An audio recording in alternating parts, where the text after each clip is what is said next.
Welcome to Poker Fraud Alert Radio. I am Todd Dan Druff Wittelis. This is being brought to you live and recorded live on December 21st, 2024. Right now the time is 7:37 p.m. Pacific Standard Time, which is earlier than we typically start. But the show is still late. And the reason we're starting at this time is because we have our very, very big free roll. In fact, I guess my memory is starting to go a little bit with age because I don't remember what our biggest free roll was prior to this. I want to say this is our biggest one ever, but it's possible we had a bigger one in the past. But if it's not the biggest one, it's close, and that's what you really need to know if you're listening live. If you're in the archives, then this doesn't matter. But if you're listening live, we have a $1,000 25 free roll right now. $1,025 is being given away right now on Poker Fraud Alerts, No Fraud Online Poker Room. This is the Robert Gray Memorial Free Roll. It started 8 minutes ago. And the good news for you, if you're listening live, is you can still get in for another 17 minutes because there are 25 minutes of late registration.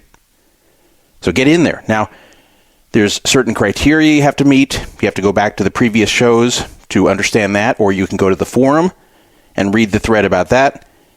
And you have to have a validated account on the No Fraud Online Poker Room, so you can't just go make the account.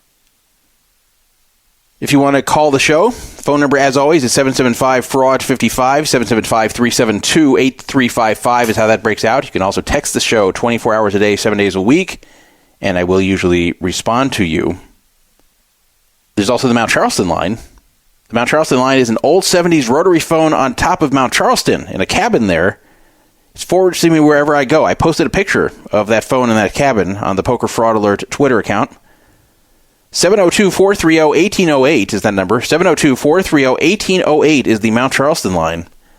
That is a number that I have had for a very long time, even before Poker Fraud Alert Radio.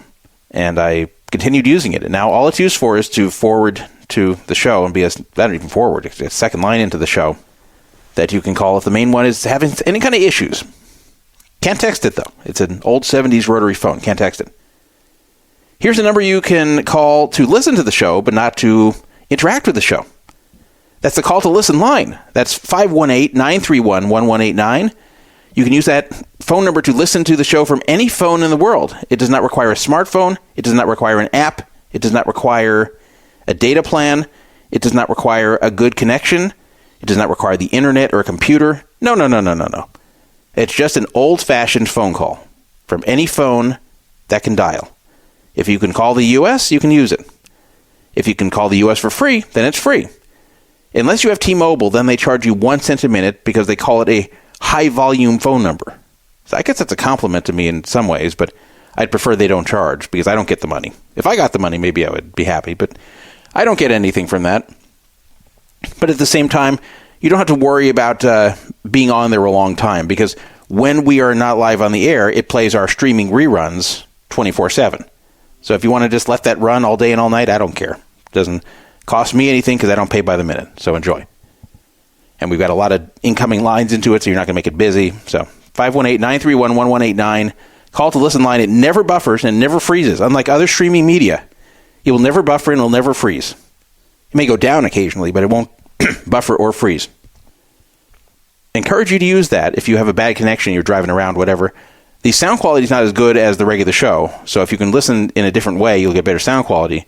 But as far as not buffering or freezing, that's a great thing to use. The show will always be posted in podcast format afterwards, but not right away. Usually it's going to be between 16 and 48 hours after the live broadcast concludes for me to put it up because I edit it. Also, occasionally it'll be more than 48 hours, like it was this past show, because I was busy in Vegas and didn't have time to edit it. So it took a little while to post that one, but this one will be up a lot quicker. Anyway, you can find it on iTunes, the TuneIn app, iHeartMedia, Spotify, and I recommend Spotify because you can click on the timestamps there and just jump to the portion of the show that you want to hear. Audible, Odyssey, that's Audacy, Amazon Alexa, just say, Alexa, play Poker Fraud Alert Radio podcast, exactly like that. Castbox, and most importantly, YouTube. So YouTube has been carrying our show for over a year now. It's a pain in the ass for me. I got to manually convert it to a video and upload it. So this other stuff, it posts very easily and automatically. I have that all set up to post automatically. YouTube, I can't. So YouTube, I actually have to manually put it together, manually make this into a video, which the video is usually just the Poker Fraud Alert Radio logo with the audio of the show. But I have to convert it to video to put it on YouTube, and then I have to upload it, and I have to make sure it doesn't give me copyright violations over stupidity. So it's a hassle, but a lot of people wanted it there, so it's there now. And I make a very little bit of money, and when I say very little bit, I mean that, but I make a very little bit of money if you listen on YouTube. It does have ads. I try to keep the ads to a minimum. They're not my ads, but it does have ads. So if you don't want the ads, then don't listen on YouTube. But if you want to listen on YouTube just because you like YouTube or because you want to help the show, even though, again, I get very little money, so don't feel bad if you don't, then if you listen on there, eventually they cut me a check every so often. So it is on YouTube as well. Just search Poker Fraud Alert, or you can go to youtube.com/@PokerFraudAlert and find it there. Just click on videos. You'll see the videos all listed. I'm actually thinking I'm going to post some clips of old episodes. Like I have been considering breaking out all the Mojave Desert and Las Vegas history segments, which 13 of them so far. 14th will be tonight. And posting them individually on the channel. So if you see things like that, it's not new content. It's just old stuff. But I think maybe people will be interested in that. Because I think those segments and some other things I could repost, people would like to hear again. They just don't feel like searching it out or even remembering which show it was part of. The chat room actually has some people in there right now. The chat room is something that only really has anyone active during the live show. And usually I do the show so late when it's live, nobody's in there, but it's not that late today. So we do have some people in there, and you can chat with the other listeners and even type some things to me, and if I happen to see it, I'll comment on it. If you want to reach me, it's probably better to text me or call me than use the chat room, because there's only so much I can do at once here. That's why I'm not playing the free roll. That's why I never play the free roll, because I'm doing so much here, I can't concentrate on the free roll at all. I can't even give a little bit of concentration. Now, when I have a co-host, I can put my concentration into some other things a little bit because I have somebody else talking sometimes. That would be tonight. Trader Ruski, hello. What's happening, Druff? Trader Ruski, welcome to the show. And you're in the free roll, correct? I am in the free roll. And by the way, I think the Kaiser episode would be a good one.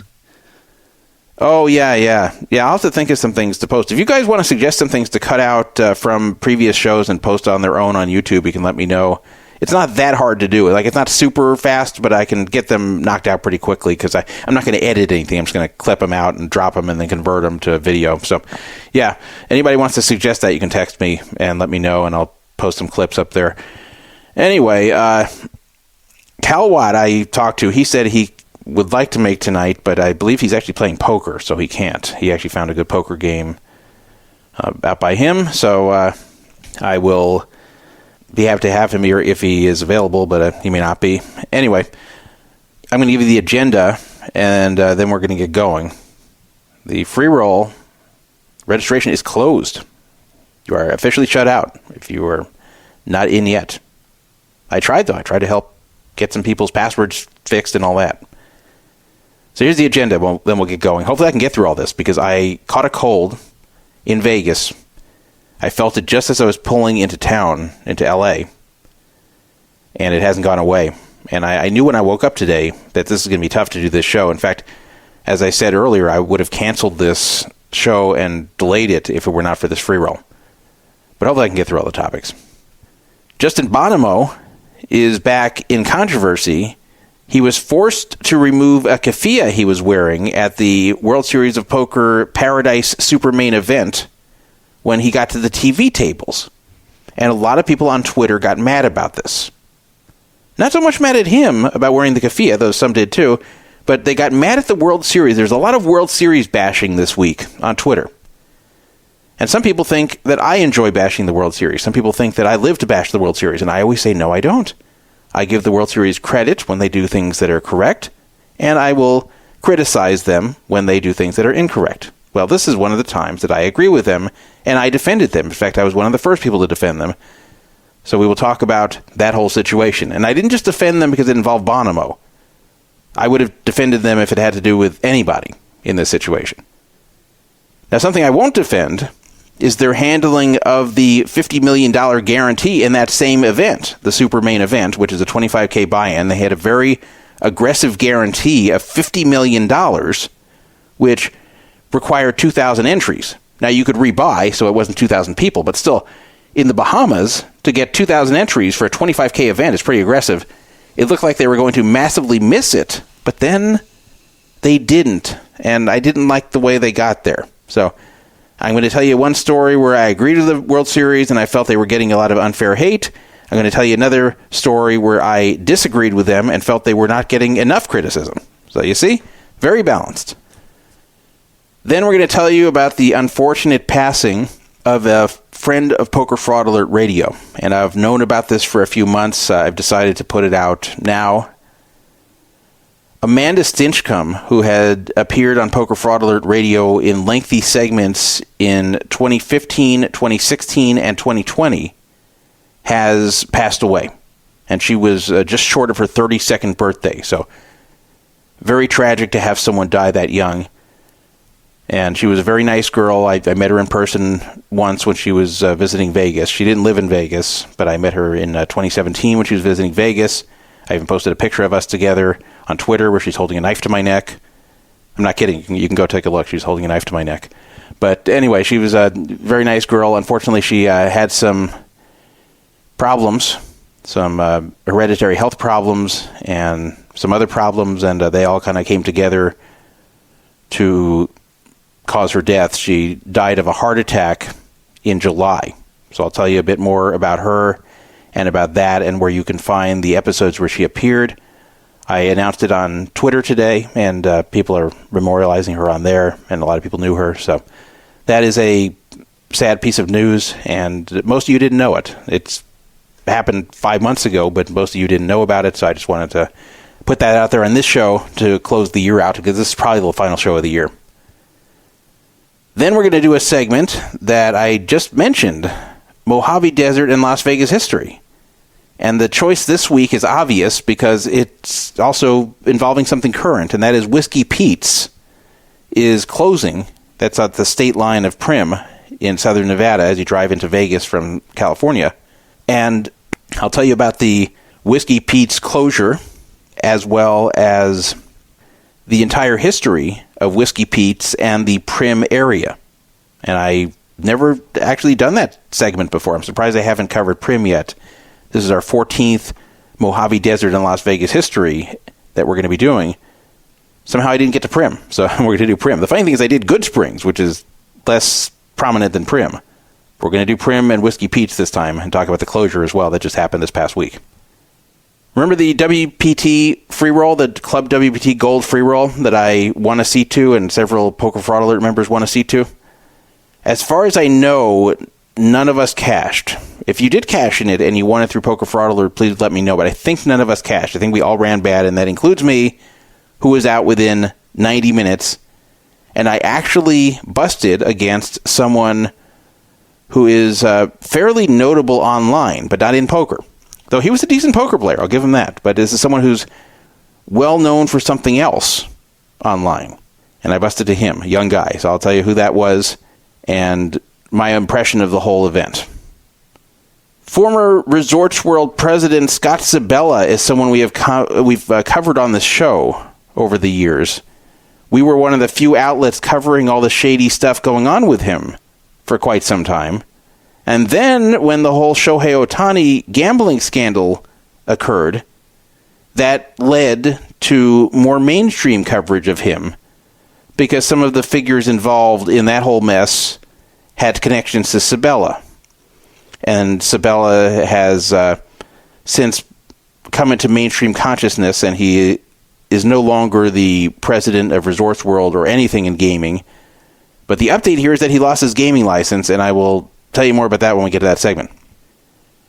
The FTC has quietly put an end to junk fees and resort fees. Now, this is something that Joe Biden has been talking about for his entire presidency. Some people have criticized Biden that he just says it to get people to ignore his other issues, and that this is something, while annoying to everybody, is not a major issue for the country. But, I can't criticize the effort to do this, because I do agree with removing these things, and I'm glad it finally got done. So I'll tell you what that means, and I'll tell you if you're really going to save any money, because you may be disappointed when you find out the actual answer. Some people think that this means everything's going to get cheaper, and I'll tell you already, it's not. For the most part, it's not.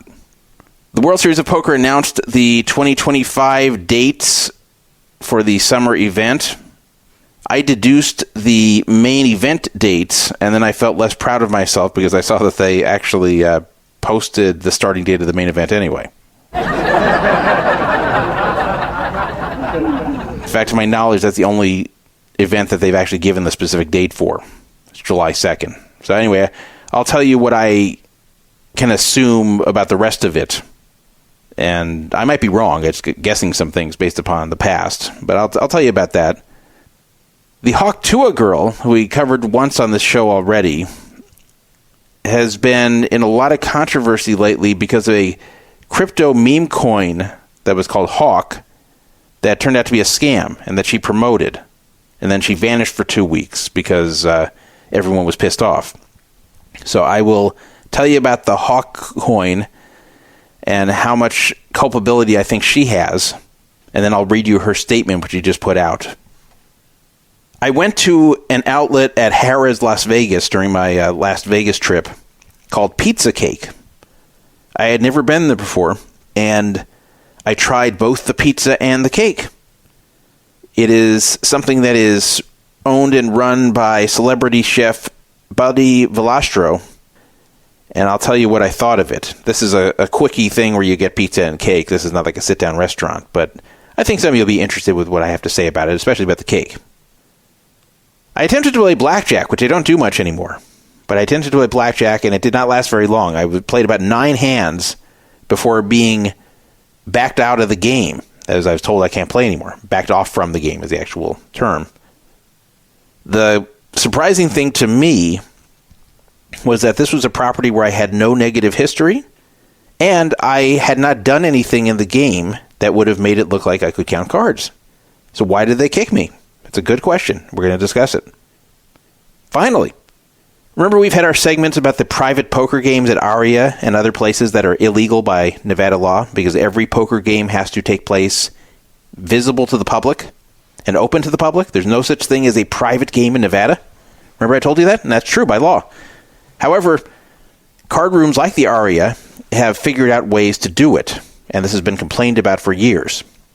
In fact, the longest segment we ever did about it was something requested by a fairly big name in poker who doesn't normally listen to this show, but knows me and knows of me.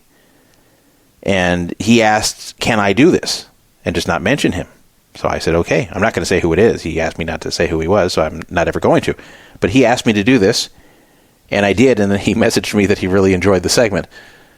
But anyway, this never stopped. The private games that were taking place quasi-legally in Nevada.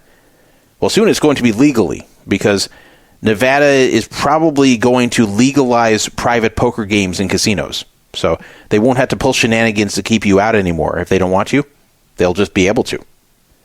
That'll be our final topic if I can do it with my cold here. I've already coughed a few times, and I've tried to hit the mute button when I did. I see in our free roll about a quarter of the people have busted. I won't say good luck to everybody because it's not possible. I hate when people say good luck all. You can't have that in poker. Can't be good luck all. You can have that in blackjack. You can't have it in poker. Poker, someone has to win, someone has to lose. In poker, for every dream that comes true, another dream gets shattered. Think about it. It's kind of depressing. I guess the good news is everybody can't lose. All right, let's get started here. So let's talk about Justin Bonomo. Justin Bonomo, I will tell you, is someone I don't like.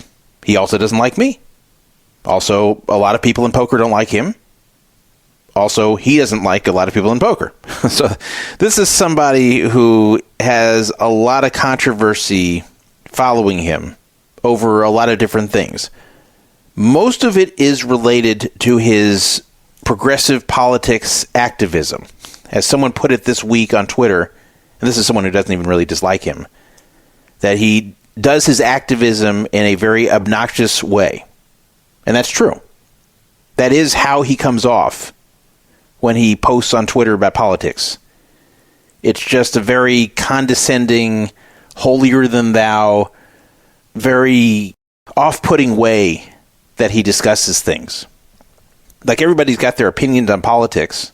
Everybody's got the issues that they like to talk about, if they do talk about politics publicly. But Justin Bonomo is among the most obnoxious in the way he does it. So it's not just that he has controversial opinions, which he also does. It's also the way he does it. People also don't like that he has a lot of hypocrisy. So a very good example of the hypocrisy involves his supposed feminism. So he claimed to be a big-time feminist for years, a male feminist.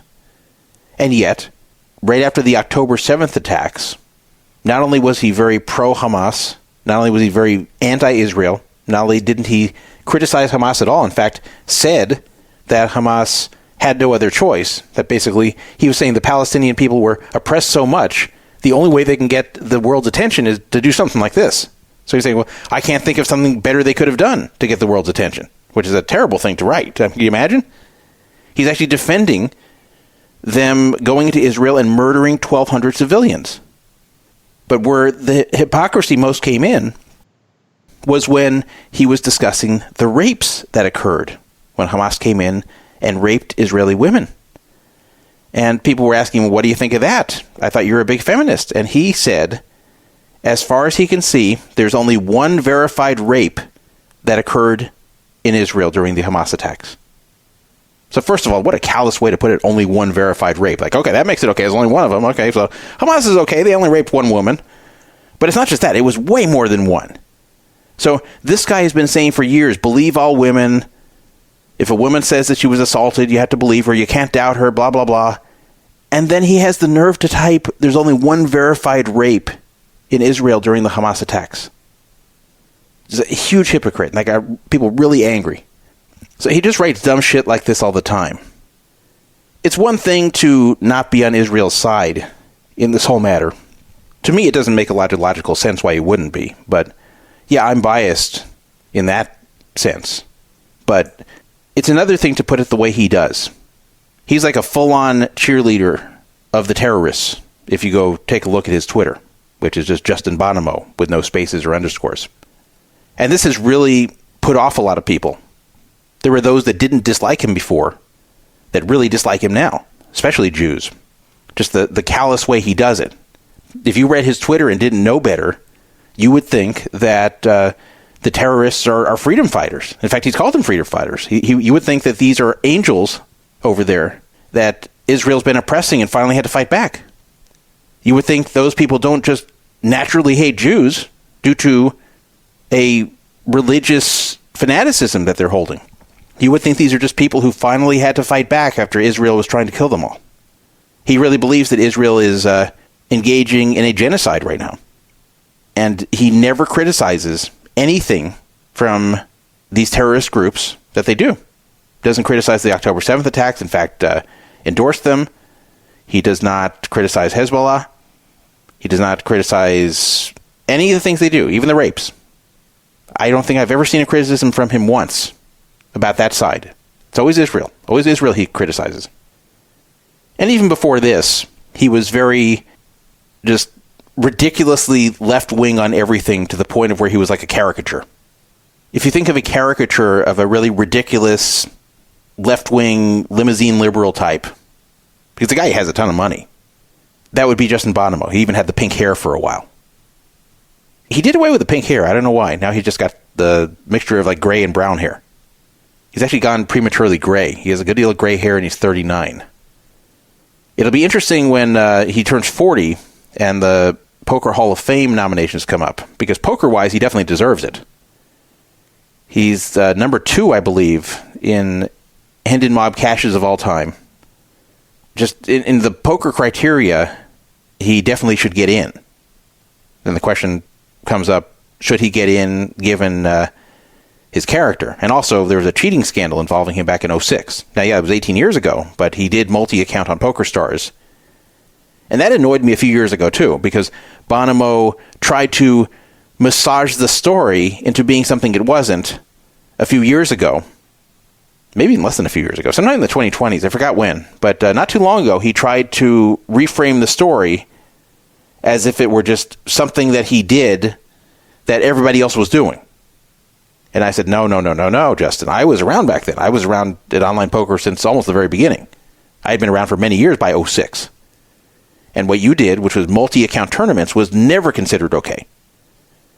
What was considered okay at the time was using multiple accounts in cash games as long as you don't ever sit at the same table as yourself. So let's say you had 2 accounts and you use a second one so people didn't know who you were. Now that's considered bad. Back then it wasn't. Or if you and your buddy shared an account. So this way the play styles would vary. Again, now that would be considered bad and would be called multi-accounting. They were actually both called multi-accounting.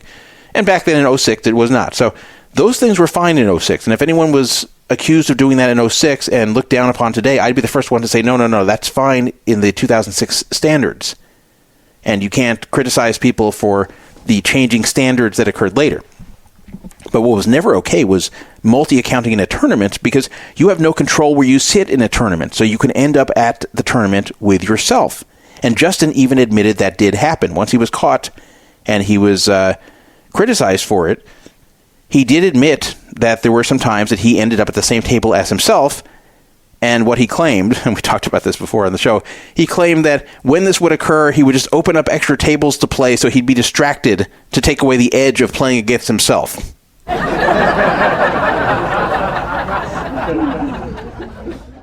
mean, come on.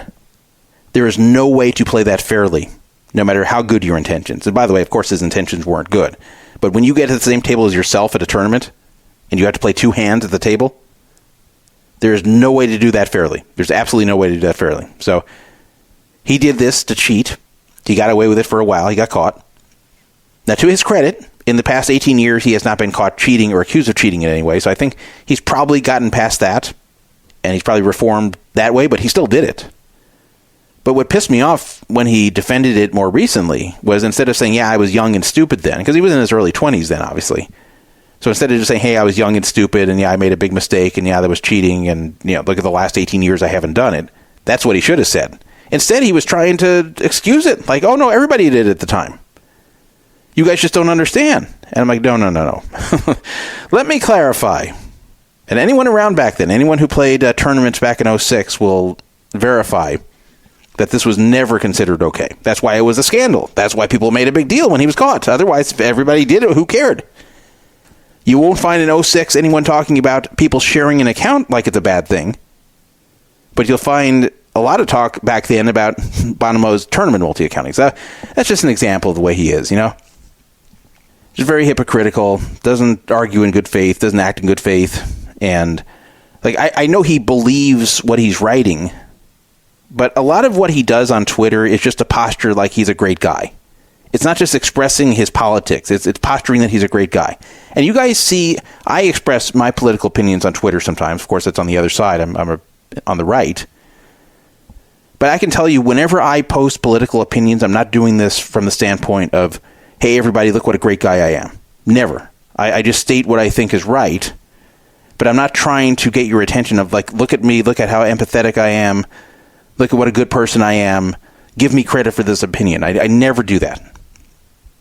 In fact, I usually try to not express political opinions that are just widely being expressed anyway, because there's enough of that on all over Twitter, so why should I add to it? And I try to say things that aren't being said as much, or said in a different way if I notice something's not being said. So a lot of people don't like Bonomo, especially Jewish people who've been observing his behavior for the past 14 months. But something he's been doing recently, and we talked about it 2 months ago, because there was kind of a comical thing that occurred. He's been wearing a keffiyeh.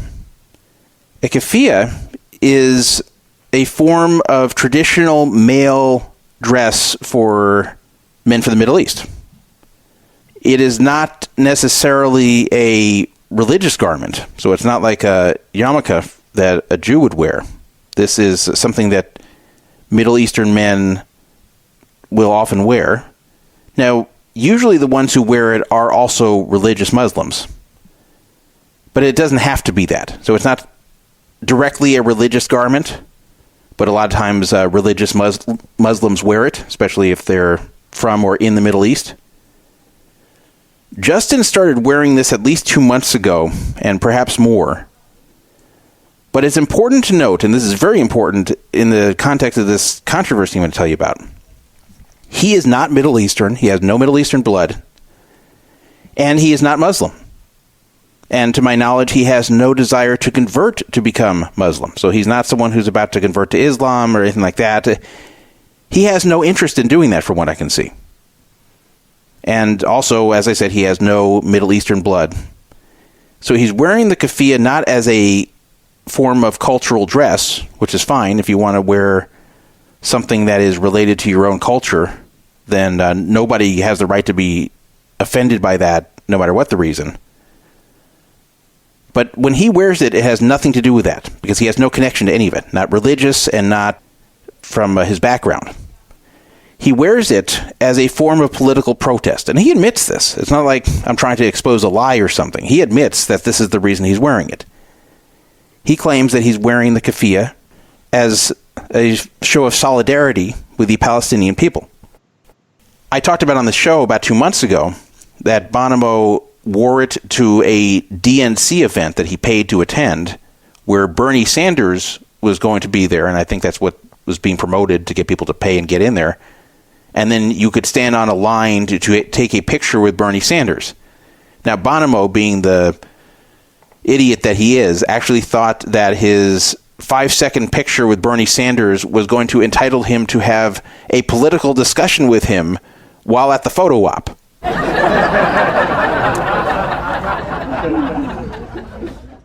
So instead of just going and having the picture taken like the other 100 people in line, and he actually said there were like 100 people in line, I'm not making this up. Instead of just quickly taking the picture and not clogging up the line, he actually starts ranting about Israel and Hamas and Palestine. He starts ranting to Bernie Sanders, and Bernie's like, what the fuck? You can see the picture on Bernie's face. He's not happy. Bernie just wants to do the photo op and be done. He's just helping the Democratic Party raise money. This is back in October. And Bonomo's ranting in his ear about Palestine, and Bernie's, you could see the look on his face. So someone took the picture for Justin. I don't know if it was his girlfriend or if it was someone at the event that they do it for you as part of the whole money you pay to be there. But whatever, he posted the picture of it, and then he talked about what he said to Bernie, and it took someone asking him, well, what did he say back? And it turned out that all Bernie said back was, okay. That is funny. He rants to Bernie Sanders, thinks he's going to have a political discussion, and Bernie's like, okay. And that's it. Just okay. Not like, okay, thank you, I'll consider it, or, yeah, good point, or, yeah, thanks for your opinion. Just, okay. Kind of like, get the fuck out of my face. And then he was also mad that Bernie did not call on anyone wearing a keffiyeh during the Q&A session. And I don't know, Justin, why do you think Bernie Sanders is not calling on crazy white people wearing a keffiyeh in the audience during the Q&A? Why do you think that maybe he's ignoring you guys? Maybe because you look insane? I mean, Bernie Sanders is a socialist, but even he has his limits. When he sees the white people in keffiyehs show up, he's like, oh my God, okay, I'll take the pictures. You know, we'll collect their money, but no, I'm not calling on them during the Q&A. That's the last thing I want to do. But Justin was mad about that Bernie didn't call on him because he was wearing a keffiyeh. So that was the first appearance of the keffiyeh that I saw on Justin. It may have started before that, but that was the first time I saw it. But okay, you know, if he wants to go to a DNC event he paid for and wear a keffiyeh, then he can. You know, he can wear whatever he wants. And if he wants to walk around in public wearing the keffiyeh, I don't know if he does or doesn't, but if he wants to, that's fine too. And even if it's for political protest. I'm a big believer in free speech. I hate everything that Justin has had to say about Israel and Hamas and Gaza and all that. But I would never think of asking anyone to censor him. I don't believe in that. I think Justin should have a right to say this stuff. Like, I would not support him being banned from Twitter. I wouldn't support him being told he can't wear the keffiyeh. I wouldn't support him being told that he can't make statements on behalf of Hamas or support Hamas. Like, he can do that as long as he's not doing anything illegal. But, if he just wants to give an opinion that he thinks Israel's terrible and Hamas is wonderful, then do it, I don't agree with it. I will have my personal opinions about him, which are not going to be good. But I would not want that speech suppressed. I don't believe in suppressing any speech. In fact, you could see on the Poker Fraud Alert forum, I don't suppress ideological speech. There's a lot of people who post stuff I don't agree with on the forum, and I leave it, even about this topic. So I think Justin should be allowed to express these opinions, and I want people to understand that. I'm not one of the people who thinks he should be canceled or suppressed from saying what he wants to say, even if I find it disgusting. However, there is a time and a place for everything, and there are rights of others to not amplify what you're trying to say. You can't just expect others will help you amplify your message. So that's what this whole thing that occurred at the WSOP Atlanta Super Main Event is all about. So this tweet really got a lot of attention on December 18th. Justin tweeted, down to 16 players in the 25K Super Main. And that one had almost 2,000 entries. So once again, Justin did very well in a poker tournament because he's a very, very good tournament player. There's no question about that. He said, WSOP informed me that I will be disqualified from the tournament if I don't take my keffiyeh off. Wow. Pretty fucked that they'll run charity tournaments for the IDF, which I'll get to in a second, but they won't let me wear a scarf because it was made in Palestine. And then he put angry face emojis. So is this really true? Did the WSOP really tell Justin he has to just take the keffiyeh off with 16 people left? Did they just say, Justin, we don't want to see this? We don't like the fact that you're wearing this and supporting Palestine? He said they made him take it off because it was made in Palestine. So is it really true that because the keffiyeh was made in Palestine, how did they find that out? Were they looking at the label? They say, hang on, Justin, let me lift up your keffiyeh here. Where's the label? Oh, Palestine. Oh, take this damn thing off. Is that what happened? So first of all, how do they know that this was made in Palestine? And second, did they really just make him take it off? Did they just say, we don't like you wearing this and make him take it off? Well, if this were the case, then I would be on his side. Again, I don't like the reason he's wearing it, which is basically to bash Israel and support Hamas. That's what he's doing there. But I still feel that if Justin wants to wear the keffiyeh, he should have a right to wear it. However, that is not really what happened. He was asked to remove it, but he is not explaining the real circumstances. And once again, we go back to the fact that Justin Bonomo rarely argues in good faith. Because, again, the tweet said, it's fucked that they'll run charity tournaments for the IDF, which is the Israeli Defense Force, but won't let me wear a scarf because it was made in Palestine. So that's his assertion, that they are making him take it off because it's made in Palestine. That is not why they made him take it off. The WSOP responded to this because Justin Bonomo is a very prominent player, and this became a prominent controversy. For a while, Twitter was very negative against the WSOP, and it's uncommon that Justin Bonomo bitches about something and people take his side. He's not well liked. He's a fairly hated guy in poker at this point because of his October 7th opinions, because they're so callous and cold and extreme. And despite that, a lot of people were angry to read this because it bothered a lot of groups of people. It bothered free speech advocates. It bothered those who feel the World Series of Poker is too controlling and too bossy. It bothered people who already have questions about Israel and the whole thing and already kind of anti-Israeli themselves, even if not fanatically.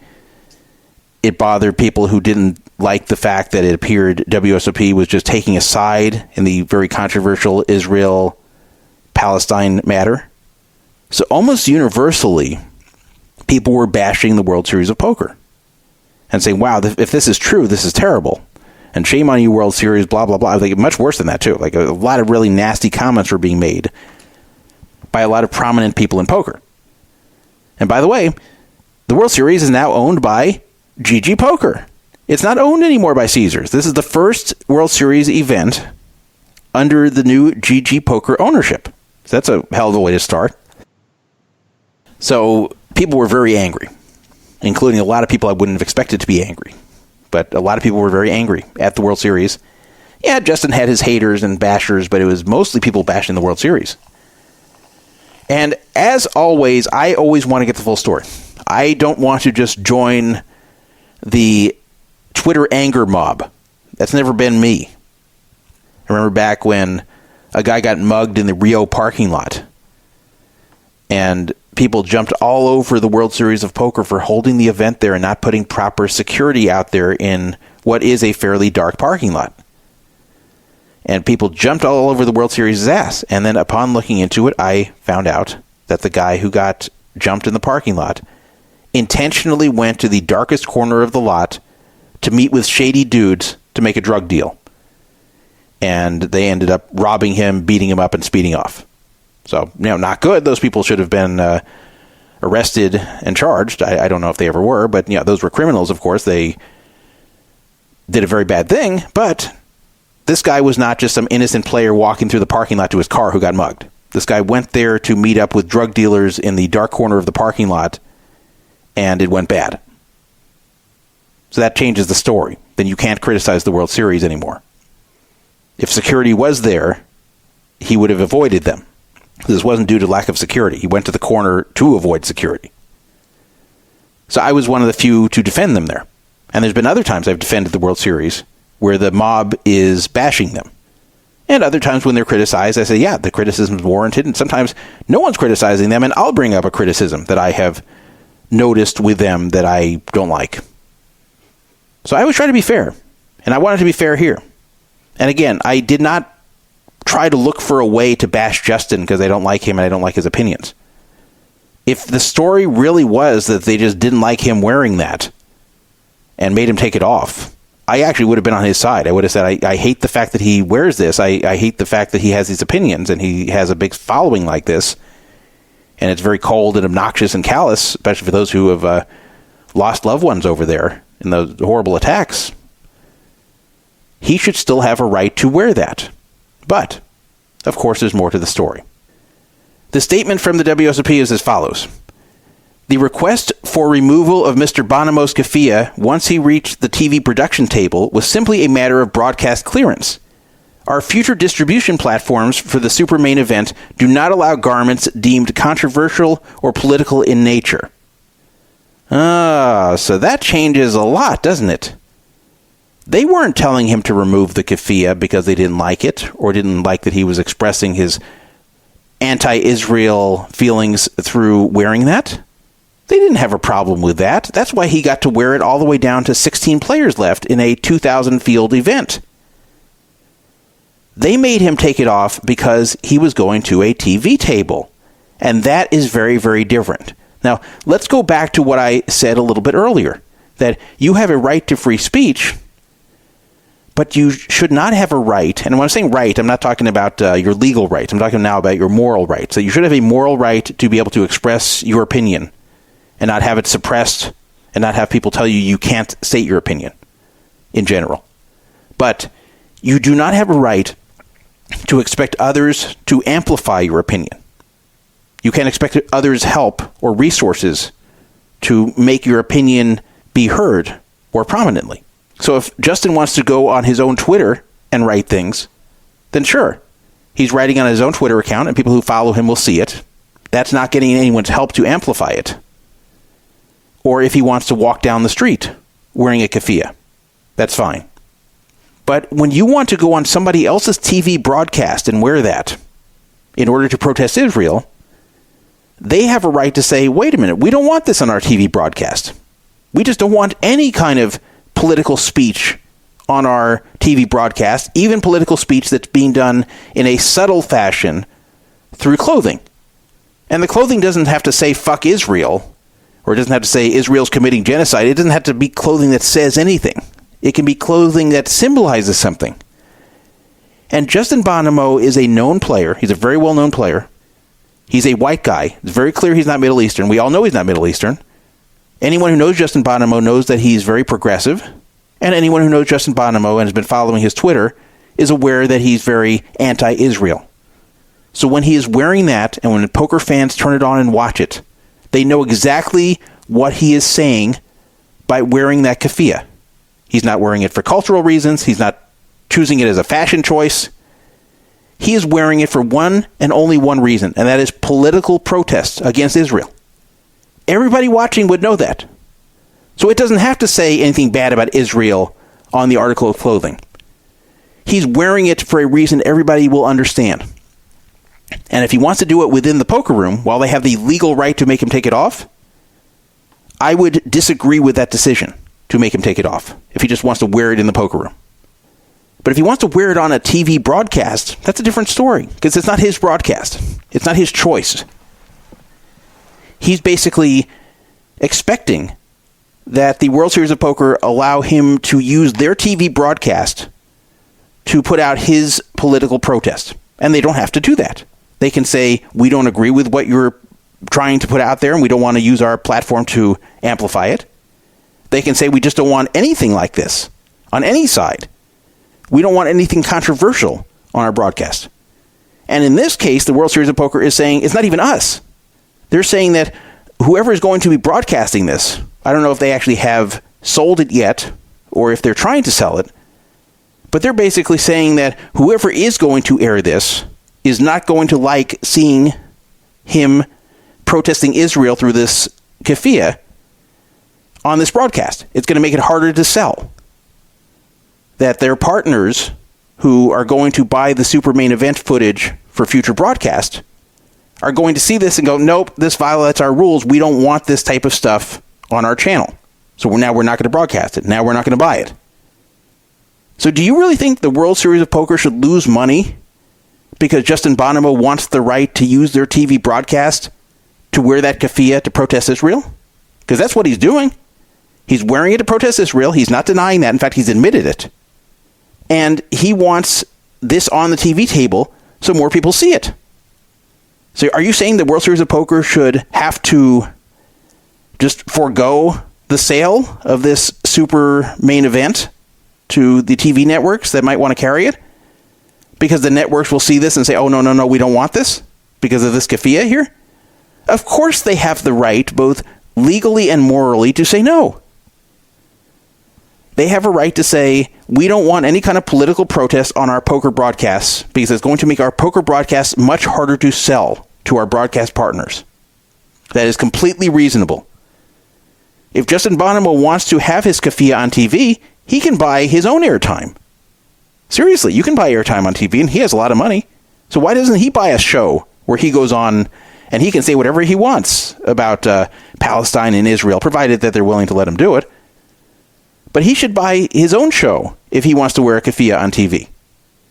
But the World Series should not be expected to do this and lose money because they can't sell it because he's wearing it. And by the way, if he had a cultural connection to that garment, I would make an exception. I would say, okay, just because some people wear the keffiyeh as an anti-Israel symbol, if a guy is actually Middle Eastern and wants to wear it, who are we to say you can't wear this because it also is being used for this purpose? Or even if you were a white guy who converted to Islam, I would say, okay, that might make sense as well. But he is not Muslim, and he is not Middle Eastern, and he admits that. This is a form of political protest. He says it is. So it just boils down to the fact that he wants to use the World Series of Poker TV broadcast to protest Israel by wearing that keffiyeh. That's what he's trying to do. And they said no. But notice what they didn't do. They didn't say take the keffiyeh off. They said take it off for the TV table only. If you want to wear it any other time during the tournament, you can. That's why they didn't even mention it till 16 people were left. Now you might say, maybe they just didn't notice it. Maybe they just didn't really think about it. No. In fact, the WSOP on their own Twitter account before this controversy occurred, like in the middle of the tournament, showed a video of Justin. And he wasn't just like briefly in the video. It was a video of him where they named him in their tweet. They showed him very prominently in the keffiyeh. So that pretty much says it. If they really hated that he was wearing this keffiyeh, they would not have featured him on one of their official tweets. At 11:15 a.m. on December 18th, and this was 3 hours before the controversy occurred, WSOP tweeted, Justin Bonomo currently has 22.45 million chips as of level 28. And then they put a little video of him. The keffiyeh is super prominent in the video. You can't miss it. So why would they have put that video up 3 hours beforehand if they hated him wearing the keffiyeh? They would have just not put the video there. They don't have to tweet videos of him. They could just ignore him. They could ignore him, and they could even make an excuse. Hey, we just didn't see you. Hey, we're just videoing other people. Oh, we forgot to include you. Like, you don't have to include Justin Bonomo in mid-tournament videos, even if he's doing well. They chose to do it. They chose to show him. So if they're so anti-Palestine or anti-keffiyeh or pro-Israel, why would they show a video of just him and promote the fact that he is doing well in the tournament 3 hours beforehand? In fact, they took shit for this. When they posted this video, and remember this is before the controversy with the keffiyeh, when they posted this video, they took shit from people on the other side, saying, why are you giving this guy airtime? Why are you promoting him? Why are you posting videos of him wearing that keffiyeh? You know what he's doing. Like, people were really pissed to see this video of him wearing the keffiyeh. I'm not saying everyone was pissed, but there were a number of people who hated on the World Series for, quote, promoting him. And by the way, I think it's fine. If he's doing well in the tournament, which he was on level 28, which is, deep in there. It's not the middle, as I said. It was kind of like the middle end. So if he, in the later stages, is doing very well and he's a very prominent player, then yeah, of course you should show him, no matter what he's wearing. So they did the right thing there, too. I don't even agree with the people who are saying that the World Series shouldn't promote him like this. I don't think they should promote him, but I think if he is someone who is prominent in the event and doing well, you shouldn't not show him because he's wearing a keffiyeh. So definitely this wasn't any kind of religious or political bias. They would not have made that tweet 3 hours prior if it were. So this was all about the TV table. This was all about wanting to be able to sell the broadcast of the Super Main Event. That's all it was. So let's go back to what Justin said in his tweet, though. He said, I'll be disqualified if I don't take my keffiyeh off, down to 16 players. Pretty fucked that they'll run charity tournaments for the IDF, but won't let me wear a scarf because it was made in Palestine. What a fucking lie. This has nothing to do with where the scarf was made. I doubt they know where it was made. Like, why would he say that other than just a lie? He knew exactly why. I'm sure when he asked, because he refused at first. They said, take this off. He said no. And they said, no, you've got to take this off for the TV table. Otherwise, we're just going to disqualify you. So then he took it off. Now, there were some people saying, oh, well, if Justin, if he's so into the cause, why didn't he just refuse to take it off no matter what they said and get disqualified? Why didn't he just stand for that? Well, I understand the money was so big here. You can't just say, well, fuck the World Series. I'm going to refuse to take it off. Let them disqualify me, and I'll give up the 7-figure payday I could get, which, by the way, is what he got. He got like a 1.3 million payday for sixth place. The top prize was $6 million, so he could have even won $6 million. So, yeah, of course, he's not going to refuse at that point. There's only so much money you can give up at that point, So I don't fault him. I don't say he's a hypocrite for taking it off at that point. His hand was pretty much forced. But he's not stating anything about the TV table in his tweet. He purposely left that out because he didn't want you reading that and going, oh, it's just for TV. Okay, well, that makes more sense. Almost nobody was discussing the TV thing. At first, nobody knew. Then when people knew, because Chad Holloway clarified it, because he posted the World Series statement. And then still few people were discussing it. So I put out a long thread that was basically stating that the whole reason this happened was because of the TV broadcast marketability, and that's really it. And there's an existing rule that the World Series has that you cannot wear controversial clothing and that they can ask you to change at any time. So even by the rules, they were following it. But I'm not even going by the rules. I'm not like a rules monkey. I'm just saying that even the rules back this. So I think the World Series was very reasonable. They let him wear it at every moment except on TV. They, in fact, posted a video of him and only him featuring this keffiyeh when he was doing well. So the only thing they said is just don't wear this on TV. Very, very reasonable. Very, very reasonable. No question. By the way, when he busted the event in 6th place, he said Free Palestine before walking away. He just wanted to get his little remark in. They can cut it out, I guess, but I don't know if they will. But he just couldn't respect that they don't want politics on their broadcast. That's crappy, too. If I were on a poker final table and on TV, and they said, "Hey, Todd, I don't want you mentioning, such and such political belief you have. It's just not what we want our broadcast to be about. So, can you just not bring this up during the final table or when you bust or whatever?" I'd say, "Yeah, okay, cool. I understand. It's not my broadcast. It's not my decision." So I'd be totally fine with him asking me to keep politics off the final table. But apparently he wasn't, because he had to make the Free Palestine comment as he walked away. They should send him to Palestine. People say that all the time. Yeah, that's what people say. Like, the funny thing is, if he went to Palestine, he would not last very long there. They would not like him and his lifestyle over there.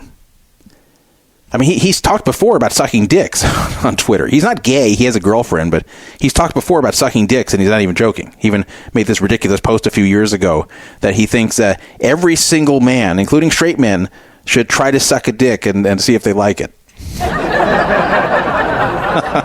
That'll go over well with Hamas. Yeah, right. I don't think that opinion would be popular over there. So that's what's so funny is all of his polyamory and his dick sucking and all that. Like that's an opinion that's not going to fly there. And yet these are the people that he's defending. Like they murder people for stuff like that over there. I have people on the forum even bashing me for my opinion on this. Someone wrote, "Hilarious take, Mr. Free Speech," referring to me. "Cue the 30-minute rant of how this is different." Well, not 30 minutes. It's been more than 30 minutes. 30 minutes is giving me too much credit. And then someone else just wrote Mr. Free Speech. Well, but this isn't about free speech. I just said, and I said in the forum post, that I would support him being allowed to wear the keffiyeh in the poker room. And he was. I just said that I would not want to see his opinion suppressed anywhere, and that I want him to be able to express this opinion in places where it's appropriate. The TV table is not appropriate, in that it can hinder someone's ability to sell the broadcast. The broadcast is not a political debate. This isn't Fox News or CNN, where they're going to have some discussion about this matter. This is a poker table. People don't want to watch poker to see someone's political activism, especially about a very, very controversial topic like this. So this is not up to him to force this upon people. It's not up to him to force this upon the World Series to have to be hindered to sell their broadcast by his choices to do this. And people say, "Oh, it's just clothing. It doesn't say anything." This is crazy. It is saying something. It's very clear to anyone with half a brain what this is saying. It's very clear that this will make the broadcast more difficult to sell. It's possible that it's already violating some kind of contract the World Series has with a broadcast partner. Remember, the World Series is a business. You can't just tell a business what they're going to put on their TV show. It's very entitled to do that. It's just someone who doesn't understand how the world works, because he's been a poker player his entire life. He's still like a college kid. He still has like that mentality with his activism. So as far as Justin thinks, Israel's evil. They need to be called out for their evil. He's going to call them out. And wherever he wants to do it needs to help amplify him, because that's the righteous thing to do. That's what he thinks. Now let me talk about this IDF tournament that he was referring to, because I said I'd get to that, and I'm not going to gloss over that or skip it. In this same tournament series at the WSOP Paradise, which is in the Bahamas, it's like the former PokerStars PCA, they had this year a fundraiser, a charity tournament for the widows and orphans of the IDF, the Israeli Defense Force, because obviously some IDF soldiers have perished in this war, and they leave widows and orphans behind. So this charity tournament was put together to raise money for the widows and orphans.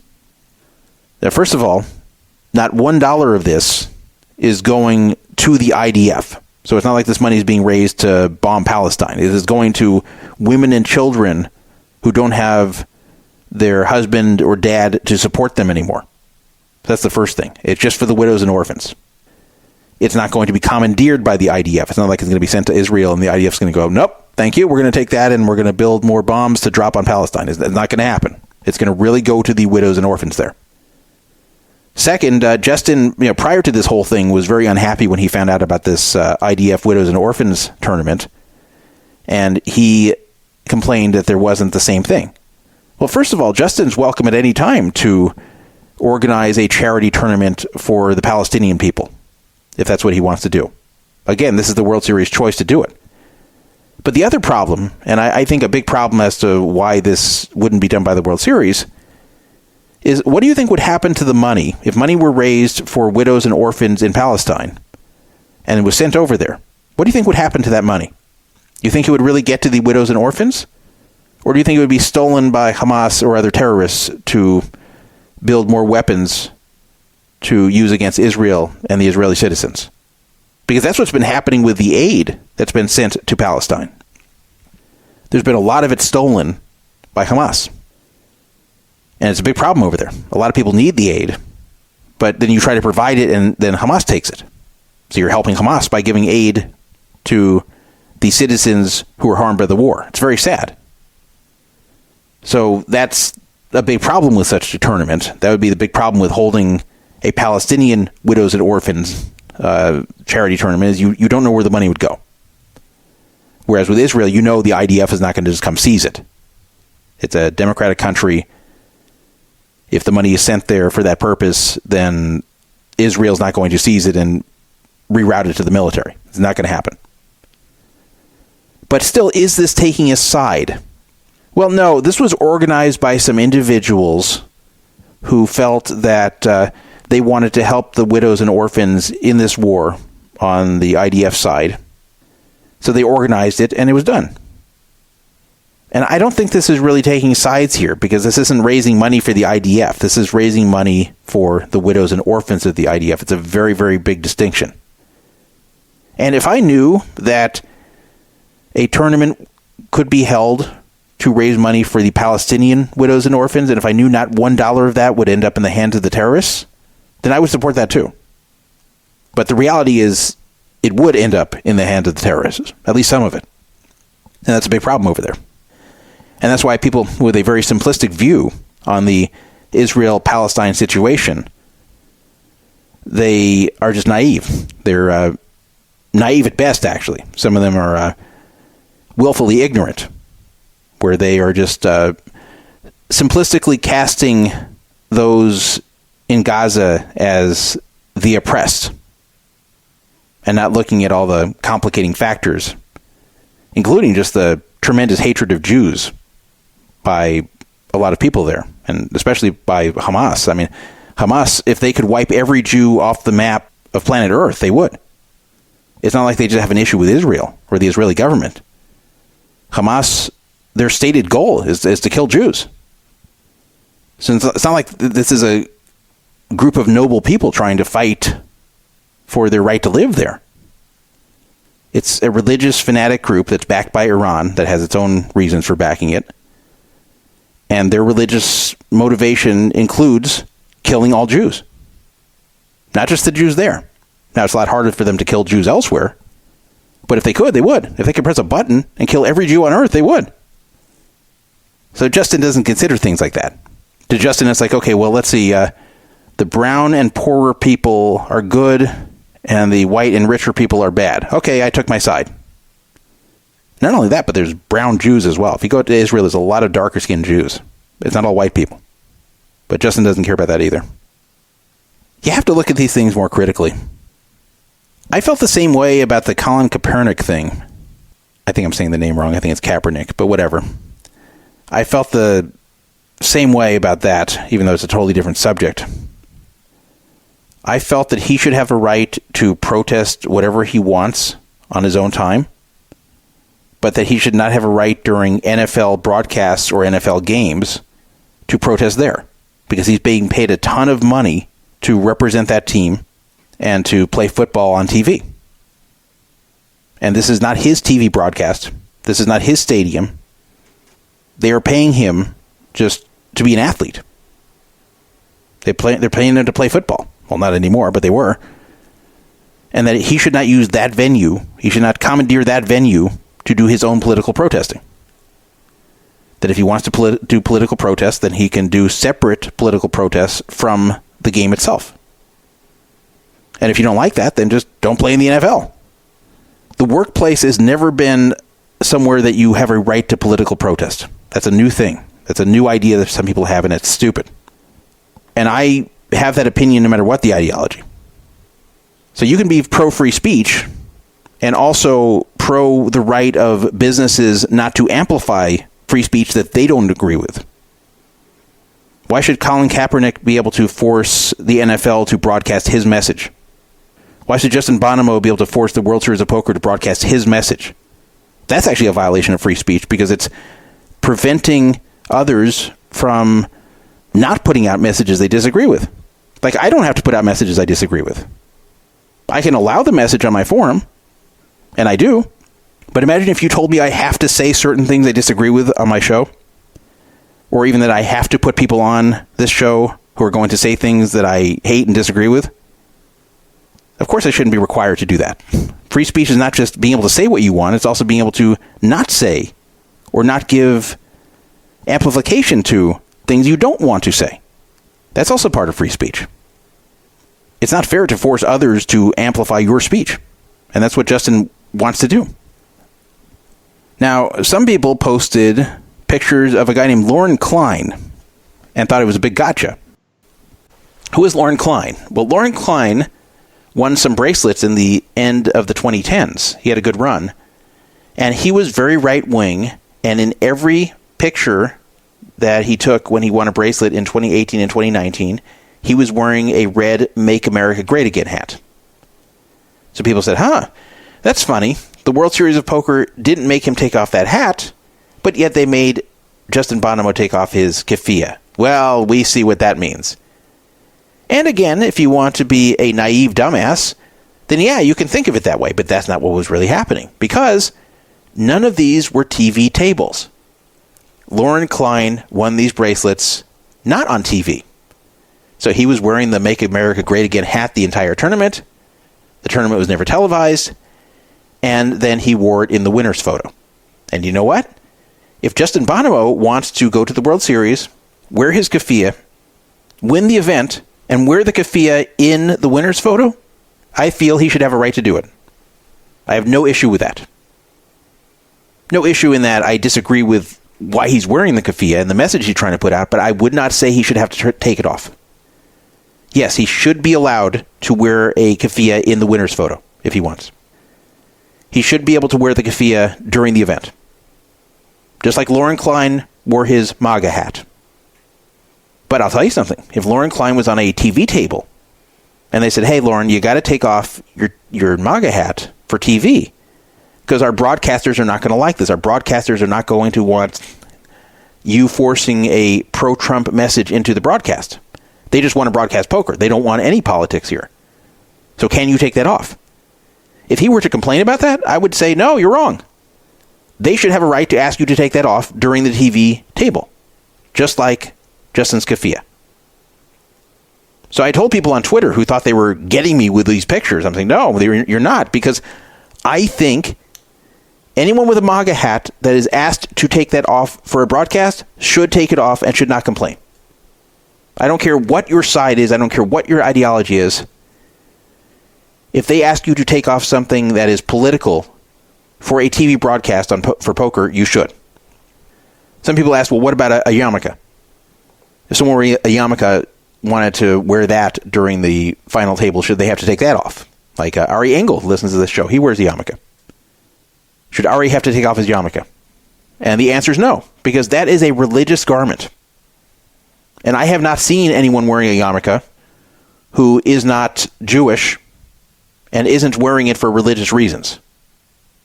I haven't seen people walking around with a yarmulke on who's not Jewish to try to signify support for Israel. The yarmulke is actually something that you wear to signify that God is above you, that you're recognizing that you are under God. So it has a religious connotation to it. It's something you only wear for religious reasons. It's not even a cultural hat. It is something you wear for religious reasons. Cultural Jews, the ones who are Jewish by culture but not really practicing the religion, they don't wear yarmulkes, except maybe to temple. So it's different than a keffiyeh. And the keffiyeh has taken on a connotation recently as something you wear if you're anti-Israel and want to support Hamas and Hezbollah and all these forces that have been fighting against Israel recently. Now, yes, there's people already wearing keffiyehs who wore it for reasons other than that, but that wasn't Justin. He put it on recently. And again, he has no connection to the religion or the culture. So it's very simple. TV table, not okay to wear controversial clothing. Not a TV table, wear what you want. That's my opinion, and I think that is extremely reasonable. And I will stick to this the whole way. And you'll see, if somebody is asked to take off their MAGA hat at a televised final table, you will not hear me bitching about it. If someone is forced to take off something that is clearly a pro-Israel shirt or other garment that is made to cause controversy and make a political statement, if they're made to take that off for the TV table only, I will not make a big deal about that. Though again, it becomes more difficult at that point because Israel is a country, and if someone is from Israel and they're wearing an Israeli flag, well, that's fine, because people wear flags all the time of other countries, which has nothing to do with politics. It just represents their country. But if some guy who's never been wearing anything that was signifying Israel and he has no connection to Israel, he just wears an Israeli flag at the final table, I could see where they'd ask him to remove that. Basically, anything that's going to clearly be seen as a form of political protest for the TV table, I think, should be removed. Any other time, they can wear it. That's the way I feel, and I think that's the way the World Series felt, and that's why they let Justin keep it on the whole time, except for the TV. Not much more to say on that. And some of you may not agree with me, but if you think about it, it makes sense. And I think I'm being fair about this. From the 464, a text message at 775-372-8355. Okay, we ran that story into the ground. Next. Okay. I will listen to you. From the 757, someone sent me a picture of Zicam. Zicam cold remedy shortens colds. I hate to tell you, but Zicam is a scam. In fact, the inventor of Zicam turned out to be a scammer. I think he was a co-inventor, but whatever it was, the guy who invented Zicam ended up going on to scam a lot of people. And the weirdest thing, and this was posted on Poker Fraud Alert, very interesting story. You remember the miniseries V from the 80s? Well, the miniseries was in 2 parts split over 2 different years. And 83 was the original V, which was a 4-hour miniseries.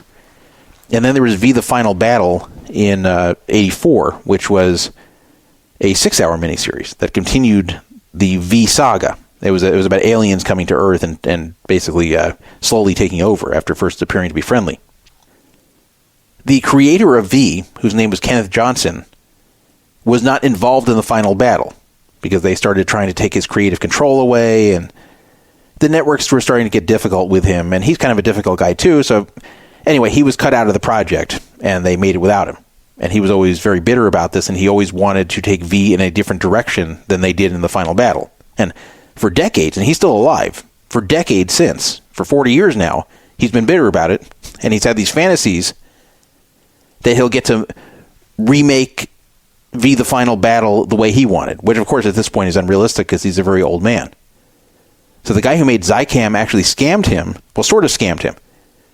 the guy who made Zycam approached him and claimed that he is the new owner of Desilu Studios, which is the former studio that produced I Love Lucy and some other shows, once owned by Desi Arnaz and Lucille Ball. And he claimed that he owned Desilu now, and that Desilu was going to sponsor 3 feature-length movies. Not sponsor, but basically fund 3 feature-length movies of V the way Kenneth Johnson wants to do it. And at that point, he was like 76 years old. Now, he didn't actually scam Kenneth Johnson out of money because he gave money to Kenneth Johnson to start the project. Not that much, but he gave him some. And he was basically using Kenneth Johnson for legitimacy for this fake Desilu Studios while he would raise money from others who believed that he really owned it. He really didn't own Desilu Studios. It was actually owned by CBS. The whole thing was a big scam. But he got idiot investors to put money into Desilu who didn't vet it well. And he was using Kenneth Johnson for legitimacy. Like, hey, look, this is what we're doing next. And they did a big press release, and the whole thing fell apart. And Kenneth Johnson eventually realized that he was tricked. But yeah, that was the Zycam guy years later. He also got in trouble for attempting to market some kind of fake remedy for the bird flu. Remember the bird flu, like in 2009? So he tried to do that, and then the feds were not having it. So the feds actually prosecuted him for it. I do take vitamin C when I feel a cold coming on. Sometimes it works, sometimes it doesn't. I have to be careful with the vitamin C because it can cause stomach issues, and it does cause them in me. So it's a balance between how much do I want to risk with the stomach issues versus how badly do I want to lessen this cold. Sometimes if I jump on the vitamin C right away, it will keep the cold to like 2 days or less, and it really never gets going. Other times it just doesn't work, and this is unfortunately one of those times. That's why I'm sick right now. Caught it in Vegas. I played some video poker there. It's my guess probably where I got it. I'm just guessing based upon the time. Because if you catch a cold, you usually show symptoms between 24 and 48 hours. And that's different from COVID, where it's usually 2 to 3 days. Sometimes as much as 4 or 5, but usually 2 to 3 days is COVID. And COVID, you're not going to show symptoms often in less than 48 hours. I had wondered if this was COVID, but then Benjamin actually caught it from me and then showed symptoms within 36 hours. So I said, that doesn't look like a COVID to me. That seems a little too fast. And sure enough, I was negative on the test. So just a cold, but kind of a crappy one. Actually had some trouble sleeping because of the cold. Freeroll's still raging on. Still got 19 people left fighting hard for that $400 first prize. Okay, so let's move on to the second WSOP Super Main Event topic. This one has nothing to do with Bonomo, but has to do with something the World Series did that I did not like. I have talked a lot on this show about guarantees.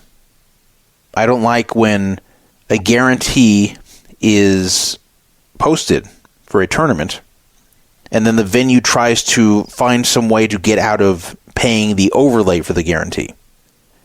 The overlay, for those of you that don't know, is the amount that is above what they collected in buy-ins that would meet the guarantee. So if there's a $20 million guarantee and they've only collected $15 million in buy-ins, then the overlay is $5 million. Then the venue is just on the hook for $5 million. So obviously venues hate overlays, but the reason they put a guarantee in the first place is to get more people there. It's more enticing to come play as a player if, one, you think there's a chance of an overlay, and two, if you know the guaranteed prize pool is going to be fairly high. So the rooms that offer guarantees are using it as a marketing tool, essentially. That's the upside, that it gets more people down there. The downside is they're taking a risk. They're taking a risk that they can actually lose money, and sometimes a good deal of money, if they don't meet the guarantee by not getting enough buy-ins. And that's why if you're going to have guarantee tournaments, you've got to take a gambler's mentality at the poker room. The poker room's actually gambling at that point. And some of these rooms, unfortunately, don't see it that way. They say we'd like the upside of the guarantee, where we get more people down here. But we don't like the downside of the guarantee, that we end up with an overlay and we lose money on it. There was a controversy last year, and this is on a much smaller scale, but the MGM Grand ran a small tournament with a guarantee. I don't know, something like $20K, but whatever it was, they wormed out of it. And first, someone associated with a poker tour that was running its events there quit over this. And then I decided to get involved, and I actually made an AI version of a Seinfeld episode, a parody of a Seinfeld episode that was very well known, where Seinfeld tried to get a rental car, and then the guarantee reservation that he had for his rental car wasn't honored, as often happens at rental car places. That's why everyone loved that segment so much, because it happens to all of us at rental car places. So I decided to kind of convert that into a poker room situation.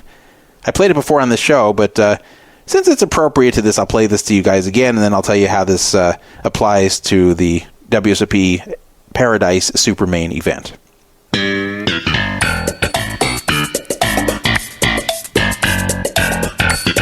Hi, I'd like to register for today's 11 a.m. $20,000 guaranteed poker tournament. I'm sorry, but the guarantee is $10,000. $10,000? But the flyer I have right here says $20,000. And I know I didn't get an A in algebra, but isn't it correct that 20,000 is greater than 10,000? We weren't getting enough demand for this tournament, so we had to lower the guarantee. But the guarantee promises a $20,000 prize pool, even if you don't get enough entrants. That's why it's called a guarantee. Sir, I know very well why it's called a guarantee. I don't think you do. Because if you did, the prize pool would be 20,000. Not 10,000.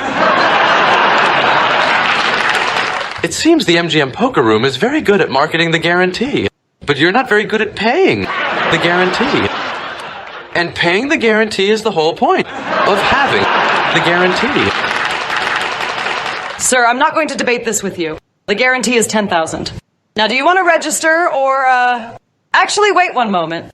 Wait one moment? I just got a text from the manager that the guarantee is now $5,000. What? The registration period is about to close, and we've only collected a little more than $5,000 worth of buy-ins. Therefore, we're lowering the guarantee to $5,000. You guys are a bunch of crooks. I can't believe this. It's the only way a small poker room like ours can survive. Now, do you want to register or not? Yeah, I'll register. Okay, here's your chips. You're on table 35, seat 4. Thank you. I'll go take my seat. Wait, sir, you didn't pay your entry fee. That's okay. I'll pay you guys after the tournament. That's not how it works. You have to pay now. Don't worry. I promise I'll pay you when it's over.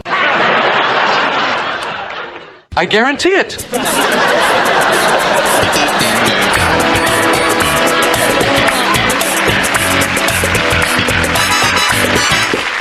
So you guys probably remember that from last year. And this actually caused them to reverse the policy, by the way. This actually made an impact at MGM. It's pretty funny. Like the same day or the day after this was released, they suddenly changed their entire view on this, and they decided to honor the guarantee. Anyway, the reason I played this again, it's not about the MGM. The WSOP found a way to worm out of their guarantee, kind of, and I don't like it. I don't like when any venue does this. And it's not just one venue. That this is being done all over, and it's so frustrating. Like, if you don't want to have a guarantee tournament, then don't run one. Don't make a guarantee. So this is what happened. On December 16th, GG Poker looked like they might be in trouble regarding losing money on this super main event. They made it a $50 million guarantee, and it was a $25K buy-in. So that means they had to get 2,000 people in order to break even. That's going to be tough. 2,000 entries for $25K each in the Bahamas, not in Las Vegas. That's very aggressive.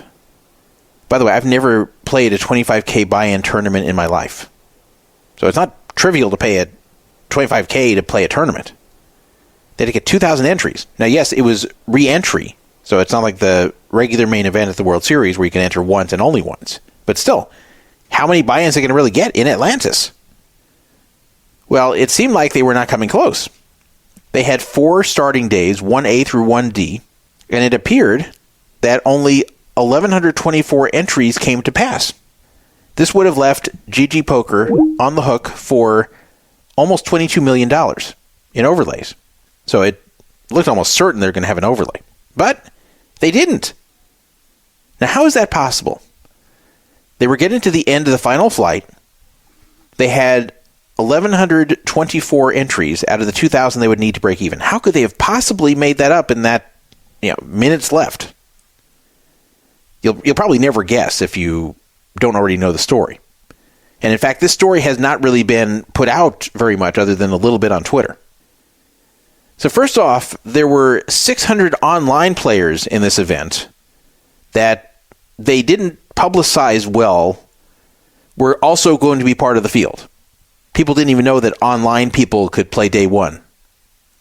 That was weird. How often do you see that where a tournament has both an online and a live first day? But this was one of them. It wasn't a secret, but it was not well publicized.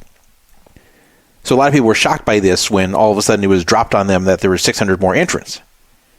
And when a tournament's going to have an overlay, every new entrant is bad for the players because they're basically contributing no extra money to the prize pool, and yet it's another person you have to compete with. So people were not happy, some of them, to see that 600 more players were just dropped in there that they didn't believe were there before. But in GG Poker's defense, this wasn't something they invented at the last minute. This was something that was going to be the case the whole way. It just wasn't publicized well. They should have publicized it well, and it was probably just an error on their part not to publicize this well. But regardless, a lot of people were upset when they saw that the sure major overlay was chopped way down by the 600 online players. But okay, you can just say they didn't communicate well, but this is something they planned the whole way. But still, that only took it up to 1,724 entries. That's still way off. So how did they get the remaining 276? Well, they apparently extended on the final flight the re-entry period to an extra hour. And a lot of people did it. So they got over 200 entries. They got another 254 entries by extending the re-entry period, which also shouldn't have been done. So that brought them very close to 1,978 entries.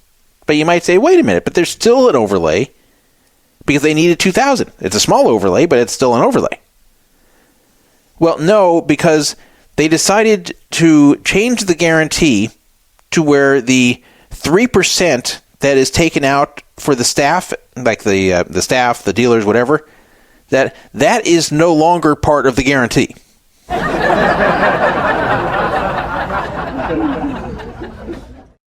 That's pretty ridiculous.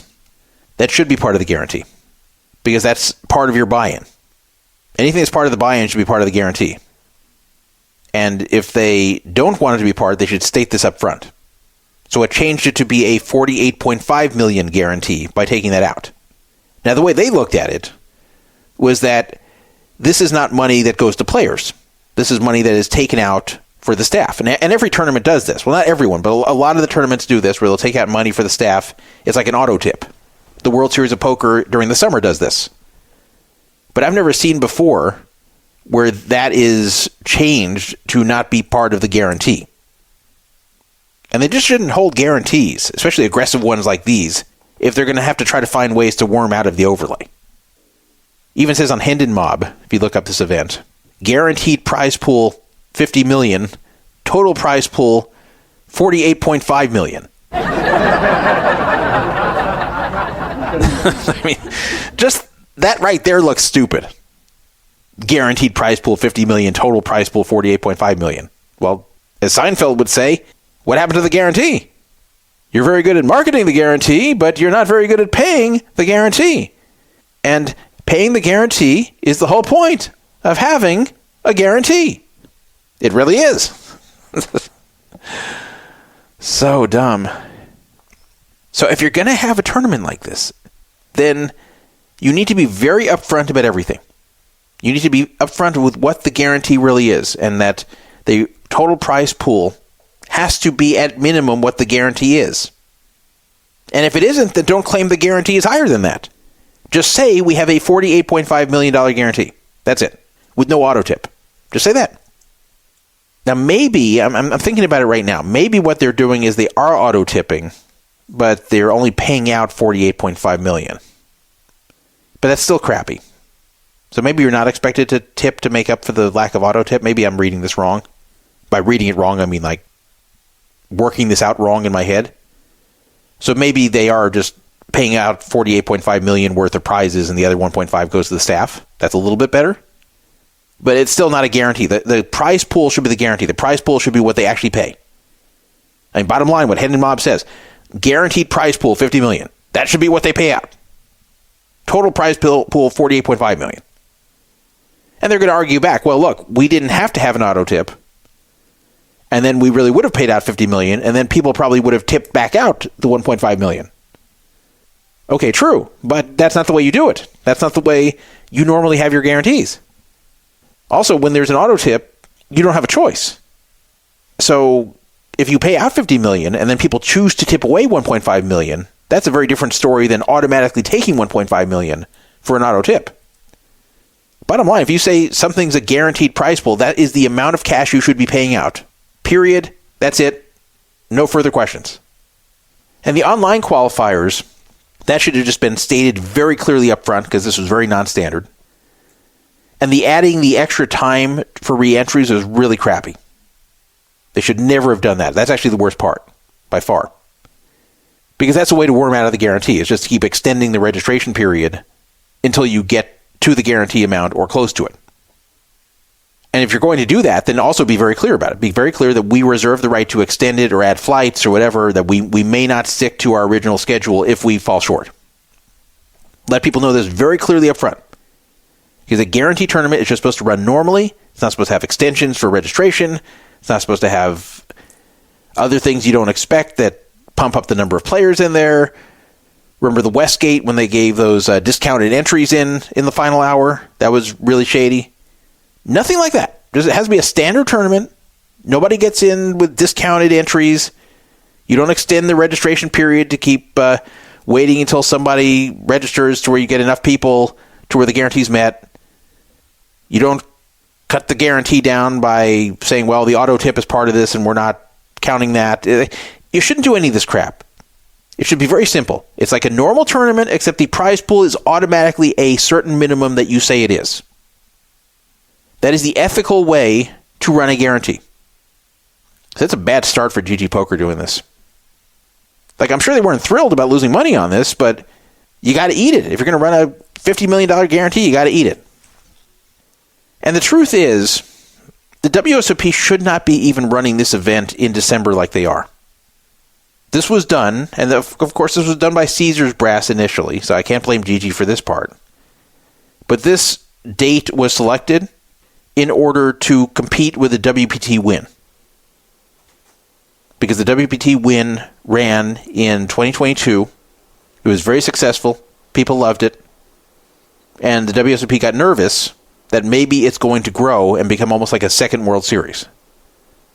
So this was an attempt starting last year to crush the WPT, at least the win version of it, by diluting their player pool, by taking away people that otherwise would be playing that event that want to go to Bahamas to chase bracelets. And they made sure to have these be actual bracelet events. So this way it would be enticing for a lot of people to come out there. That's WSOP's right to do, to schedule whatever they want, but I thought it's a crappy thing for poker to specifically schedule those dates to compete with another very well-liked series. Why not make it January so people can do both? You'll get better attendance, too. Because a lot of people who stayed in Las Vegas that would have otherwise gone out to the Bahamas.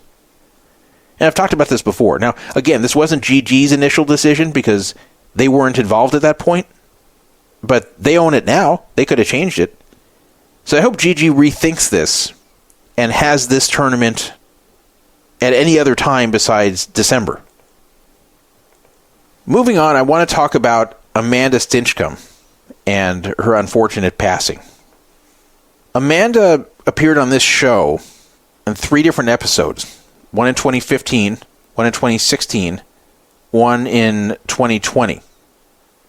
She appeared on the poker scene like in, I think, 2014.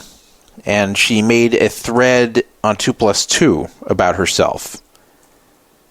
She called herself McGrindin Life. That's McGrindin Life, like Mick, like McDonald's MC. Mick Grindin, but without a G. Grinding, but with no G. Life. That was her name on 2+2. There's also her name on Twitter. You can still find her there. And people took notice of her because she was an attractive young female in her 20s, and she just kind of appeared.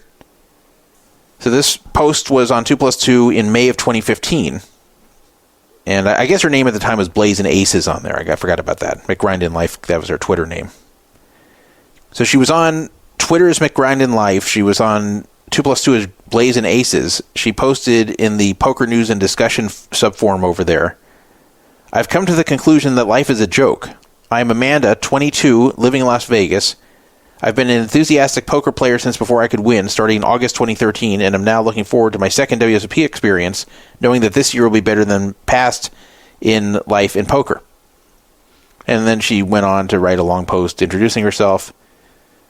She did mention that her childhood and adolescence were pretty tough. She said, "I spent the majority of my adolescence in and out of group homes, detention centers, and rehabilitation centers. I was a rebellious teen that had so much going on in my head because my mother was sick and I was taking care of my 4 little sisters at 12 that I had started finding comfort in the world outside of my house. I was drinking every day by the time I was 13, a devout alcoholic. I would get drunk and disappear for days and weeks at a time, hiding from my mother who would report me as a runaway when really I was just too drunk to make it home. Eventually the cops would find me walking around outside on a school day in Baltimore City," because she was from Baltimore, "and pick me up for skipping school. I stopped attending school every day when I was in 7th grade. Initially, my mom had tried homeschooling us because she didn't want my sisters and I to go to public city schools. She was afraid it wasn't safe."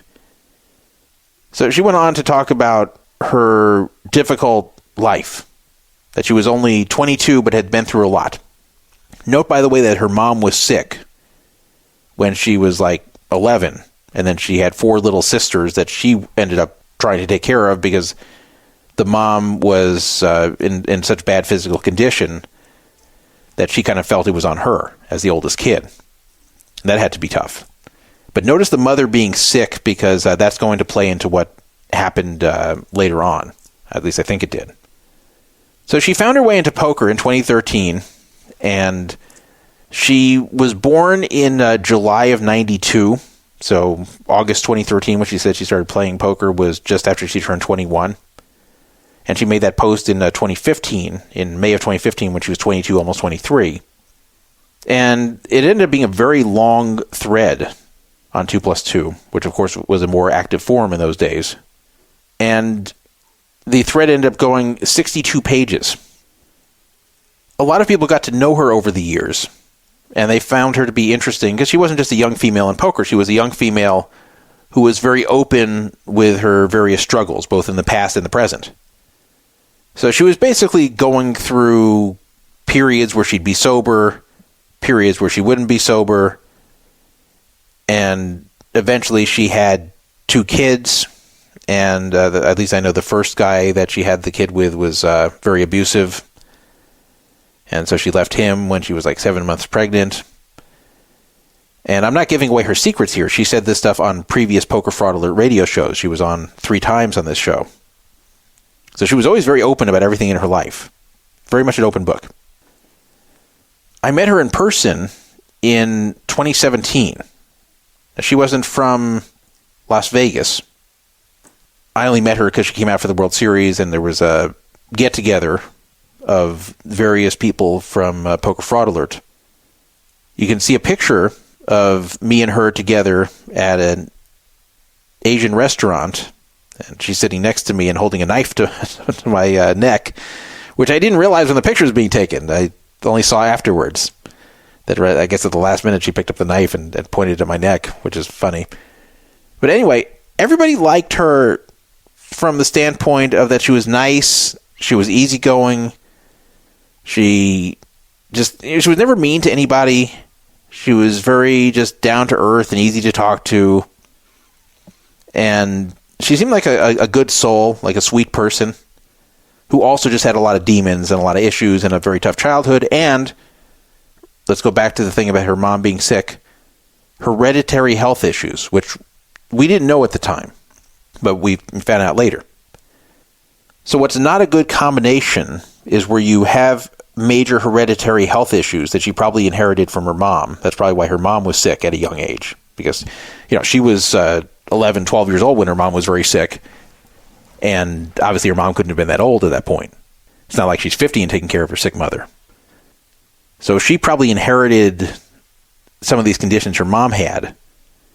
So if you already have major hereditary health issues that are atypical for someone your age, and then you complicate it with drug and alcohol abuse, well, then that could be very dangerous, as you would guess. So what I started to notice over the years, and I didn't even know about the health issues in 2017 when we met, and I don't believe they were discussed on the show. If they were, I'd forgotten that she mentioned it, but I don't think she mentioned it. But I did definitely notice after I had met her that there were a lot of Facebook posts about a lot of hospital stays, and hospital stays that wouldn't make sense from just a drug overdose.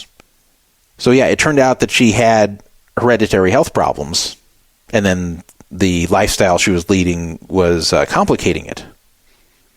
But it wasn't that she was always just high on drugs or drunk, because there would be periods of time where she would get sober and live much more responsibly. And the very last time we had her on this show, which is in 2020, she was doing much better. She was living in Texas. She had a job as a poker dealer. She talked about Texas poker in general, because it's kind of a weird scene over there, and this is before Doug Polk got involved, so people didn't know it as well. She was doing well, She wasn't abusing the drugs and alcohol, had a job. Life seemed to be getting better. She did tell us when she was on that episode in 2020 that she had lived at one point with her abusive boyfriend, the father of her first child, in the Las Vegas tunnels. Remember those tunnels that we've talked about before? You've probably seen documentaries on them. There's actually storm tunnels under the Las Vegas Strip in order to prevent flooding, because there's a terrible flood in Vegas in 75. So they built these tunnels under Vegas so the water would have somewhere to go. And homeless people live down there.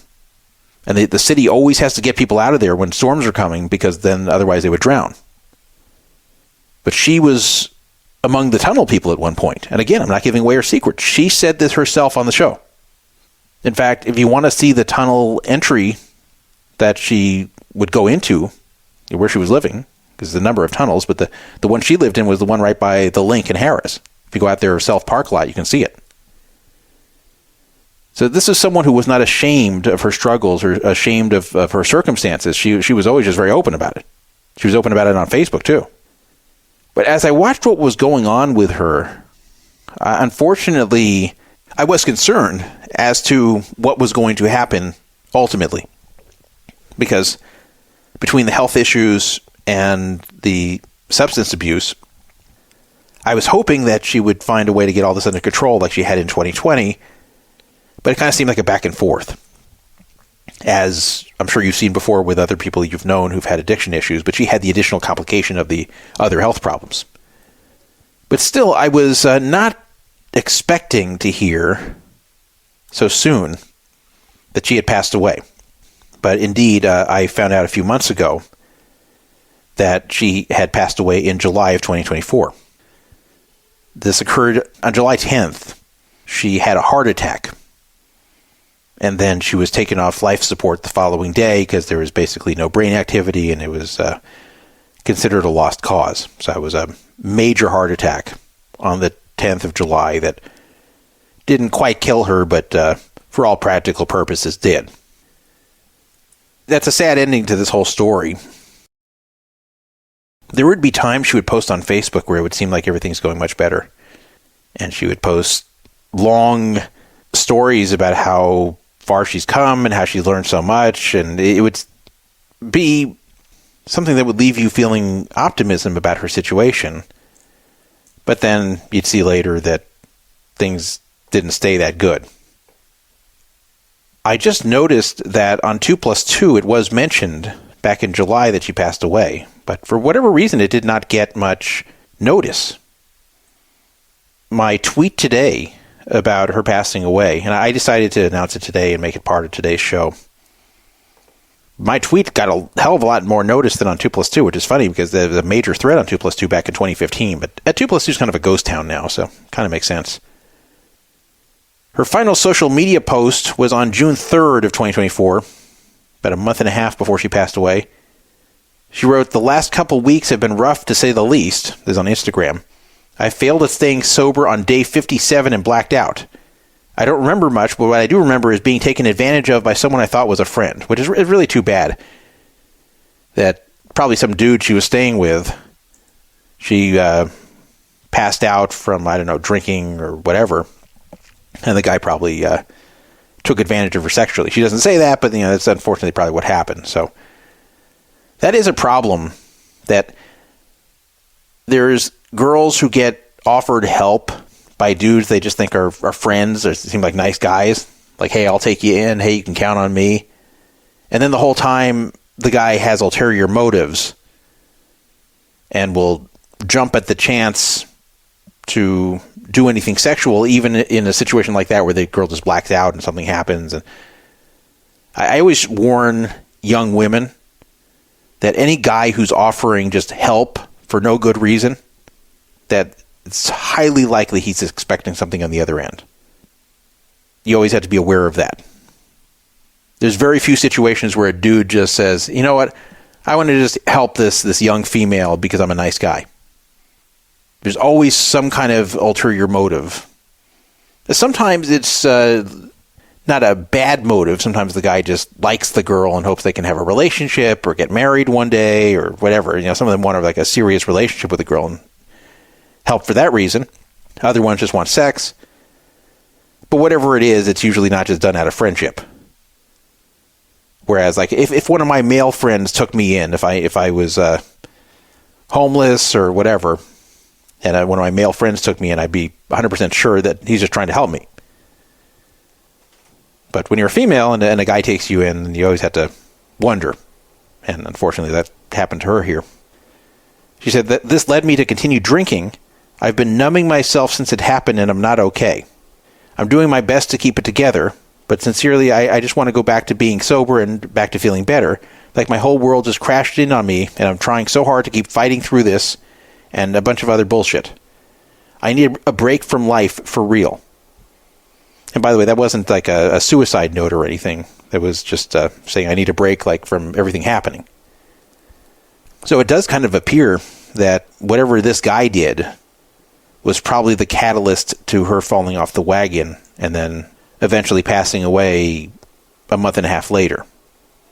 Now, it was from a heart attack, but as I said, it was probably a heart attack that was brought on by the lifestyle she had for the prior month and a half after whatever this guy did.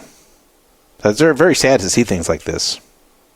But the thing is, there's shitty people out there. There's shitty people out there that take advantage of others and hurt others, and looks like this guy did that, whoever that is, and probably sent her back into a spiral that ended up killing her. If you look at her 2+2 thread, you can see that she writes well. So despite her dropping out of 7th grade and all that, she writes surprisingly well for someone that really doesn't have much education. So she's a very interesting girl. She was on our show 3 times. She was a friend of the show. And we were even talking about having her on a 4th time. It just didn't happen. Not for any reason. It just didn't happen. So it's really too bad. When I found that out, I was quite sad to hear about it. It's one of those things you're like not shocked, but you're also just sad about it. You're just thinking, hey, I kind of hoped I wasn't going to get that news one day. Anyway, rest in peace, Amanda Stinchecum, and it's a sad story. Very sad story. 775-FRAUD-55, 775-372-8355. We're getting some complaints on the text line from the 224 area code that 2 players are stalling, and I don't understand why they're stalling. Like, one of them I don't think is doing it on purpose. So one of them is 420 Powers Me, who's a recent forum member that just barely qualified to play. Another one is For You to Enlighten. For You to Enlighten is someone who is a newer radio listener. And 420 Powers Me, as I said, is a forum person. I don't really know 420 Powers Me other than his forum posts. This For You to Enlighten, I can't see this person intentionally stalling. I do know they're on the East Coast, and they may just be tired. From the 507 saying 420 stalling on purpose. At my table, he's stalling on purpose. Yeah, I don't like that. So I hope 420 hears this. In fact, you can tell him in chat there that Druff says you got to stop stalling or he might be disqualified. We're not going to have that. And For You to Enlighten is gone, I guess. Okay. I guess that's saying our free roll is so big that people are stalling. And for those of you who don't know, the reason that people stall is because it's getting down to the money. There's 2 tables right now, and at 10 we start paying. That if they stall, they hope the other tables bust first, that they get enough people busting to bring it down to 10 people so they're in the money. But it's for $20 freaking dollars is the money, is the bottom money here. So we have 400 up top, but 10th place is $20. So to be stalling for $20 is very lame. So I'm serious. If this 420 guy's got to stop stalling, otherwise I'm going to disqualify him. I'm going to have to make a new rule. You can't stall in the free roll. It's sad, but we're going to make a new rule. If you stall and people like universally say you're stalling, and by the way, we can pull up the record and see it in case you claim you're falsely being accused. But if the records show you're stalling, then you're going to be disqualified. I think I'm going to make that an official rule. That shouldn't be happening. But I had another person text me that he was definitely stalling. He was taking up the whole clock every time on the turn. Yeah, these things are for fun. These free rolls are for fun. They're not to be played like a serious major tournament that you've got to worry about the bubble and all that other shit, you know? Even the bigger ones like this. Okay, so moving on. It is time for a segment that we do every so often. Mojave Desert and Las Vegas history. When I made that intro, I went to a pet store and I bought 10,000 crickets, which can be used as food for people's pets. I bought 10,000 of them, released them in my backyard, just so I could make that 11-second intro. And then the crickets died, unfortunately. Various factors occurred that caused just about all the crickets to die. So 10,000 crickets sacrificed themselves for that intro. I hope you guys appreciate it. But this is Mojave Desert and Las Vegas history. It was something I started a number of years ago and do occasionally here. And when I started it, I actually wondered if people were going to like it. I feared that people would find it boring. But I guess it shows how old our audience is, that it ended up being a popular segment. So yes, Mojave Desert and Las Vegas history is actually a popular segment on Poker Fraud Alert Radio, and I should do it more often. And this week, we're going to do it about the Primm area of Nevada, which is the state line if you're coming from the south, coming from Southern California, and you drive up the 15. Primm is the little town of the state line. So this edition is going to be about Whiskey Pete's and Primm. Now, the reason Whiskey Pete's is prominent this week is because they have temporarily closed. But this is not just going to be about Whiskey Pete's, it's going to be about that whole area. I've meant to do one of these segments about Primm for quite some time. I just hadn't done it yet. So Whiskey Pete's opened in 1977. It was the first state line casino. And in fact, it was called State Line at the time, the area. State space line. Not state line all one word, but state, then space, then line. It's called State Line, Nevada. Unfortunately, there's another State Line, Nevada, and that's without the space. State Line, all one word, Nevada. And that is the Lake Tahoe area. So if you go to Lake Tahoe and you stay in the casinos there, like Harrah's Lake Tahoe, whatever, that's all in State Line, Nevada. That's not Lake Tahoe, Nevada. In fact, there is no Lake Tahoe, Nevada. There's a South Lake Tahoe, California, which is right across the border from State Line, Nevada. In fact, you can walk there from State Line, Nevada, and Harrah's Lake Tahoe. But there's no Lake Tahoe, Nevada. But if you think of the casino area of the Lake Tahoe region, that is State Line, Nevada. So we're not talking about that. We're talking about the state line that is now called Primm. And they actually changed the name to Primm in the 90s because of the confusion regarding the two state lines, which I'm surprised that even happened in the first place. Anyway, back to Whiskey Pete's. That was the first casino you'd pass. And you probably remember this when you'd be driving into Vegas on the 15, and you would see that one casino there that would be the first place or last place to gamble between Vegas and LA. And people would stop there. People would want to either get their last gamble in to maybe get even if they're leaving Vegas down, which would happen quite often, or you just want to go out and do a little gambling before you get to Vegas. So it did well enough to continue existing for decades. In the 90s, the area expanded. So that's where the other Primm casinos showed up.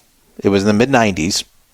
And that was when they added Buffalo Bills and the Primm Valley Resort, which I think was called Prima Donna at one point. So those were on the other side of the freeway. So now you had 3 casinos there. This really vitalized the area because now there was more reason to stop there than just to gamble. There was, and I guess there still is, at least structurally, a big roller coaster called the Desperado at Buffalo Bills. And at the time, it was the tallest roller coaster in the world, and it was fun. I rode on it a number of times. They also had a pretty good log ride in Buffalo Bills, and they had other attractions like that there. So there were actually attractions. It was like a mini amusement park.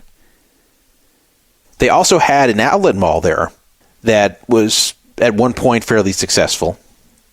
So there were a number of things to stop there for. You could stop there to go shopping.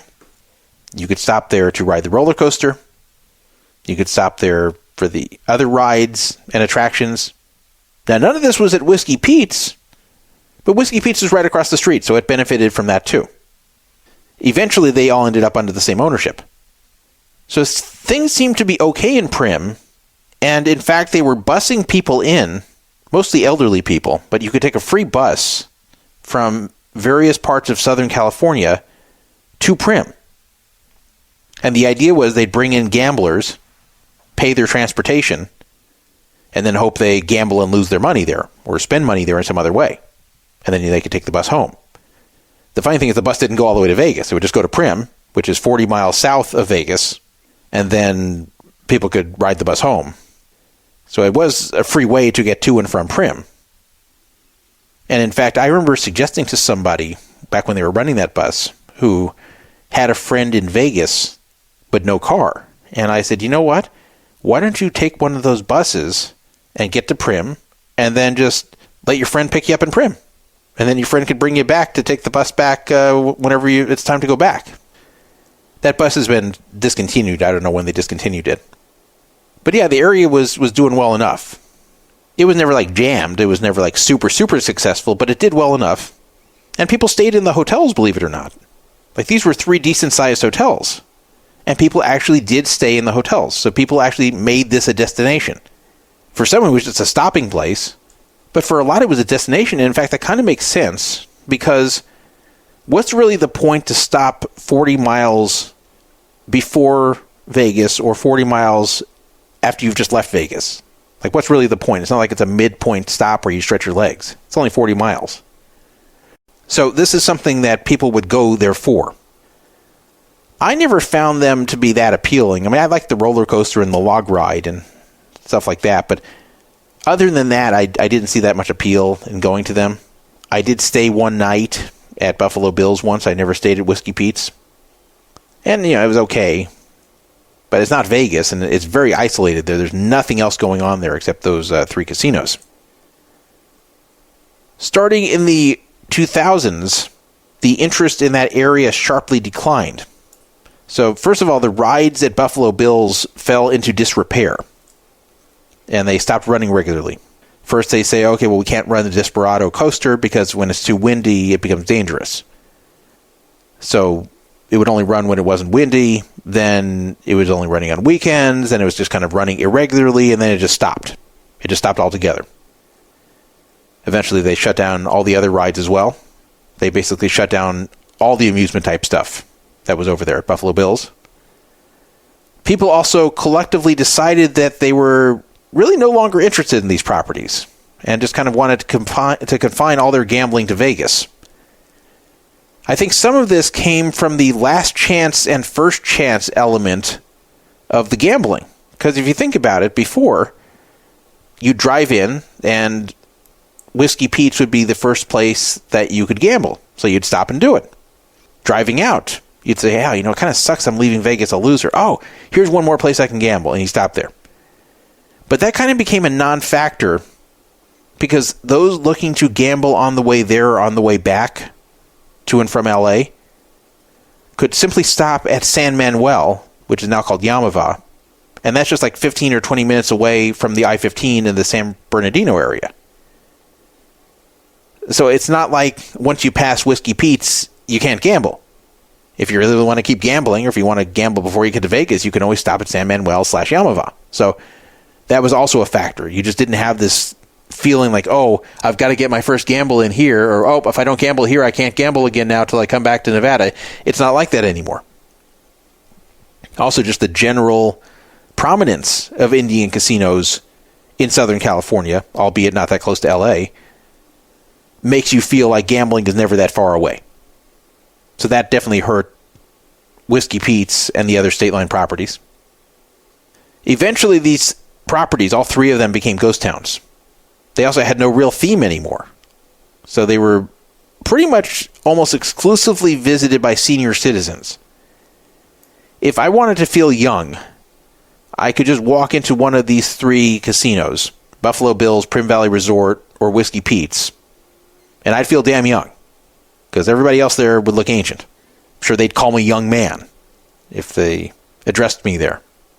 But I was surprised at how empty they were when I'd go in. Very little action. It made me wonder how they even keep the lights on. It made me wonder who even stays there.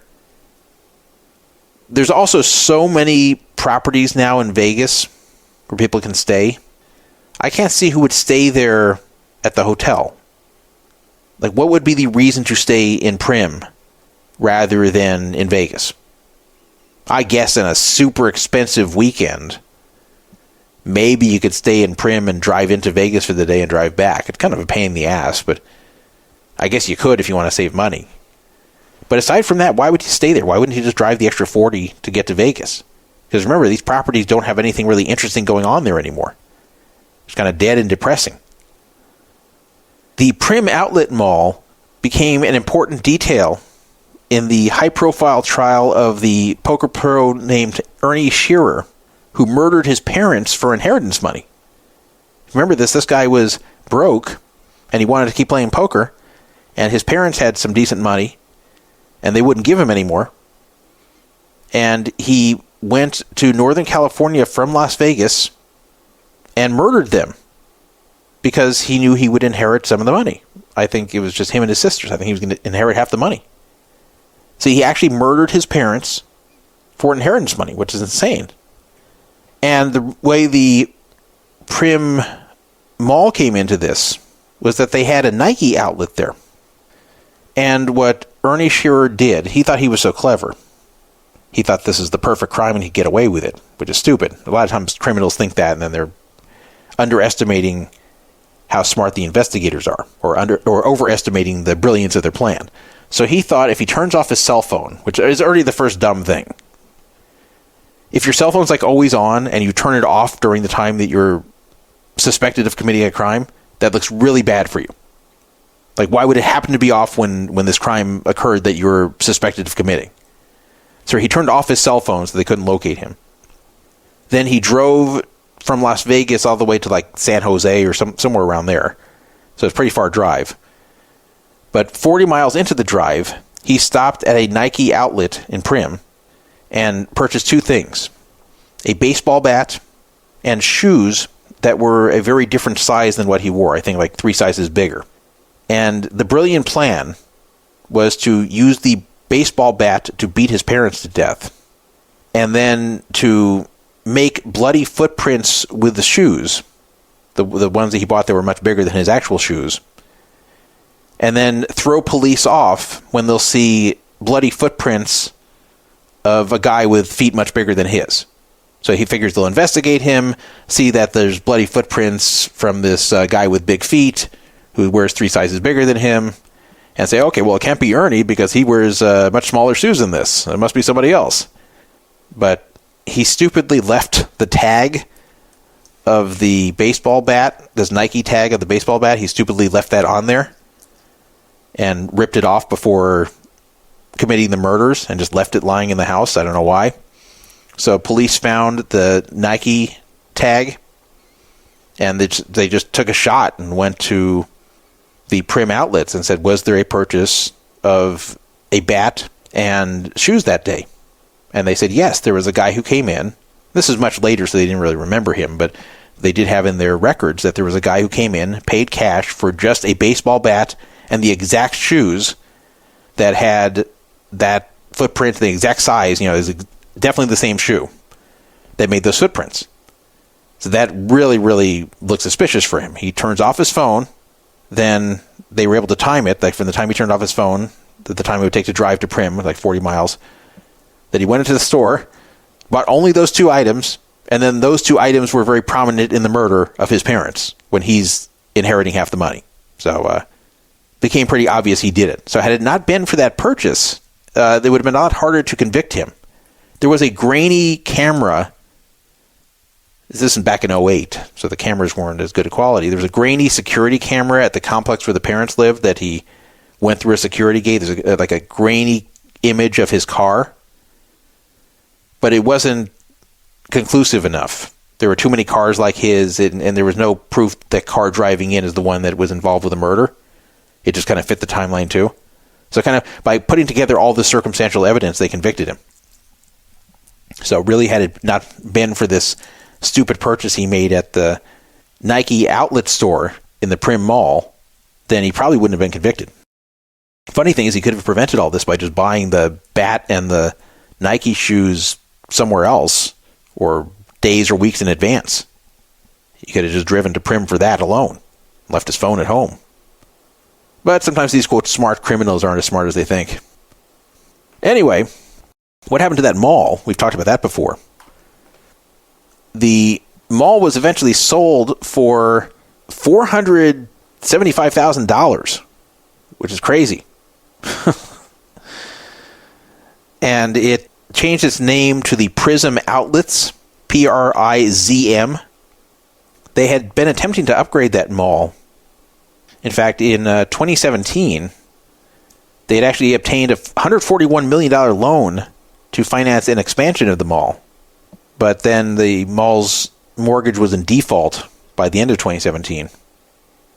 But they're still trying to upgrade it in December, a much less expensive upgrade. But COVID really put an end to that. By the end of 2020, the Primm Outlets Mall was said to have lost 95% of its value during the second half of 2020.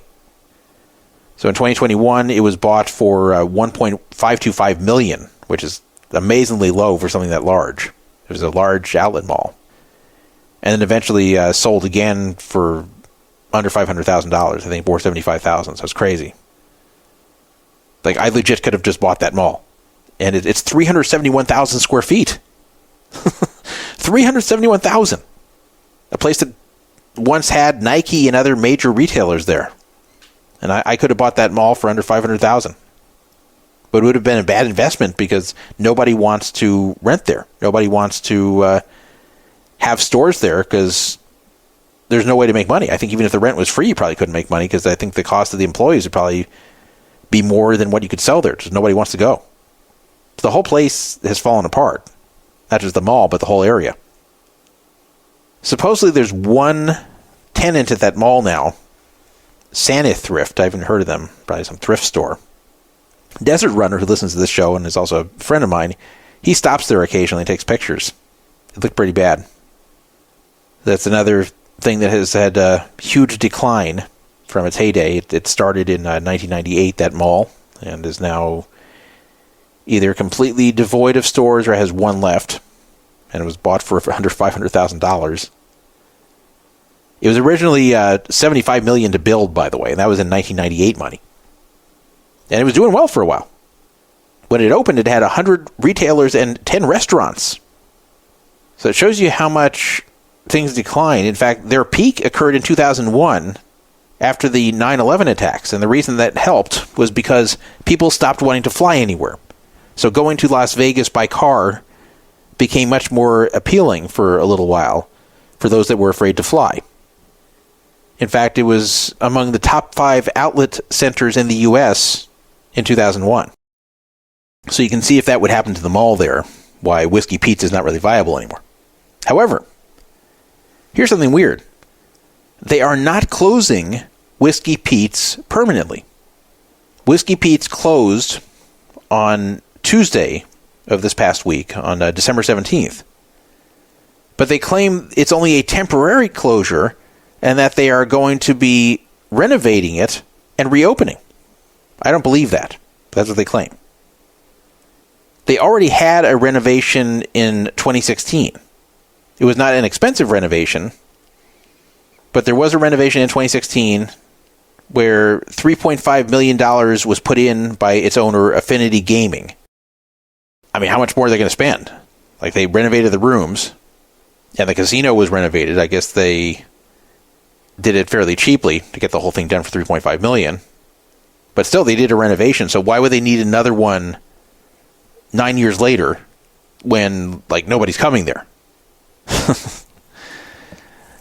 So I don't believe it. I think they're just kind of closing for the moment and thinking, what do we do? They don't want to say they're closing for good in case they reopen, but they also don't want to give a definite date of reopening because they may never reopen. They're not even really explaining what the renovation is for and what the plans are. Whiskey Pete's was named after a gas station owner named Pete McIntyre. And there was a lot of Old West memorabilia throughout the property. The piece of memorabilia that people liked the most, and the most prominent one by far, was the actual car used by Bonnie and Clyde. And that was on display there. Pete McIntyre was a rumored bootlegger. Now, Pete McIntyre died in 1933, so he was not involved in opening Whiskey Pete's. Though the logo of Whiskey Pete's, which existed for 30 years, showing a disheveled-looking guy with a mustache and a cowboy hat holding up a bag of cash, that was modeled after Pete McIntyre. And in fact, they accidentally exposed Pete McIntyre's grave when they were trying to build a connecting bridge from Whiskey Pete's to Buffalo Bill's. And then they moved the body, and now is said to be buried in one of the caves where Pete was said to have cooked up his moonshine. So they actually moved his final resting place because they accidentally dug it up when they were digging to do construction. It was an unmarked grave, so it wasn't on purpose. It's understandable why it happened. Whiskey Pete's was actually opened by Ernest J. Primm. See, that's where the name came from. Ernest J. Primm was the one who opened Whiskey Pete's in 1977, and then he expanded it in 1993 with a new hotel tower. There are some rumors that there might be an extension of Las Vegas Airport, which is currently called Harry Reid Airport, which it shouldn't be, but it is, formerly McCarran Airport. But they're considering adding an extension to remove some of the congestion at that airport and having that in Primm. And that might help revitalize the area a little bit. But I'm still not sure if they're going to do it, and they will have to find something to do as far as getting people to Vegas from there. Because it kind of sucked to land in Vegas and then find out you're not in Vegas and you're 40 miles away and have no way to get to Vegas. So I don't think they're going to do it. There's just a discussion that I've heard in recent years. There was an unfortunate incident that occurred in 1987 where a boy named Alexander Harris, who was 7 years old from the Bay Area, was reported missing from the arcade of Whiskey Pete's. And unfortunately, Alexander Harris was a murder victim. And somewhere not too far from the property, his body was found. There was an arrest in that case. But the person who was arrested for it, Howard Lee Haupt of San Diego, was acquitted of all charges. So in addition to that case never being solved, at least to the point of a conviction, and in fact the guy who was accused won $1 million punitive damage award in the 90s, this Howard Lee Haupt guy, who was acquitted. But there was a second murder, and that one, the perpetrator was definitely responsible for it. You know, they definitely know who did that one. But at the Prima Donna, which is now the Primm Valley Resort, a 7-year-old girl was also murdered there. This was not at Whiskey Pete's, this was at Prima Donna. And 2 young men who were like 18 years old were talking to her before she was killed, and it turned out one of them did it. So one of them had killed her, and the other one kept quiet about it, despite knowing that his friend had done it. Now, unfortunately, the one who kept quiet about it but hadn't actually do it, he could not be charged. And there was discussion at the time, I forget if this ever ended up happening, there's discussion at the time of changing the laws to making it to where if you have knowledge of something like this occurring and don't come forward with it, that you can be charged with a crime. But I remember there was a campaign on the radio at the time in LA to pressure UC Berkeley not to let in the second guy, who, again, didn't commit the murder but was knowledgeable about it and said nothing. There was also some criticism at the time of the staff of the Prima Donna because they got the girl's father to sign a document upon her disappearance that he was not going to hold them responsible if they gave him $200 and a case of beer. And he actually signed it. They actually convinced him that $200 and a case of beer was compensation for what had happened. And they took a lot of heat over that. This was before the full details came out about who did it and everything. There was some idiots in risk management thinking that they're being clever and taking advantage of a simple person and then looking really bad. So yeah, there were 2 different abductions which resulted in murders in the area, both of 7-year-olds. Both 10 years apart. One was in 97, one was in 87. I remember the one in 97. That was big news. And the new resorts there for the Buffalo Bills and Prima Donna, yeah, they hadn't been around that long. And they were popular at the time. So I don't think that Whiskey Pete's is ever reopening. I think it's gone. I don't think that the area is ever going to revitalize. I actually got a tip from somebody with knowledge that they are considering bringing back the log ride at Buffalo Bills, but not the roller coaster. That the roller coaster would require too much as far as getting it operational again. So the roller coaster is never going to operate again, but the log ride, they do have plans to get running. But I can't imagine that's going to bring a lot of people at this point. It's just a different time. I always kind of had the feeling about Primm that it just didn't completely make sense to me. It just seemed too close to Vegas. If it was like right in the middle of the drive, like let's say it was where Barstow is, or even where Baker is, I could understand why there'd be some appeal to have casinos there. But 40 miles from Vegas, it just didn't make much sense, especially once you have all these other casinos that are in California that people can visit. Just didn't make much sense to me, and I guess they all had their time, but those times are ending. Freeroll is down to 8 people now, so everybody still in it is going to cash. We'll see who the big winner is. Okay, so let me move on to the next topic here. I did play the ClubWPT Gold event, as I told you about last time, and I lasted a whopping 90 minutes in it. Now, the structure was very fast, though I didn't get to even really experience that because it hadn't rocketed up yet. I mean, it was 30-minute levels, so it's going to go up fast no matter what, but it hadn't like really gone fast yet by the time I busted.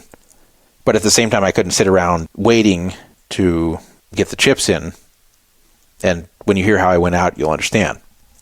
I did not know anyone at my table, which is good.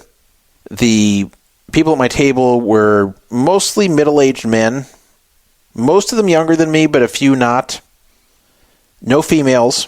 And there was one person who stuck out as different from the rest of us, and that was a young guy with sunglasses on.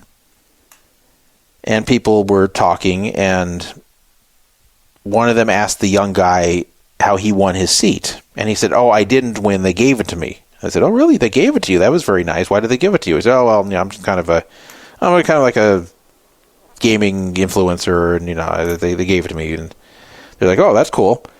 So what's your name?" So then he said his name was Nate.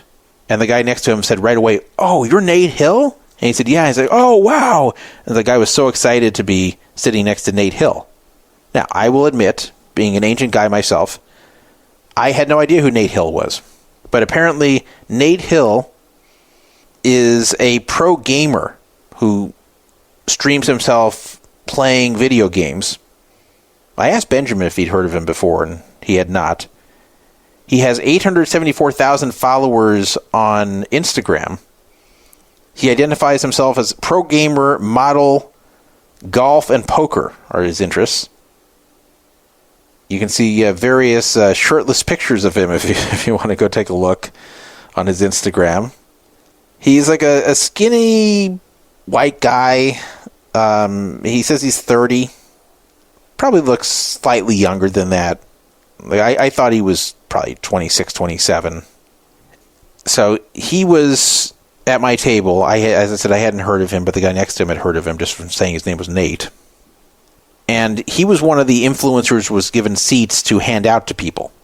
So that's why he got his free seat, because any influencer who was handing out seats also got to play themselves. Nate was a lot better than I expected he would be. I didn't know anything about him, so I thought he's just a gamer who got a seat here, but would probably be a fish. But he wasn't. I didn't get to see that much of his play because I was only there for 90 minutes. But he did seem to be accumulating chips there, and he did seem to be making smart bets. I actually had a little bit of a tough spot against him. Not the hand I busted against him, but I had 6-7 suited that I opened in late position. One of the few times it folded to me in late position. There's almost always someone coming in before. And I'll say this, by the way, I didn't really have that good of a table draw in that there was one guy who would open limp sometimes, but almost everybody else was open raising. So at least everybody else was cognizant that you don't open limp.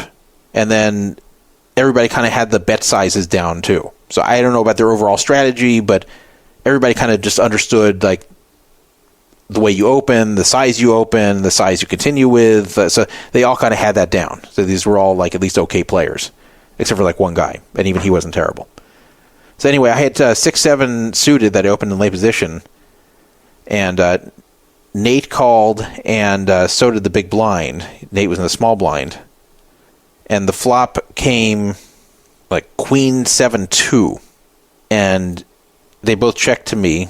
I bet 700, and then Nate check raised me to 2100, and we're starting with 25k stacks.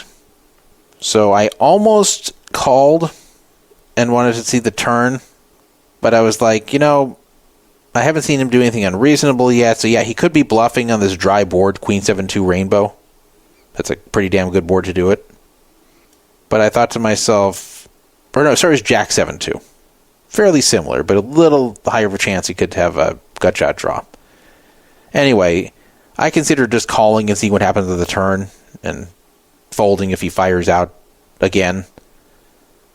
But I said, fuck it. He could have flopped a set of deuces, and then, what if I hit 2 pair? Then I'm going to bust here. So I didn't want to marry myself to that hand, because I had nowhere to go except for making 2 pair or trips.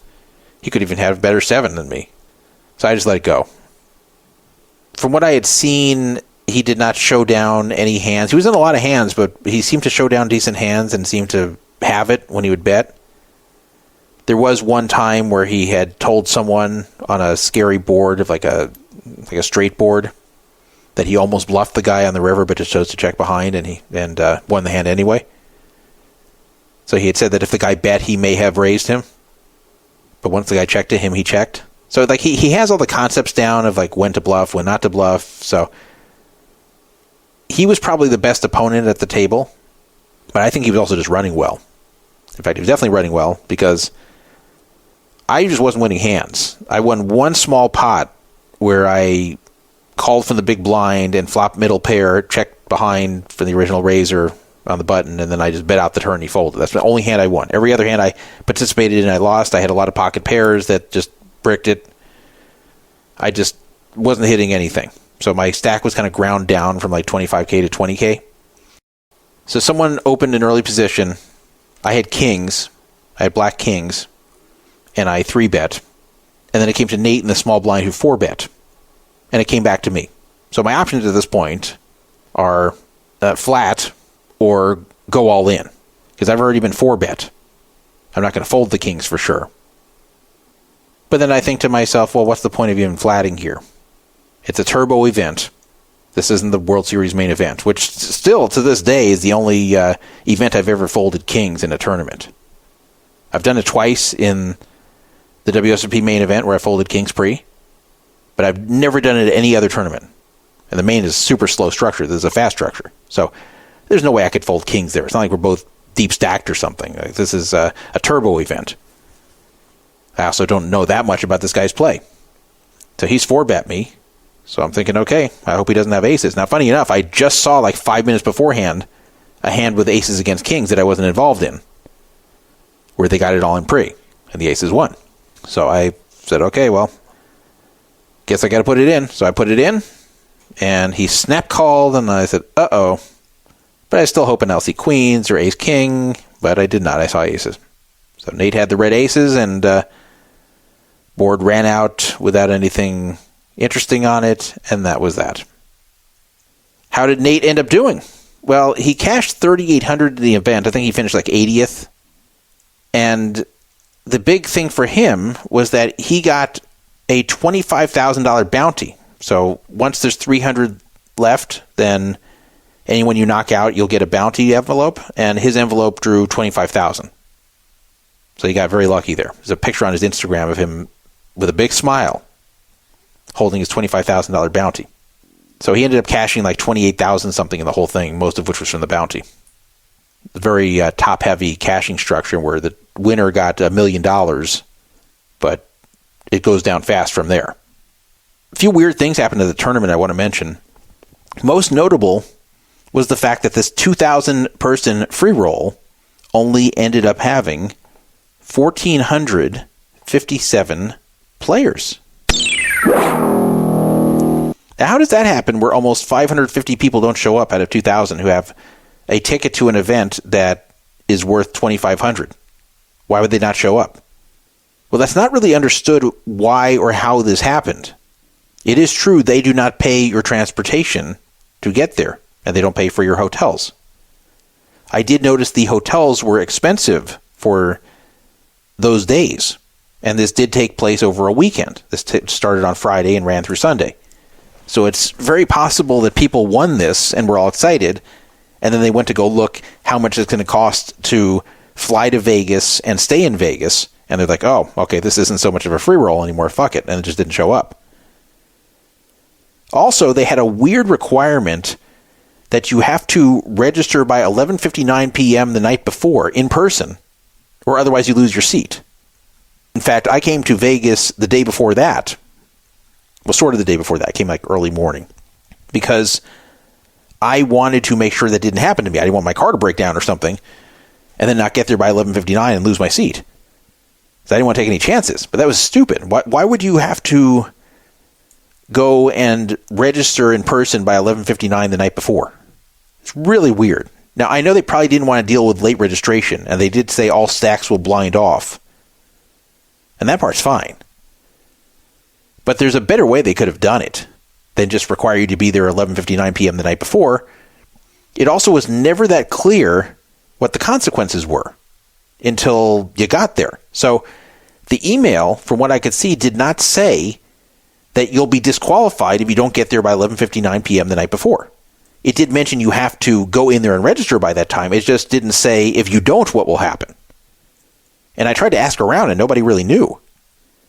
So I have to imagine probably some people didn't know they had to come down by 11:59 p.m. the night before, and register in person. They just thought they'd show up and they would be there for them. So probably people lost their seats that way too. And there was no way out of it once it happened. So that was a weird and confusing rule, and they should have been clearer about it. This is something they should have really, really hammered into people's heads because it's non-standard. So again, I think what they were going for was they just wanted everybody in place with a seat assigned, and they did not want it to where people would show up and be able to late register or there'd just be dead stacks blinding off. I think they wanted the only stacks in the event to be ones that people had shown up to claim. But what they could have done is they could have left that open all the way through like 9 a.m. the next day or 9:30 a.m. and then just remove the dead stacks before the event begins.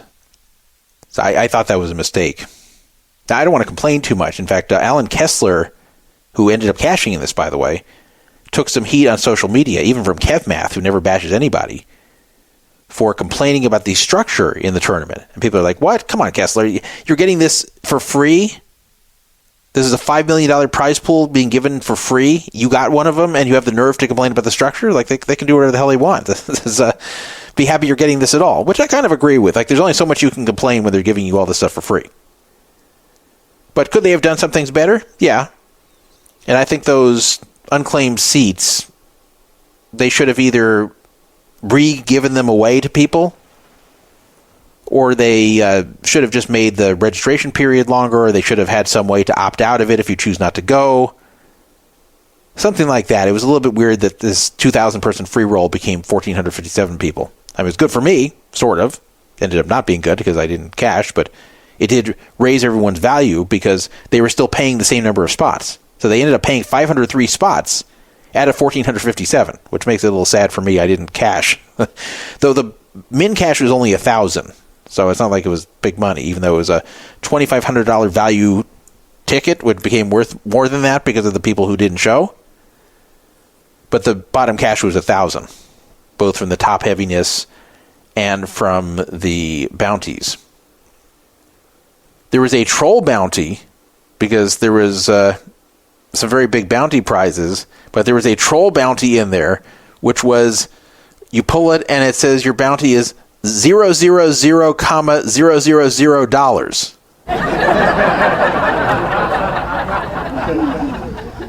So at first glance, it looks like you won several $100,000, and then you see it's 000,000. That was a troll bounty in there that nobody expected, and people kind of got a good laugh out of that, except probably the guy who happened to.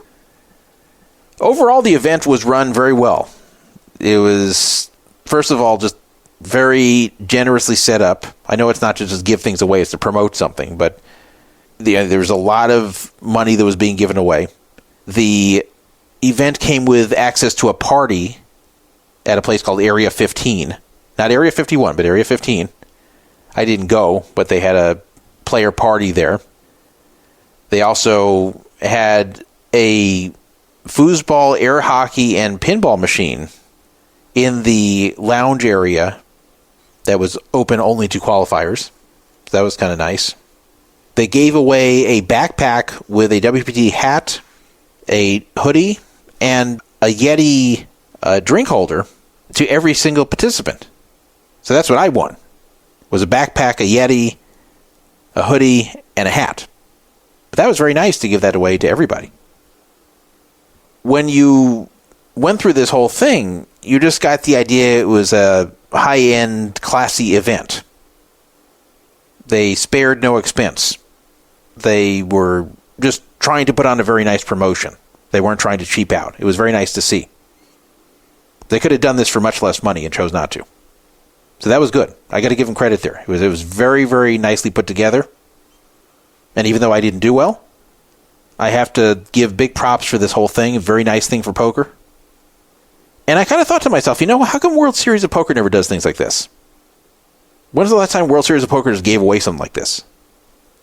Just all the nice little touches. The backpack with the stuff in it, and the lounge with the machines in there, even the little joke $0 bounty, the $5 million free roll. I mean, I don't see the World Series doing anything like this. The World Series always seems to kind of operate like, how can we make the most money? How can we give away the least? So while I like the World Series for its variety, and for the most part the way the events are run, and I think the bracelet is the best trophy in poker, it's the best title to have. I think most people think that. And it's nice to have just 7 weeks of these events of so many different types. There still is no comparison to the World Series. There's no other series that's like that, and that's why I go. But it was nice to see a competitor really trying hard and really doing something that was classy and well put together and generous for the poker community, even if it is part of a promotion of an upcoming product they have. So props to them. I don't want to sound like I'm complaining at all just because of those minor criticisms. I thought the whole thing was very nice, and I appreciated I was part of it. Even the cold I caught did not appear to come from there, because I would have had the symptoms earlier. I got it from hanging around in casinos after that. And it's been tough doing this show tonight with this damn cold, and I've had to cough a few times, and I feel it in my throat as I'm talking here. By the way, if anybody at WPT is listening and you want to make Poker Fraud Alert one of the influencers next year, I'll be happy to. I'll be happy to be an influencer if you do something similar in the future. This is the second time WPT has done something like this. So if you want to have a third time and you want Poker Fraud Alert to give away seats or run contests, I'll do it, and we'll do a good contest too. Like, I won't rig anything. I won't shuffle it to my friends. I'll do a good, honest, fun contest. So if you guys want to do it through Poker Fraud Alert, I'll be happy to do it. I really was happy with what I saw at this event. And I want to thank Seriously Serious for giving away seats to Poker Fraud Alert members. I don't think any of them cashed. If you did, let me know if you were one of them. But I thought it was very nice, and I met some of you guys for the first time. And that was nice. We had that as well. And that was thanks to Seriously Serious, who used some of the seats allocated to him to give away to Poker Fraud Alert. And he's a longtime member of the community, so I appreciate him doing that. And that was very generous of him to do, and to allow people from Poker Fraud Alert to be part of this. But WPT, if you want to make me a direct influencer next year, I'll be happy to be one. I'm not begging. I'm just saying I'll be happy to do it. I saw influencers out there doing it that have less reach than I do. Some with more, but saw some with less. Scott Sibella has lost his gaming license. And there was very little coverage of Scott Sibella, the former Resorts World president, and also at MGM, was the president there as well. There was very little coverage of Scott Sibella's issues and antics over the years until we had the whole thing blow up because of the Shohei Ohtani gambling scandal. But we've been covering Sibella's crap on Poker Fraud Alert for almost 3 years. And I was wondering why it was getting such a little discussion in media. And that is because there's a lot of corruption in Vegas. There's corruption in the justice system, as you're going to hear when I tell you what happened with Sibella. There's corruption even in Nevada gaming. There is corruption in the media. Part of the reason there's a lot of the corruption is that everybody kind of feels like they need each other. Las Vegas isn't very big. There's really no outlying areas to the Las Vegas metro area. There's always been corruption baked into the cake, especially during the mob years, but even since then. So a lot of weird things happen in the Vegas justice system where you just are left scratching your head. And a lot of times the media will not aggressively cover certain things because they want access to stories, whether it's from the police or from the casinos.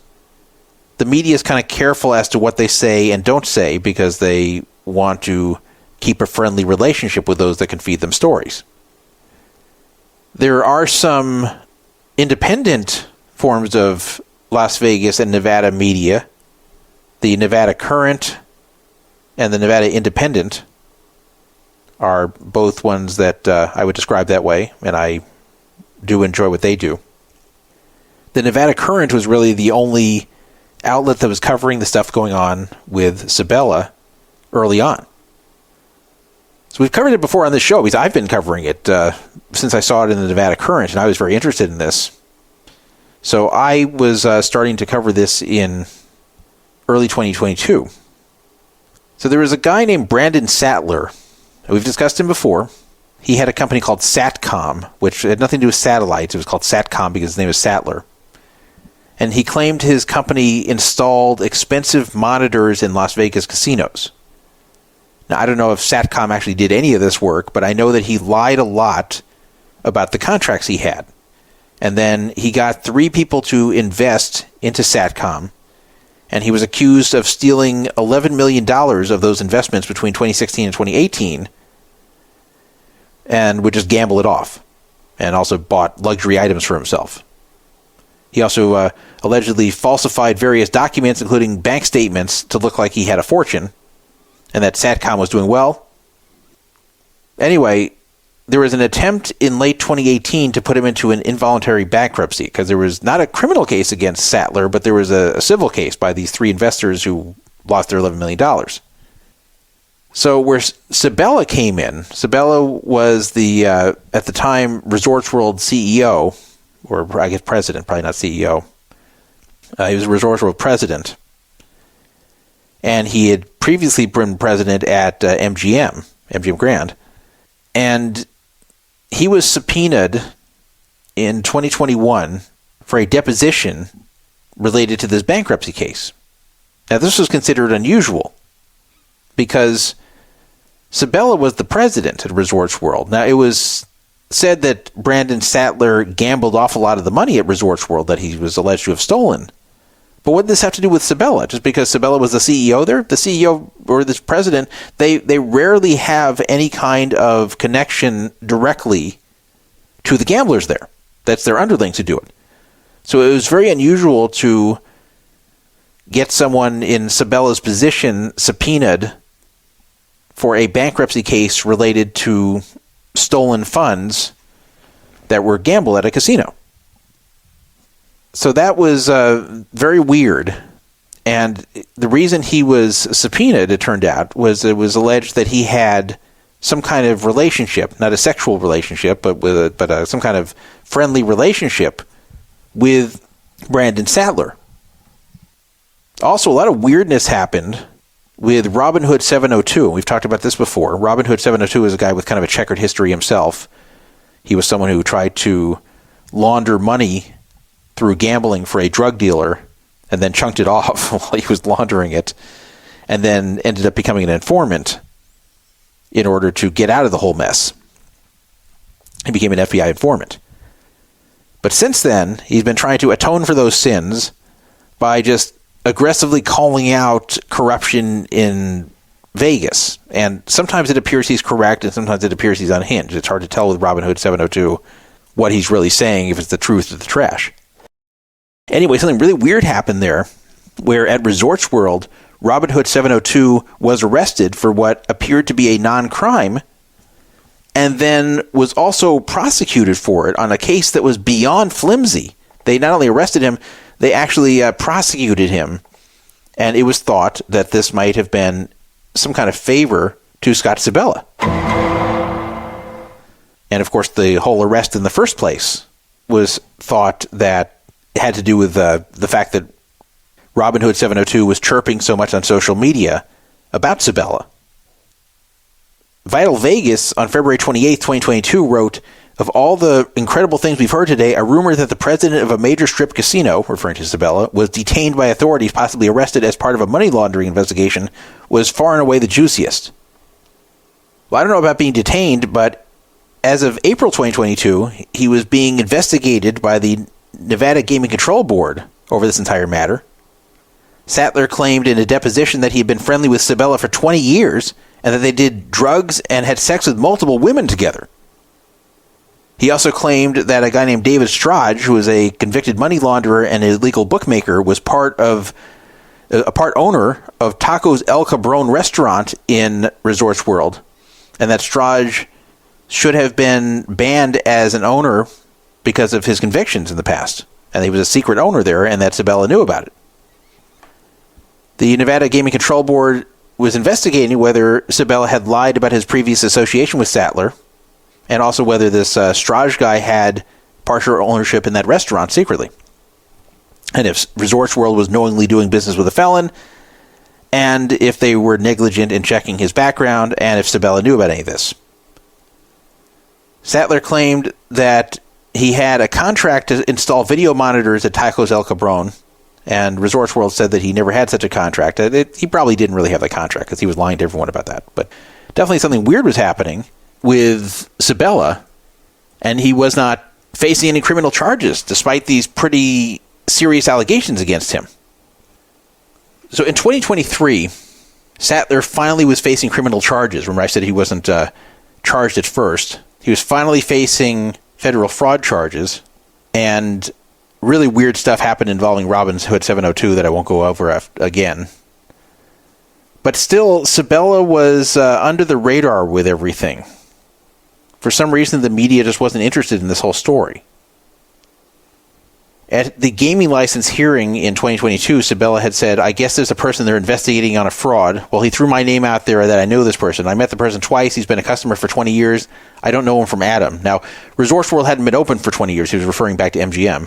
He's done no work at Resorts World. So they saw my name. They said, hey, let's get Scott, maybe subpoena him. Maybe he knows something. They pulled the subpoena back just 2 weeks ago saying they were wrong. So that was the way it seemed to be left. That even though it was pretty clear that Sattler did know him, that Sattler had been close to him for 20 years, going back to MGM, and that Sibella was pretty aware that Sattler was stealing money and losing it at MGM and Resorts World, that somehow Sibella got off for that. Somehow they just kind of let it go. Where it got much worse for Scott Sibella was when a huge story came up regarding a gambling scandal, and that was the Shohei Ohtani Ippei Mizuhara gambling scandal that started right at the beginning of the 2024 baseball season in late March. So if you remember, we covered that a lot on this show. Shohei Ohtani's assistant, Ippei Mizuhara, stole a bunch of money from him to gamble. There were some suspicions that Ohtani himself was gambling through Mizuhara, but that was never proven. It's kind of hard to tell what the truth was, but at minimum, and they even have him admitting this on text messages, at minimum he did steal a lot of Ohtani's money to gamble. So it's possible he was also placing bets for Ohtani, but at minimum, Mizuhara did steal a lot of Ohtani's money to gamble. And this became a very, very big story. So this really motivated the feds to investigate this whole thing very aggressively, because baseball has a lot of influence. Major League Baseball has a lot of influence, and they wanted this investigated and closed very quickly because they didn't want this cloud hanging over the head of their biggest star. So boy, were they fast at doing this. I've never seen a federal investigation go this fast. So anyway, upon looking into the whole thing, it was found that there was a bookmaker named Wayne Nix, N-I-X, who was a known bookie, and he lost a lot of money in MGM Grand when Sibella was president there. And it was clear that Sibella was aware of Nix's background. He knew that Nix's money came from illegal bookmaking, and it was clear they had some kind of personal relationship, and he let Nix gamble there with the illegally obtained money, which is a huge no-no in Nevada gaming. You're supposed to always know the source of funds if you're a casino operator. Now, I'm not talking about small gamblers. You don't have to worry about someone losing $1,000 where that $1,000 came from. But if it's going to be big money, you have to know where that source of funds is from, and if it appears to be from crime, and especially if you have a personal relationship and you definitely know that person got their money from crime, and then they're losing it in your casino, that's a big, big gaming violation. So that was alleged that Wayne Nix was close with Sibella, and that Sibella looked the other way, and in fact gave comps to Wayne Nix, despite knowing he was a bookie. And in fact, it was also alleged that he actually made some bets with Wayne Nix on some occasions. So this all looked very bad for Sibella. Now, where this has to do with Shohei Ohtani was that Wayne Nix was involved with the bookie that was taking the bets from Ipe Mizuhara, the guy who stole from Otani. That bookie was named Matthew Bowyer, and he was associated with Wayne Nix.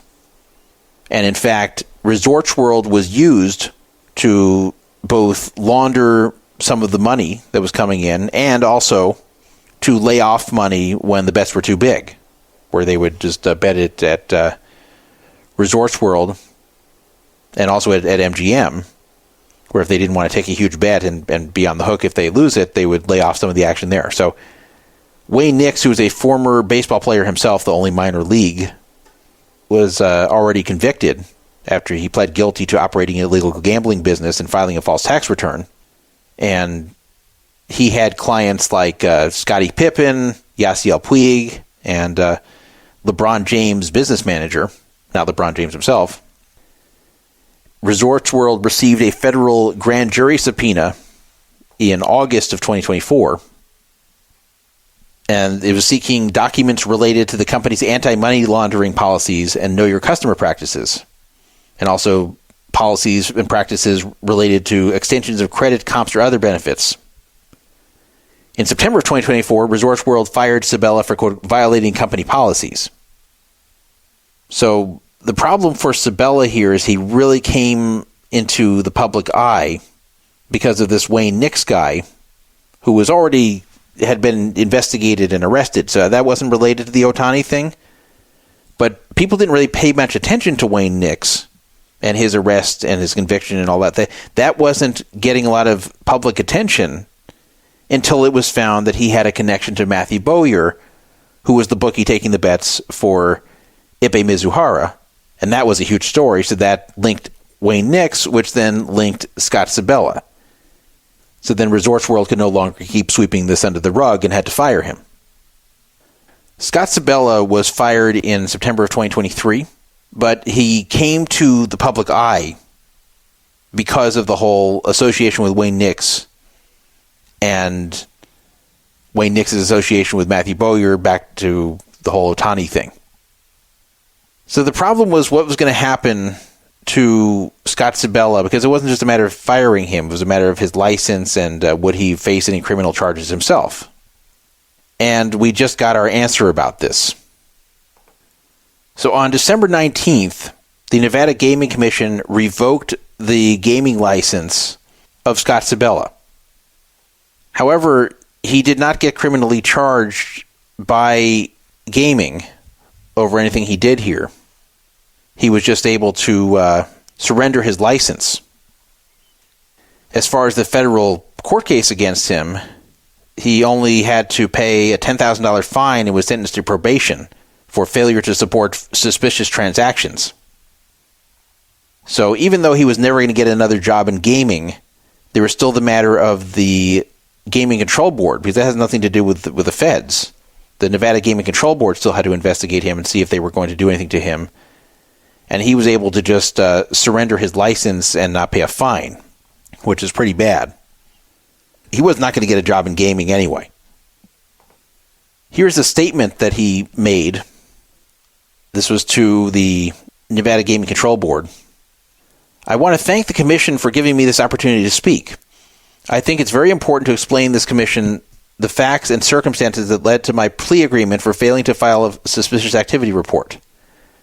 When I was president of the MGM Grand Hotel, the time frame covered by the complaint, MGM Resorts at the corporate level performed all compliance functions.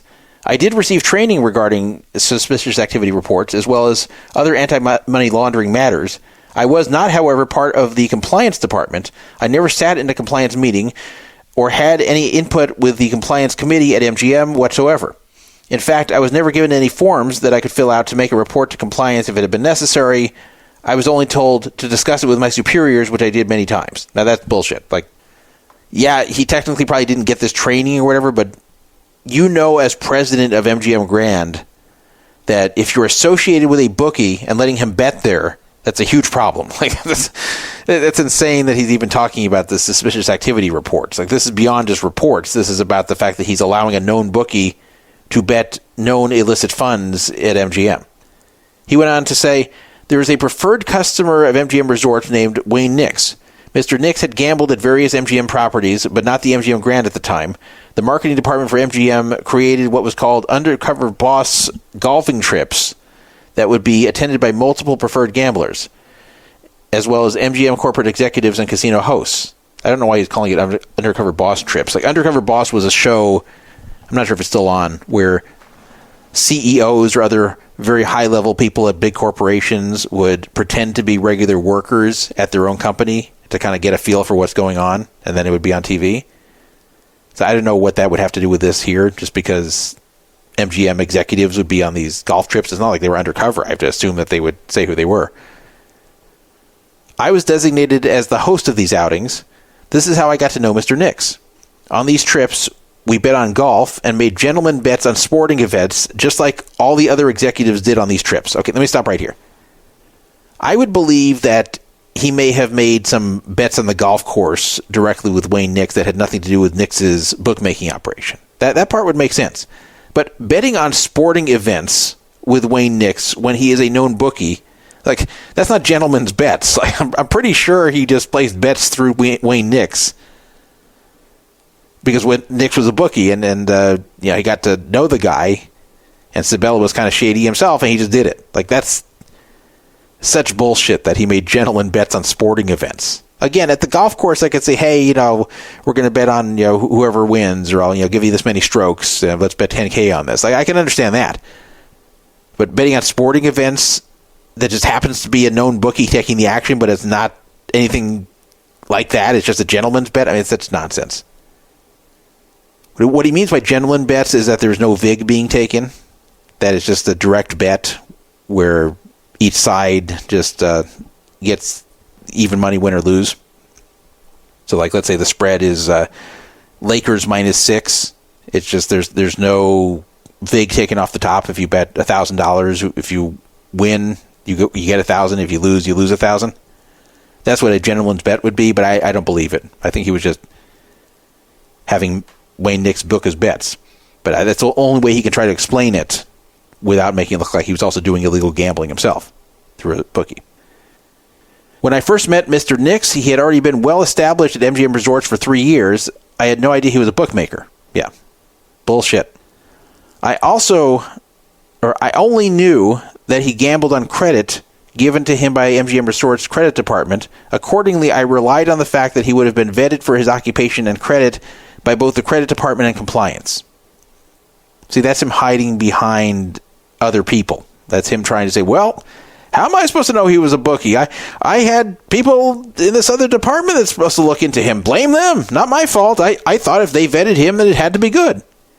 There's no chance that he didn't know what Wayne Nix did for a living. There's no chance. Mr. Nix and I golfed a couple times in Las Vegas, and ultimately I learned he was an ex-Major League Baseball player, actually a minor league baseball player, a developer and business owner, as well as a bookmaker. Although we made a few gentleman bets, there was never a vig. I did not have an account with Mr. Nix. I was not a customer. I did not procure customers for him, and I did not authorize any comps that he did not otherwise earn through his gambling activities and within MGM guidelines. Nor did I ever authorize that Mr. Nix be allowed to pay his markers with cash. I had no knowledge of how or when he paid his markers. So basically, he's trying to deny the following. He's trying to deny that he had an account with Mr. Nix's sports betting service or that he ever paid any kind of vig on the sports bets they made. I do believe he probably didn't have an account. I don't necessarily believe he did it without vig, unless the no vig was in exchange for doing other favors for Wayne Nix. Maybe that's what it was. Maybe he really didn't pay vig, but that was something that Nix did for him, and what he did for Nix was he let Nix gamble there and launder money. So apparently when Wayne Nix would be down money at MGM Grand, he was paying off these markers as credit with cash, and he's claiming he didn't authorize that. Now, the reason that can be a problem is when someone brings in a lot of cash to pay off a marker, it's a little suspicious where that money's coming from. And the casino is supposed to investigate that. It's not that you can't, it's supposed to be like a red flag. So he's trying to just say, well, I didn't know he was a bookie until I found it out after a while. But I never paid a vig when I bet with him, and I never had an account with him. And if he paid cash for his markers, I had no idea he was doing that. I don't know how he did it. Nope, no, nothing. Nope. He went on to say, it is my understanding that certain MGM casino hosts received kickbacks and assisted Mr. Nix in his endeavors. That is probably to pay off these markers with cash. These people have gone unprosecuted as far as I'm aware. Although their alleged conduct was far more egregious than mine, they personally benefited financially from their conduct. I received no personal financial benefit of any kind from my conduct. So basically he's saying that some hosts did some shady things, maybe the way they let him pay off his markers or giving him comps in exchange for other things. I don't know what he's alleging here, but he's claiming the hosts were much worse than him. The problem is he had a much higher position than the hosts, so there's a higher expectation of him. And it's much worse when the president of the resort does something shady involving an illegal gambler than a host doing it. As far as what personal benefit he got, it's not clear exactly what he was gaining personally, but it could have just been a friendship. It could have just been he was friends with the dude and doing him a favor. He liked hanging out with his bookie, and he'd do favors for this bookie. Nonetheless, I was the easy target. I was the president of a Las Vegas Strip hotel. The federal prosecutors in Los Angeles wanted to send a message loud and clear that the failure by casinos and their executives to comply with anti-money laundering laws would not be tolerated. So he's basically saying, I didn't do much. I was mostly innocent, but these feds in L.A., they wanted a fall guy, so they found one. I recognize now that my failure to file an SAR, Suspicious Activity Report, was a violation of law and have accepted the responsibility for that. Never in my career did I file or cause an SAR to be filed. To my knowledge, no hotel president ever filed an SAR. It was always up to compliance. I have set forth these facts and circumstances to let this commission understand the culture in which my failure occurred. You don't have to take my word on it. You only need to look and see that since the investigations of these issues, MGM Resorts 86 many bookmakers that have been gambling in its casinos, some for over 20 years. Okay, but who was president during a lot of those 20 years? That doesn't defend you there. No one's saying Wayne Nix is the only bookie that was gambling there, or that was known to be gambling there. It's just saying you're looking past a lot of stuff. This is really passing the buck. He's basically saying that MGM didn't give a shit, and it wasn't his job, and only now he realizes that it was kind of his job too, but he didn't really know that before, and it was really the fault of everybody else just letting this occur than his fault. Which, he's trying to distract you from the main issue. The main issue is he was friends with Wayne Nix for many years, knew exactly what he was, had no problem with Wayne Nix operating at MGM and laundering money there and all that. So that's the bottom line. The rest of the shit doesn't matter. He's just trying to distract. I have met with the board and its agents on multiple occasions, and I have answered every question put to me on these and related issues. While the complaint against me focuses on my failure to file an SAR while at MGM Grand in 2018, I would like to note that the federal government and gaming have investigated both MGM and Resorts World regarding my tenure at these properties. The only charge brought against me was the failure to file an SAR during my tenure at MGM. Today's stipulation, if approved, now resolves any gaming-related issues during my time as an executive of both MGM and Resorts World. Well, what he was actually charged with and what he actually did are two different things. Like, notice this is not about that Sattler guy. The Sattler guy is totally separate. So how come this keeps coming up? Like, how come Scott Sibella just keeps having these close relationships with shady guys who are firing off money at these casinos? Why? Why does it keep happening with him? It's a coincidence? He's like the unluckiest guy in the world? Every one of his friends ends up like this? I have spent my entire career dedicated to the gaming industry and the betterment of Las Vegas. I have sat on various boards and committees all aimed to improve the Las Vegas community. I have helped develop programs and internships at UNLV. Where I was once celebrated, I'm now a pariah. Casino executive colleagues and friends won't even speak to me. I've caused my family to suffer, and I'm pained by the knowledge that I've had to leave the industry I love. At 62 years old, I believe I'm still capable of serving the industry in appropriate capacities. The last 2 years have been a complete nightmare for me and my family. Published reports have labeled me as a dishonest, lying, sneaky, terrible person who committed a heinous crime. I'm the only person in the gambling business to be charged for not filing an SAR that had no motive or personal benefit. In case you don't know, I lost everything overnight. See, he's still missing it. He's still missing that. It's not just he didn't file an SAR. It was that he was close with these guys who were laundering money or gambling away stolen money. He was actually close with them.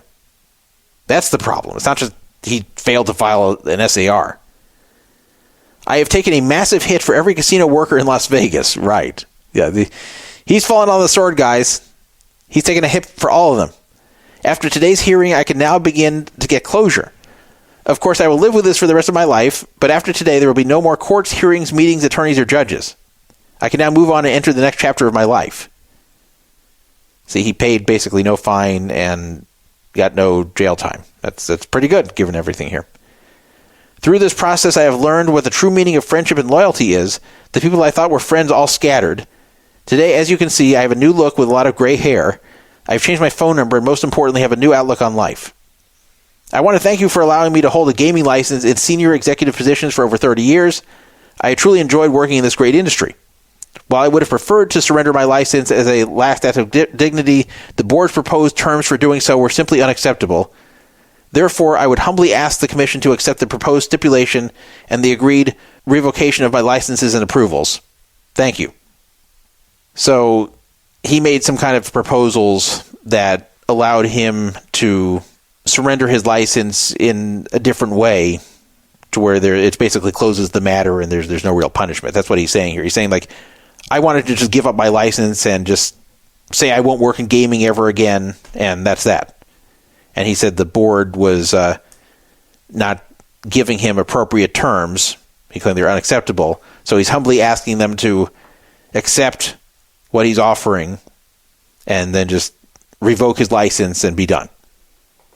The rumor I'm hearing is that Sibella at first was going to have to accept a $1.5 million fine as a result of everything happening and having the matter closed. But that he was able to eventually get them to agree to let him surrender the license and be done without that. So that's what he meant at the end here. He didn't specifically say it. But he was basically saying that he wants to surrender his license and be done, but they are forcing him to do some things that are unacceptable. Vital Vegas is the one who reported this, in fact. He said that Sibella was given two options, either a $10,000 fine with the license revoked or a $1.5 million fine with the license surrendered. So that's apparently why he agreed to have the license revoked and only pay a $10,000 fine. So he had basically two $10,000 fines for all this, one from the feds and one from the Nevada Gaming Commission. Vital Vegas is expressing concern about this, and rightfully so. Why are the two figures so different? He didn't specifically write that, but that's what he means. So what is the difference between surrendering a license and having it revoked? Well, a revocation is where they're just forcefully taking it away from you. Surrendering it is just, hey, I'm giving it up. So having it revoked is much worse, but of course he's never going to work in gaming again anyway, so it doesn't really matter. But I guess he didn't want it on his record that it was revoked, rather than he just gave it up. But he wasn't liking that they apparently wanted $1.5 million if he just surrenders it. So that's why he was saying, yeah, can you please just revoke it and keep the fine very low?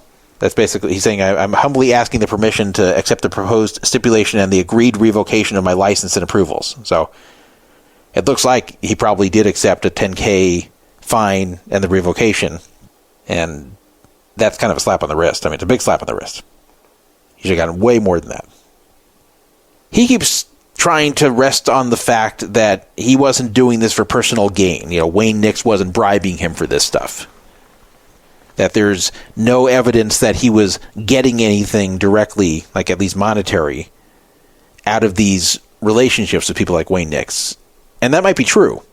But for whatever reason, he liked to form these relationships and party with these shady people that would come to these casinos that he'd get to know. And then, of course, he would do them all these favors and allow them to operate out of these casinos where he's the president. and launder big money. And then afterwards, he's like, well, what? But they didn't pay me for it. They didn't give me anything for it. Like, what did I get out of this? So don't charge me. Come on. What did I do? It's insane. The higher up you are in the structure at any corporation, the more responsibility you're expected to have. And the more it's going to come down on you if your behavior is bad. He just doesn't get that, or is pretending not to get it when he's writing all this, woe is me, I'm the victim, I'm falling on the sword for all these other employees. The fact that he's comparing himself to hosts is crazy. So yes, if the wrongdoing is at the top, or very near the top, you can't complain that low-end workers are not getting the same punishment as you when you say they've done worse. So anyway, he's out of gaming, but big shitting of the bed by Nevada Gaming. And why are they not that interested again in the whole Sattler matter? Like, don't these two look very similar? Like, why doesn't gaming say, hang on a second, so you're basically accused of doing the same thing with this Knicks guy that you denied you did with Sattler? Like, why do we keep hearing the same allegations about you? Why are you the only casino president this keeps happening to? You think the president of Bellagio is accused of these things, or the Aria, or Caesars? You think these casino presidents are hanging out with all these shady people over and over and over again? I think he just kind of got used to it at MGM. I think it was kind of like a power thing. I think he just kind of felt cool. Like, he's the president of MGM, and he just kind of bends the rules for his bookie buddy and whatever other buddies he makes. He just kind of feels like, okay, I'm the one in control. I'm the one who can let this happen. This makes me cool that I can do these favors for these guys, and we'll party together, we'll fuck women together, we'll do drugs together. I think it's just kind of degenerate who liked having degenerate friends and did favors for the degenerates. That's kind of what it looks like to me. I think he might be right that he wasn't actually seeking monetary gain from it. Next, we're going to talk about the recent Federal Trade Commission action that has changed the law to where resort fees and junk fees must be disclosed up front. So don't get too excited. It doesn't mean that these fees are going away. It just means that they can't be hidden anymore. So some people thought, oh good, no more resort fees. That means that all my hotels will be $50 cheaper. Nope, not true. Or, oh, no more junk fees, so when I go to Ticketmaster, I'm not going to pay all those additional fees that are so irritating whenever I want to go to a concert or sporting event. No. Still going to have the fees. Now, the way it is being described in the title of this announcement by the FTC, it sounds like they're banning them. It says, Federal Trade Commission announces bipartisan rule banning junk ticket and hotel fees. But that's not really true. But this is a good action by the FTC. It just isn't what you may think. Here's their statement. The FTC today announced a final junk fees rule to prohibit bait-and-switch pricing and other tactics to use to hide total prices and bury junk fees in the live event ticketing and short-term lodging industries. This unfair and deceptive pricing practices harm consumers and undercut honest businesses. People deserve to know upfront what they're asked to pay, without worrying they'll later be saddled with mysterious fees that they haven't budgeted for and can't avoid, said FTC Chair Linda M. Kahn. The FTC's rule will put an end to junk fees around live ticket events, hotels, and vacation rentals, saving Americans billions of dollars and millions of hours in wasted time. Let's stop right here. Hold on. Stop, Ms. Kahn. You're wrong.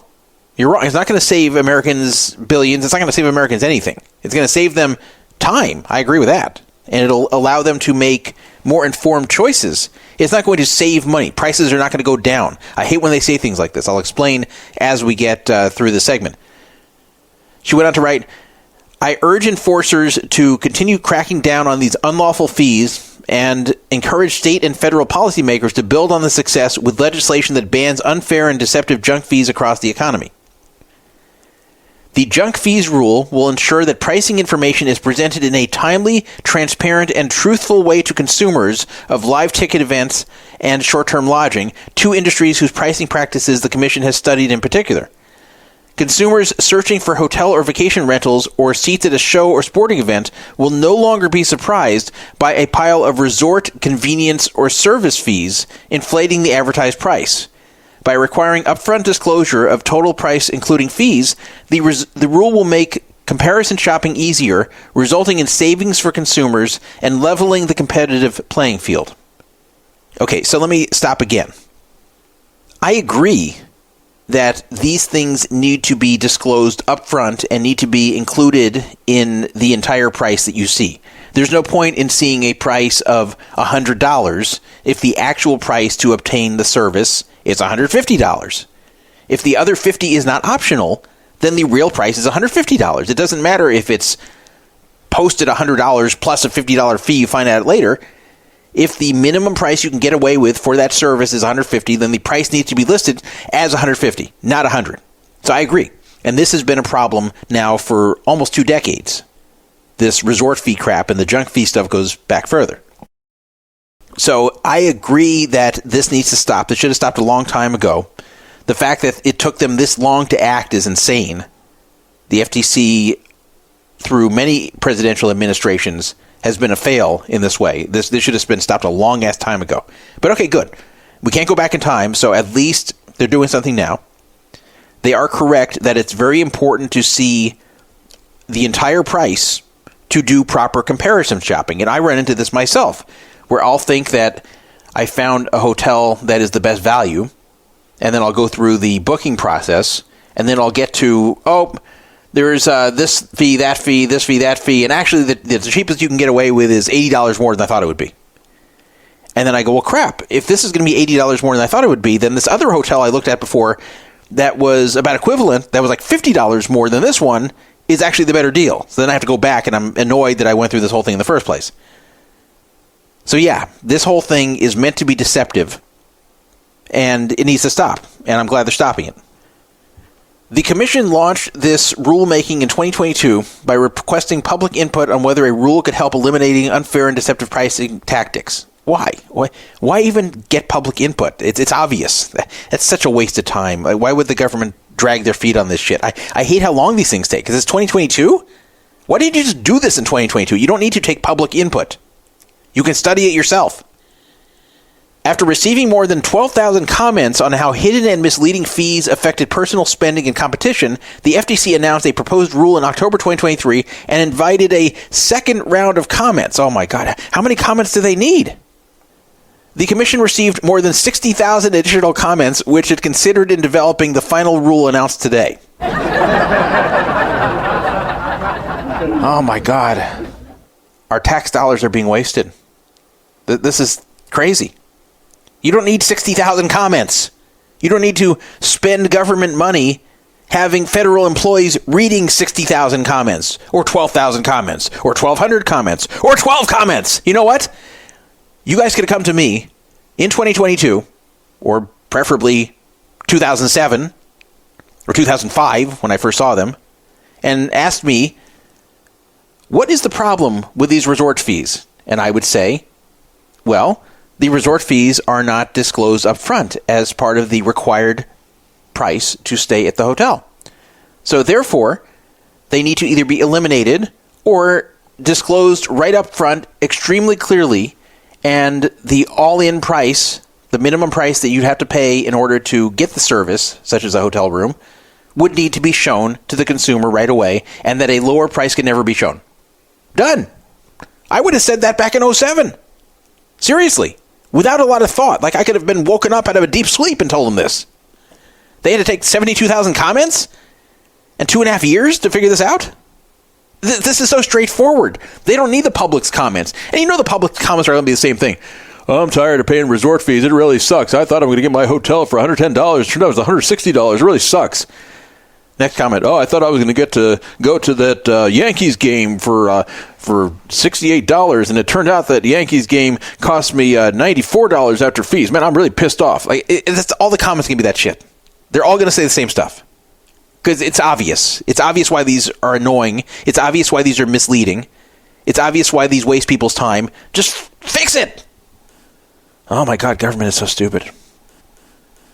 The FTC estimates that the junk fees rule will save consumers up to 53 million hours per year of wasted time spent searching for the total price of live event tickets and short-term lodging. That's probably true. The time savings is equivalent to more than $11 billion over the next decade. Now, I don't understand that part. The time savings? So if I spend less time searching for hotels, what? Like, would I be going to work otherwise? I don't understand what they're trying to say here.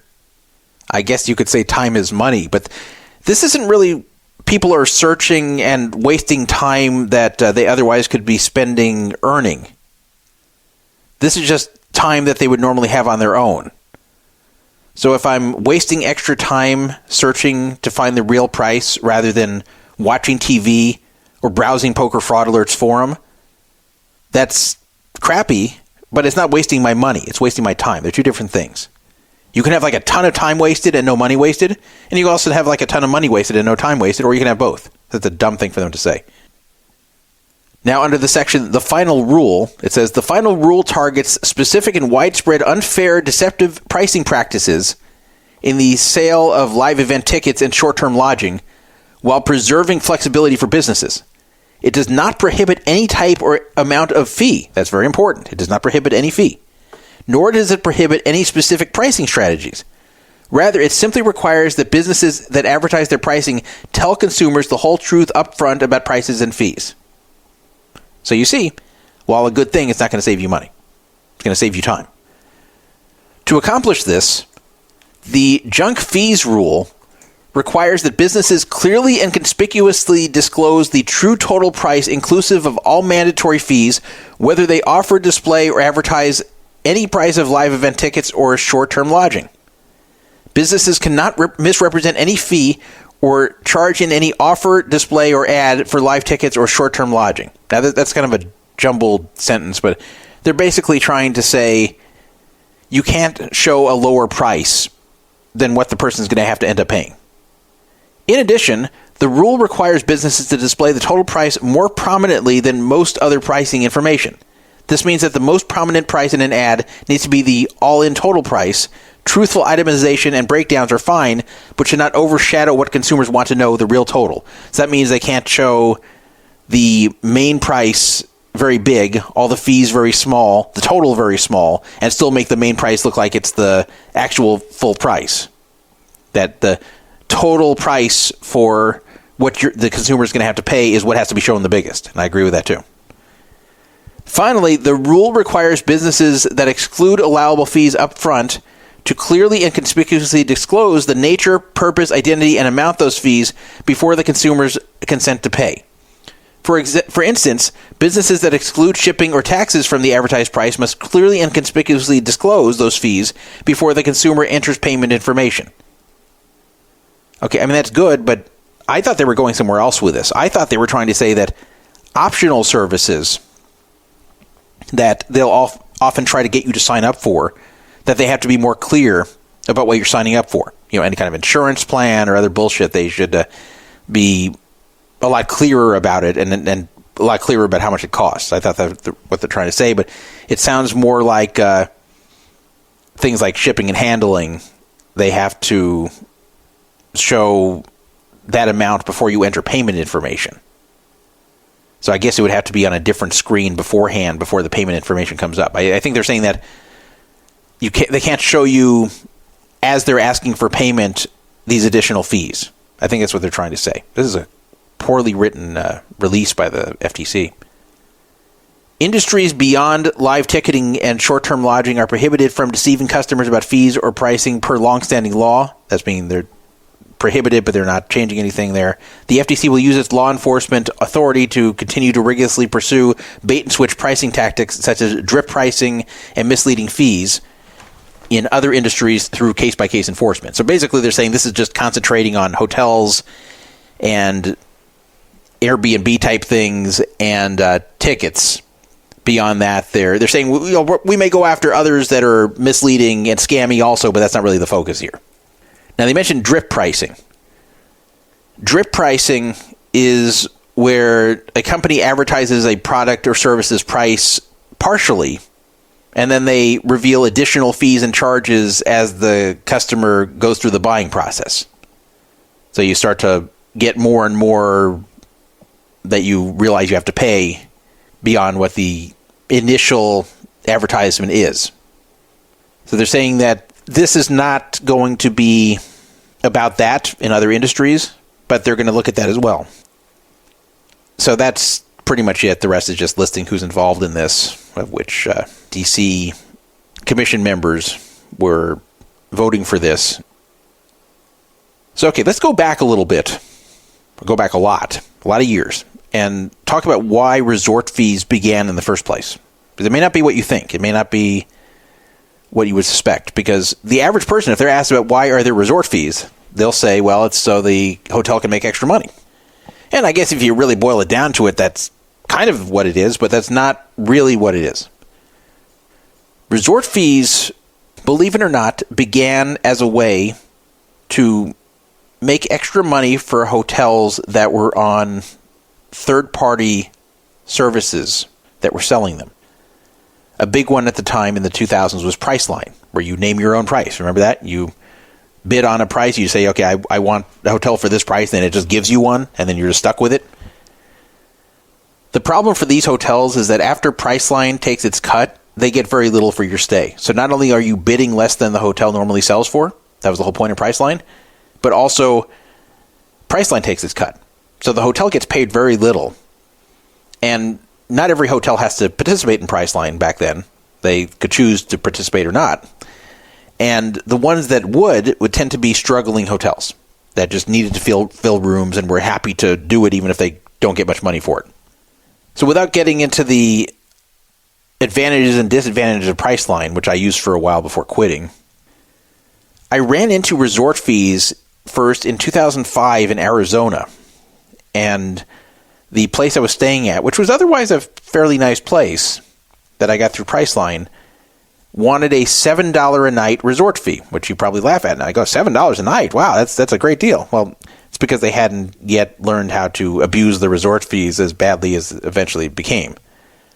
That was the first time I saw one. I said, what is a $7 resort fee? I was staying for 2 nights. They wanted $14 out of me. And I said, no. They said, what do you mean no? I said no, because this was not in my confirmation email. And sure enough, there was no mention of the resort fee in the confirmation email. I said, this email guarantees I get this room for this price. That's what I'm holding you to. So, of course, I had some moron up front who didn't understand all this. He was like, no, I'm sorry, the rules of this hotel are you have to pay. I said, I don't care about the rules of this hotel. I'm telling you the rules of the law is that you send me an email telling me I have the hotel for this price. That's what I've got it for. So they eventually would back down. And this worked for a few years until they all got wise to this. And in order to stop people like me from refusing to pay them, they started disclosing this, albeit in the fine print or semi-fine print. They would disclose it so I could no longer get out of it that way. That was the beginning. They originally did this, again, just to circumvent these third-party sites from paying them so little, where they'd get a little extra out of each customer. That was shitty for Priceline, too. Like, they use Priceline and then find out your price that you think you've paid is not actually the price you think you paid. I always wonder, like, what would happen if I get a hotel for $50 on Priceline and then they tell me there's a $100 resort fee. And I brought that up to them. I said, what do you mean you're just charging me $7 extra? Like, this is a Priceline reservation where I named my own price. So what if you told me the resort fee is $1 million? So would I owe you $1 million? So you can't just drop this on me after a contract's been made. So that's why I won these arguments. But anyway, as I said, they changed it to where it was disclosed, just not early on. But the purpose of the resort fees, which hadn't really become that prominent yet, the purpose of the resort fees started to change and evolve over the years. So resort fees had a few purposes for the hotel. Beyond just the one I mentioned about the third-party sites, they also could screw travel agents, because travel agents get a commission based upon the price that the person pays to stay at the hotel. So whatever client the travel agent has, whatever they're paying, a certain amount is going to go as commission to the travel agent if a travel agent is involved in booking. But if there's a lower price and then just a fee after the fact on it, then the travel agent doesn't get the money. So that was the first usage of the resort fees beyond screwing the third-party sites. Then also, it became a way to deceptively show up with a lower price through internet searches, because websites existed to search for prices, and hotels wanted to show that they had the lowest price compared to competitors that had similar rooms. It would be much better for you if you ran a hotel and your price is showing as $110 a night and your competitor is showing as $140 a night. If you have pretty similar properties, if the rooms are essentially just as good as one another, people are going to want to choose the $110 room over the $140 room. And then so people will click on the $110 room and then get to the end and see there's a resort fee that actually takes it over $140. But by then, a lot of them don't want to cancel or click out, or they don't notice it, or even if they do notice it, they're like, okay, I've gone through all this. I don't feel like going to the other one. And what if the other one has a resort fee too? I won't know that either. So, I'll just book it. Fuck it. And then they do. So that got a sale they wouldn't have otherwise made. Because if the $110 hotel was honest about it, then they would have shown we're $145, and then the $140 would have won out at the other hotel. Caesars actually learned this pretty quickly. Caesars, for a while, actually had no resort fees. You may not remember that, but Caesars actually had no resort fees and actually advertised this on billboards. And then they realized they were screwing themselves because they were not showing up well on the search engines for hotel rooms in Vegas. In the early 2010s, there were no resort fees at Caesars. But they changed it because they were getting their clock cleaned by MGM, who was charging resort fees. So they thought their strategy was, we'll just brag we don't charge resort fees. It'll bring people over here. Well, maybe some, but everybody who was searching it by price was seeing much cheaper prices at MGM properties, and Caesars was like, oops, we didn't think of that. So they started charging resort fees. So that was a big thing as well, to show up deceptively low on search engines. And then kind of like what happened to Caesars, even if you're trying not to charge resort fees, you kind of feel like you have to if all the other ones in the area are, because otherwise they appear to be lower than you when internet searches are done. So it's one of these things like, it's shitty, but you have to do it in order to put yourself on a level playing field with the competition. Finally, resort fees for a while were able to avoid room taxes. And this was actually beneficial for the guest, not so much for the hotel. But this way, less was taxed, and this way, the only one getting screwed was the government. That the guest would pay less, the guest would be okay with the overall price they had to pay at the end because the resort fee wasn't taxed as much as the room was. So there was another way to kind of dodge taxes as well. And then jurisdictions got wise to it, and they started taxing the resort fee. So if you ever wonder why resort fees have tax, you go, what? $50 resort fee plus tax? That makes it like $55? What the hell? Like, if that happens to you, don't get mad. It's because the resort fees were being used to circumvent tax before. And they're actually right. The jurisdictions are right that they should be taxing the entire mandatory price of the stay. Not just what the hotel says is the mandatory price, but then there's other mandatory fees there that somehow aren't taxed. That wouldn't make any sense. Otherwise, the hotel could charge you 1 penny as the main price and a resort fee of $150 and there'd be no tax, right? That wouldn't be fair to the city or to the county. So I understand why the resort fees have to be taxed. And I'm not a big proponent of taxing. I'm not a big taxation guy, but what's fair is fair. In the 2000s and early 2010s, hotels actually tried to justify the resort fees as if you're getting something for them. They would say you're getting use of the coffee maker, and you're getting parking, and you're getting local phone calls. Remember when local phone calls were a big deal before everyone had cell phones? They just list you all this bullshit that you get for it. Oh, you get usage of the gym. And so they just make this shit up. And I used to fight that too. Back in the early days before it was disclosed that you had to pay, before it was in the confirmation emails. So they would say, okay, well, if you don't pay the resort fee, then you don't get access to local phone calls. I go, okay, that's cool. I don't need them. Okay, but you don't get the parking. I go, that's cool. I'll park on the street. Like whatever they said, I had an answer for. Well, you don't get to use the gym. I say, okay, I never use a gym when I go to a hotel. So that's cool. I won't do it. Well, you won't have our coffee maker. I go, well, first of all, I kind of will. It's going to be in the room. But I don't drink coffee anyway, so that's cool. Whatever they said, I just had an answer for. I wasn't going to pay it. It was bullshit. They tell me the price is going to be whatever. That's what I'm going to pay. I'm not going to pay a penny more. But now they don't do this anymore. There's a few hotels that kind of loosely try to explain what it's for, but it's just generally understood it's just a fee on top of what the mandatory price is, and you're not getting anything for it. The name resort fees came from the fact that this was initially only used at places that were kind of resort-like. So just standard hotels didn't charge them at first. And then other hotels realized, hey, we can do this too. It shouldn't just be resort-type hotels. So they all started doing it. When I say all, I don't mean all, but a lot of them started doing it. And by the way, you probably noticed in Vegas, the parking doesn't come with it now anyway. The parking's a whole separate thing. So basically, all these fees, and I know I'm mainly talking about resort fees and not junk fees on tickets, and those really suck. Oh, I'm going to give you a tip before I forget. With StubHub, which loves to do this shit, StubHub loves to hide the fees. So first of all, always make sure it's showing the fees up front. They may have changed the website now. I was told by somebody they changed the website to where it shows the fees now. But not only should you always show the fees there, but don't ever buy a ticket on StubHub through mobile. Always do it through a computer, because they'll sometimes charge more for the mobile version for the same ticket. I discovered this recently, and then I verified it by reading other reports on the internet and seeing that this is true. It's almost considered like two different services, even though it's the same site. So as tempting as it can be to use the StubHub app and buy through there, unless you have no choice because you're out somewhere and don't have your computer, I would recommend using a desktop computer to buy on StubHub, because it is often cheaper.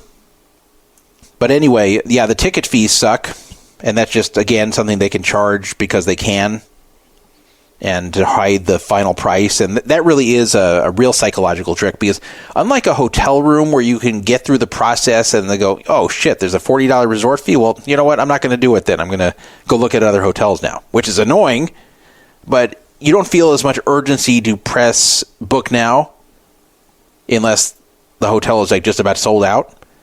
But with tickets, you always kind of have the feeling like if you don't act now, the thing's going to sell out, or the seats you want are going to sell out. So it's much easier to just press the button just do it, even though I don't like these fees, than with hotels where you kind of feel like you have more time, especially if you're booking in advance. So you're booking a hotel 3 months from now. Whether you book today or tomorrow doesn't really matter. It can matter, but it usually doesn't 3 months out.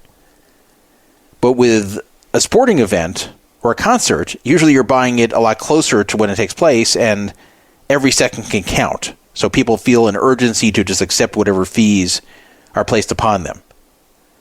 I saw some sites were already showing the all-in pricing. In fact, we're bragging about that, like Game Time is one of them that shows the all-in pricing. StubHub is still crappy about this. At least last I looked. They may have changed since this got put out on the 17th. But one thing this is not going to do, as I said, is lower the prices. And I kept trying to tell people that, because they say, oh, hotels have gotten so expensive these days with the $50 resort fees. It didn't used to be that way. And I said, no. If there were no resort fees, they would just add $50 to the price. They're not going to just give you that money off. I also mentioned that it's actually good for people who are diamond and higher at Caesars properties or gold and higher at MGM properties. It's actually good for them that the resort fees are there, because that's something you automatically get off the price if you don't have the room comped. And even if you do have the room comped, I think you have to still pay the resort fees. I know for sure at Caesars you do. At MGM, I'm pretty sure you do too. So it is better for you if you have a higher tier card that you get this automatic discount, rather than where you would not get that discount automatically and you would have to get it from your play. It's always good when you have an automatic benefit. That's why 7 stars used to be good many years ago, when it was entitling you to 4 or 5 free nights straight at any property with no blackout dates at Caesars. And then you could go away from the property for 2 days and do it all over again, over and over and over again, with no limit. That was a great benefit. It was a great standard benefit that no other rewards program had. So you always want the standard benefit doing a lot for you.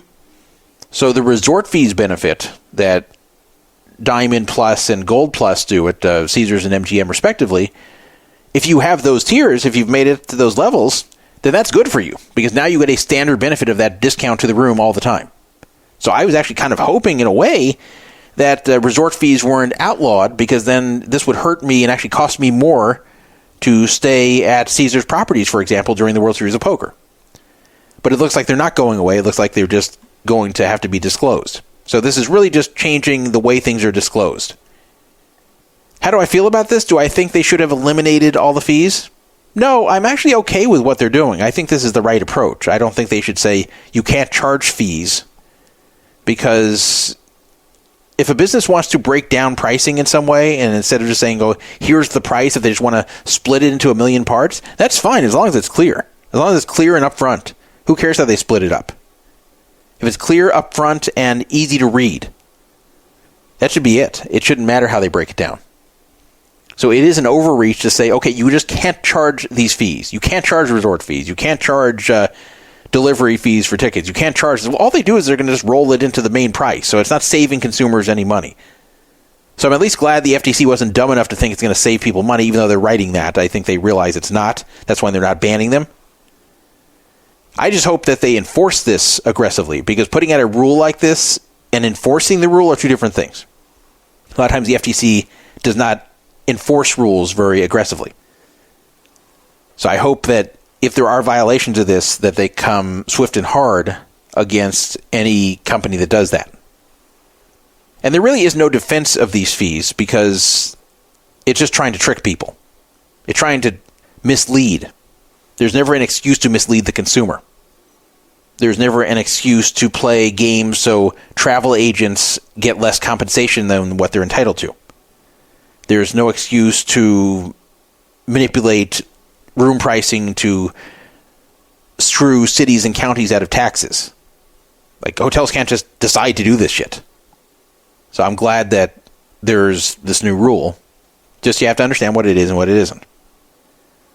Something I've said before, but I want to remind you, if you have an issue at a hotel and you are paying a resort fee, if you're not just automatically getting it off, then you should definitely ask for the resort fee to be removed. That is often what is given as a compromise if you ask for it. And it doesn't have to be anything like super major. Like if you have a long issue at check-in, where it's very hard to check in for whatever reason, and it's their fault. Or if you have some kind of maintenance issue where they don't get up there right away to fix it.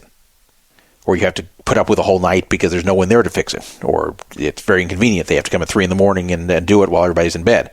Like, you can say, hey, this shouldn't have been the case. Can you give me off the resort fee for that night? They'll usually say yes. Don't be ashamed to ask for that.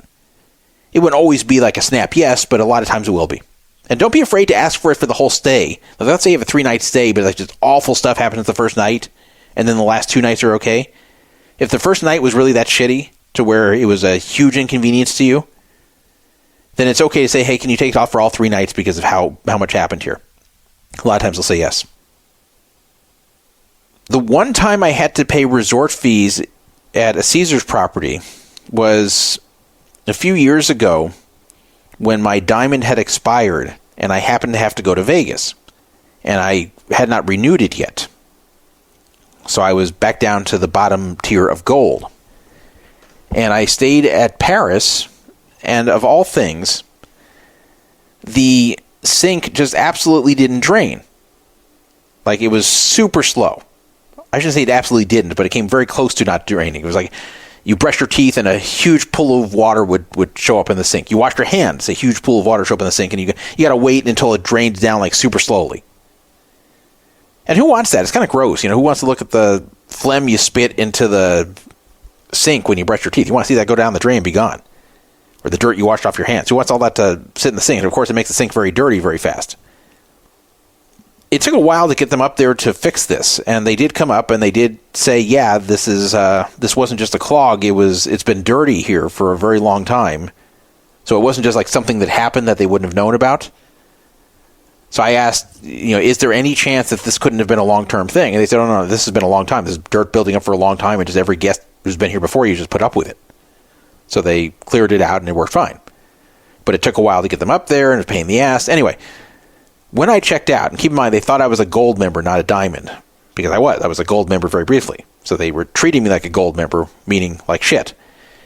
And they were telling me, first of all, that they see no record that anyone came up to do this in my room. And it was interesting. They told me they have a record of every phone call I made and that they saw no calls from my room. I said, no calls? Well, I called the front desk about other things, too. You didn't see those either? Nope, we don't see any calls. So they insisted that there's never a maintenance guy up there. And I said, well, I'll describe him. Like, I'll describe him. You only have a few maintenance guys here. Like, look him up. They may even remember me because I had a conversation with them. No, they didn't want to do that. They said, we show no calls, so we don't give you any credit for having this happen. It was crazy. Like, I'm giving them every chance to prove it. I'm describing the maintenance guy. Like, they can bring him over. They can ask if he remembers me. They just refuse to do it. They're not like, yes, we believe you, we don't need to do that. They're like, no, we don't believe you, and there's also no need to do that. It was the weirdest conversation. So then I was trying to tell them why this is bad. And I was like, there's two problems here. First of all, I had to deal with a drain that just wasn't working, and I had to wait a while to get it fixed. But the other problem is it proves it was never cleaned. And they said, well, how do you prove it's not cleaned? I said, well, how can the maid possibly clean the drain if the water does not go down? Because you have to use water to clean. So how is she cleaning the sink if there's just water building up there that takes like an hour to go down? Because whatever you clean is going to get right back on the sink because it doesn't drain, right? Like there's no way to clean a sink that won't drain. Think about it. So the person's like, well, okay, but I still don't see any kind of proof that they came there. They went back to that. And I said, look, guy, just take off my resort fees. That's all I'm asking. And they didn't want to do it. So then they called the supervisor at my request. And the supervisor told them no, and they hung up and said, okay, well, the supervisor said no. I said, no, that's not what I wanted. I want to talk to the supervisor. I didn't say you asked for me and then just hang up when they say no. So they call the supervisor back, say he wants to talk to you, puts the supervisor on with me, who still insists that the reason they're not giving me back the resort fee is because they have no evidence that anyone came to my room to fix the sink.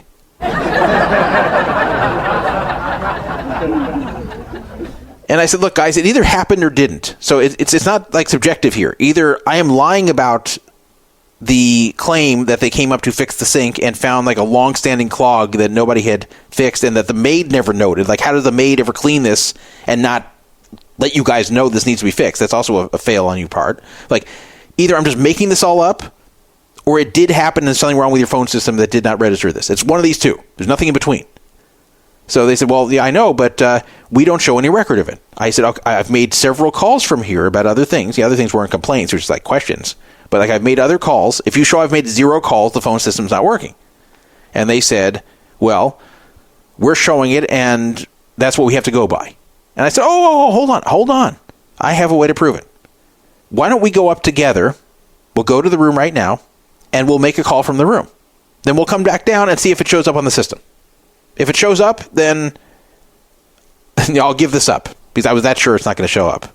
Because they were very insistent it wasn't showing up. So I said, if it shows up, then I'll give this up, even though it definitely happened. I didn't imagine it, but if it shows up, I'll give this up. If it doesn't show up, then you give me the resort fees back. And the guy says, no.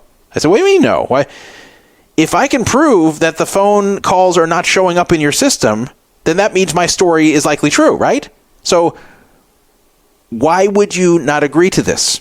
He says, well, I'm not saying I'm doubting that you made the call. I said, well, yes, you are saying you're doubting I made the call. You're saying you're not giving me the resort fees back based upon the fact that you can't prove I made the call. He says, I'm not saying you're a liar. We just have no proof you made it, so therefore we can't give them back. I'm like, oh my God. Guys, it's this simple. If the reason you are denying me the resort fees back is because you can't prove that I made the call, then the only way to resolve this is to see if the phone system is really working or if it's not working. If it's not working, then I must be right. If it is working and we go make a test call and it shows up down on the computer, well, then I'm not saying you're right, but I can see why you won't give me the resort fees back. But you can't say I believe you, but I also don't believe you enough to give you the resort fees back. So finally they gave them to me. Finally wore them down. It was amazing the different type of treatment I got there being a gold member than the diamond I usually am. Boy, they fought hard for that one. But it was crappy. Like, I had to wait for a while for them to get up there and fix it. And like, what annoyed me, too, is that the maid cleans it and doesn't let them know. Because they told me this has been the case probably for at least a month with how clogged it was. It's like, how could they clean it that many times and never inform anyone to go fix it? And it was a quick fix, too. It wasn't like it took an hour to fix. It took a long time to get up there to do it. But once they got there, they fixed it pretty fast. They had to just clear it out. So, like, how does the maid never say anything about that? So it shows you how little cleaning they often do these places. Because if I were the maid, I'd say, hey, I tried to clean this and I can't clean it because it's clogged, so come up and fix it. I wouldn't just ignore it for a month every time I'm cleaning and just skip that sink, which looks like that's what she was doing. Maybe she'd spray a few things and wipe it down. But to clean with no water is insane. So yeah, that was my little resort fee battle with Paris some years ago. They just didn't want to give up. Like, I tried to solve it. I tried to offer to describe the maintenance guy. I tried to have them contact the maintenance guy and ask about me. I tried to show them the phone system and have them do a little test. They didn't want to do it. They're like, yeah, we believe you, but we're not giving you the resort fees because we don't believe you. But that's the way it goes in Vegas. If you're a low-tier card, not just at Caesars, but like at every property, they're not going to treat you well. The lower-tier card you are, the worse you're going to get treated. I found that pretty much everywhere. But yeah, I don't want to make it sound like it would require that level of a battle to get them off normally. Like, that was the only time I really got a strong resistance to taking off the resort fees, was that one story. So I don't want to scare you out of doing it. I know you probably wouldn't want to go through that whole hassle. Usually they'll just say sure. Like, that's what I expected. I didn't expect to have like a whole battle. I expected I'd say that this is what happened to the sink. They'd show a maintenance man who went up to fix the sink. And they'd say, oh yeah, sure, yeah, we shouldn't have had the sink in that condition, so yeah, sure.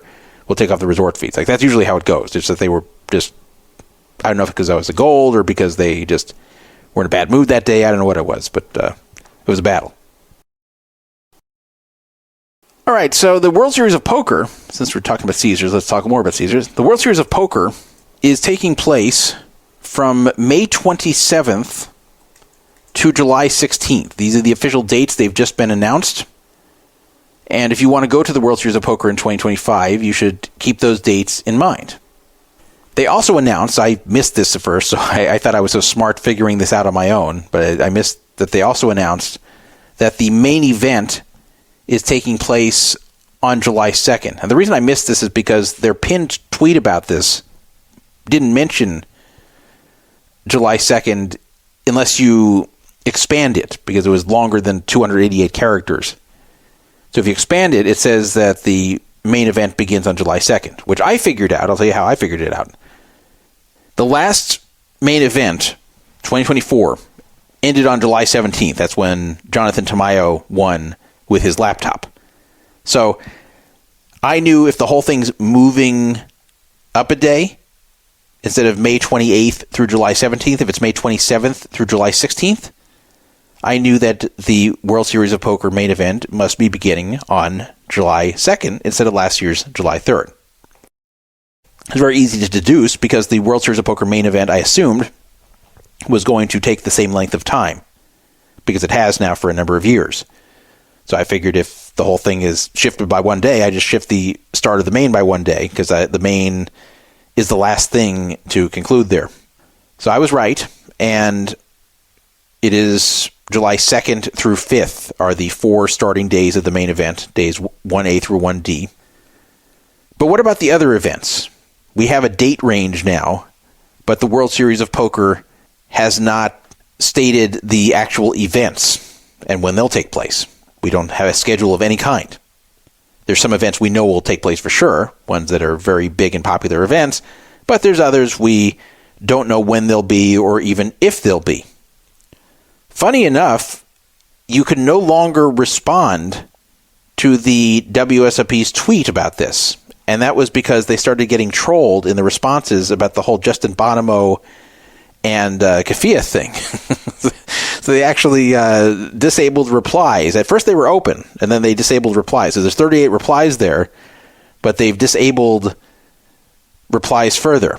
And that's why. Otherwise they wouldn't mind having replies because they want this promoted.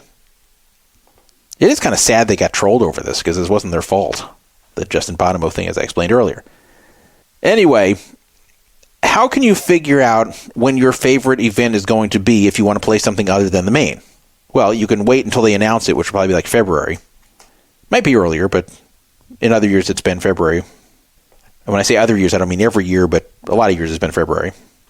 Or you can deduce it from last year. So if you go to WSOP.com/tournaments, you will see last year's schedule up there, which, as I said, is starting a day later.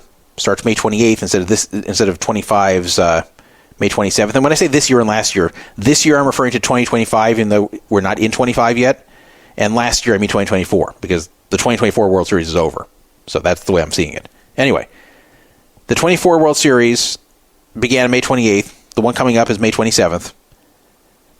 They're going to base the schedule of 2025 on 2024, at least somewhat. Why? First of all, it's the exact same amount of time to the day. It's shifted by one day, but it's the exact same amount of time. Second, you have to look at why it was shifted one day. And my guess is that they want to maintain the same days of the week. So, May 28th, 2024 was a Tuesday. May 27th, 2025 is a Tuesday. So that's not a coincidence. And the reason I think they want to maintain those days of the week is because they want to largely copy last year's schedule. And remember, it's a different company that's scheduling it this year. It's going to be some of the same employees, but it's going to be under GG Poker this time rather than Caesars. So I think they're going to largely copy the 2024 schedule into the 2025 schedule. Not to say there won't be things shifted around or new events added and other events deleted. There will be.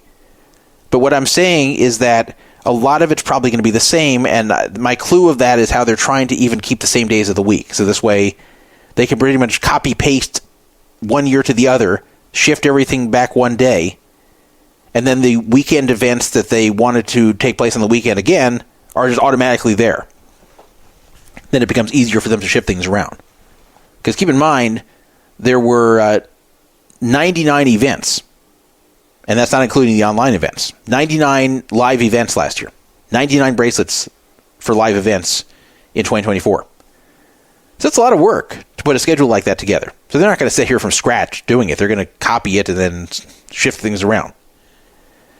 So what you can expect will be some kind of big field, low buy-in or semi-low buy-in sort of event. And that will probably be in the first few days. You can also expect the Omaha 8 or better in the first few days. So it was May 29th, Omaha 8 or better, the 1500 08. That was May 29th. You can expect it, somewhere around there, May 28th, May 29th. So that's typically an early event. So if you want to play that 08 event, I would book late May. The Mystery Millions is up front last year, and I have to imagine it'll be again this year. That Flight A took place on Thursday, Flight B on Friday, Flight C on Saturday. So I bet it's the same way, Flight D on Sunday. So basically it's like a Thursday through Sunday 4 flights of the Mystery Millions. And I bet that'll be the case again. So if I had to guess, the Mystery Millions, if you want to play that, will take place from Thursday, May 29th through Sunday, June 1st. Again, don't hold me to this. If you book hotels and then it's not, don't yell at me about this. I'm just telling you, if you want to kind of take a guess and book hotels now when they might be cheaper, then you might want to do it, especially if it's refundable. Don't book non-refundable, but book a refundable hotel, a fully refundable hotel where when the actual schedule drops, you can change it if you want to do this in advance. You can also probably expect the seniors event. We have a lot of old listeners here, which makes sense because I'm old. So you can probably expect the seniors event to be somewhere in the neighborhood of the late teens of June. Last year, the 2 starting days were June 18th and 19th. This year, 17th and 18th is a good guess. However, I wouldn't be too married to those dates because it is possible they'd like to hold it on a weekend. I'm surprised they actually didn't. I'm surprised they held the seniors on weekdays, especially because seniors is 50 plus, so a lot of people in that age range still work. It's not like it's 65 plus. So I was surprised they put this on Tuesday, Wednesday. So they might move that to the weekend. It's not like they're hurting for attendance. I mean, they get a ton of people. So the good thing about holding this during the week for them is that they still get a big field, and then they still get all the open space for the weekend events. So maybe those are going to keep it during the week. I would actually think they're going to probably keep it where it is. Then, as far as the 10K events, that's kind of hard to predict. They kind of just jump those around from year to year. So if you're looking at the 10K mixed type events or the 10K Omaha events, 10K Limit Hold'em, all that type of stuff. It's going to be kind of hard to predict those. I've seen them just inconsistent in schedule. And really, the same is true for the non-Hold'em events and the Limit Hold'em events. Those are also kind of hard to predict, even at the 1500 level. They do tend to jump around. It is rare that the 1500 Limit Hold'em is late in the series. Usually that's early in the series, though not as early as the 08, which is always before it. So the 1500 Limit Hold'em, I would think, would probably be one of the first events as well. I think, like last year it was on Friday, May 31st. I think it wouldn't be unreasonable to see it on Friday, May 30th. But I've also seen it a little later, like June 6th sort of thing. Just kind of keep that in mind if that's an event you want to play. The Gladiators of Poker event, that $300 event, which I wish they didn't have a $300 event, especially with all the inflation we've had. That's dumb to have that for a bracelet, but the Gladiators of Poker event started taking place on June 6th, again, a Thursday through Sunday thing. Probably similar this year as well. Those are some little tips as far as what they're going to have and when. Rest of it you're going to have to kind of wait for. Don't automatically assume that hotels are going to be cheaper now than then, because they try to base hotel prices on historic pricing. And as it gets closer, if it's not selling as well as they hoped, then they lower the price. So you probably want to book now, but also keep an eye on the prices and cancel and rebook if that changes. Furthermore, Caesars has this obnoxious thing in their system now, and it's been there for a while, but it's even worse today, to where you can only book, I believe, 3 future reservations before it stops you from getting any kind of price beyond the rack rate price, which is a terrible price. So anything based upon your play, even slightly, you can only do 3 of those in the future without a supervisor forcing it through. And in the past, you could just call up and speak to someone in the Las Vegas booking office, and they would make an exception and force it through for you. But now it's very hard to reach that office, and you usually get the Philippines, and they have no power to do that. So that is a reason not to make too many reservations in advance at Caesars properties, unless you're not going to stay at one anyway. Until then you might as well use all 3. But I do think the World Series will be similar in 25 as it was in 24. So whatever your plans were last year, expect something similar this year. 775-FRAUD-55, 775-372-8355 is the number. I see that Bobby Orr was the second place finisher in the free roll. We have a lot of complaints about 420 powers me. Like a lot of people saying never let him play again. Someone wrote, never let that jack off 420 power ever play again. Uses up entire time back every fucking time, never sits out. Yeah. And someone said he sped up when I told him he can't do this. That's even more evidence that he was doing this on purpose. You know, I'm sorry, he's going to have to be disqualified from this one. He should know better. This is crap. I almost didn't let him in because he was a new user here, and I was nice. I let him play, and then he does this shit. That's not good. Okay, caller, you're on the air. This is Desert Runner, and that's exactly why I'm calling. I played in the free roll, got some distance, got knocked out. I actually went to bed for 3 hours, woke up just now, see you're still on, and I see the topic in the bulletin board is about him. And I'm getting ready to leave my response. I called him out first and said, dude, knock it off. And he goes, oh, I'm sorry, I'm playing another tournament. I said, I don't care. So I called him out live right on the spot that he was doing that. And that's why I was calling is I wouldn't invite him back. I think Jeff Dime is right. He's being disrespectful to you, the tournament, and the money. Well, especially if I won the roll, I wouldn't even take the money. I don't even feel like taking the money. And Jeff Dime is right. Yeah, the point is this was something that was $1,000 plus tournament. It was donated by members here. It was a memorial tournament. You got to show some respect to this. You can't, even if you are just busy with another tournament in the background, then just sit out. You especially when people are complaining and you're made aware of the fact that people are unhappy. So, yeah, that was definitely something rude to do, and I'm very unhappy this occurred. That's unfortunately put a little damper on the whole excitement of this tournament. So and I got a lot of texts about this. So there's going to be some kind of action taken over this. I'm glad you came in on the bulletin board during your live show and you wrote something. I'm just about ready to add my comment, but yeah, props to Jeff Diamond. And I was the first guy to call him out, and I hope you do something. He was following the rules a little bit, but every play he was clocking out. I'm like, oh. Okay, well, thanks for letting me know that too. And yeah, something will be done here.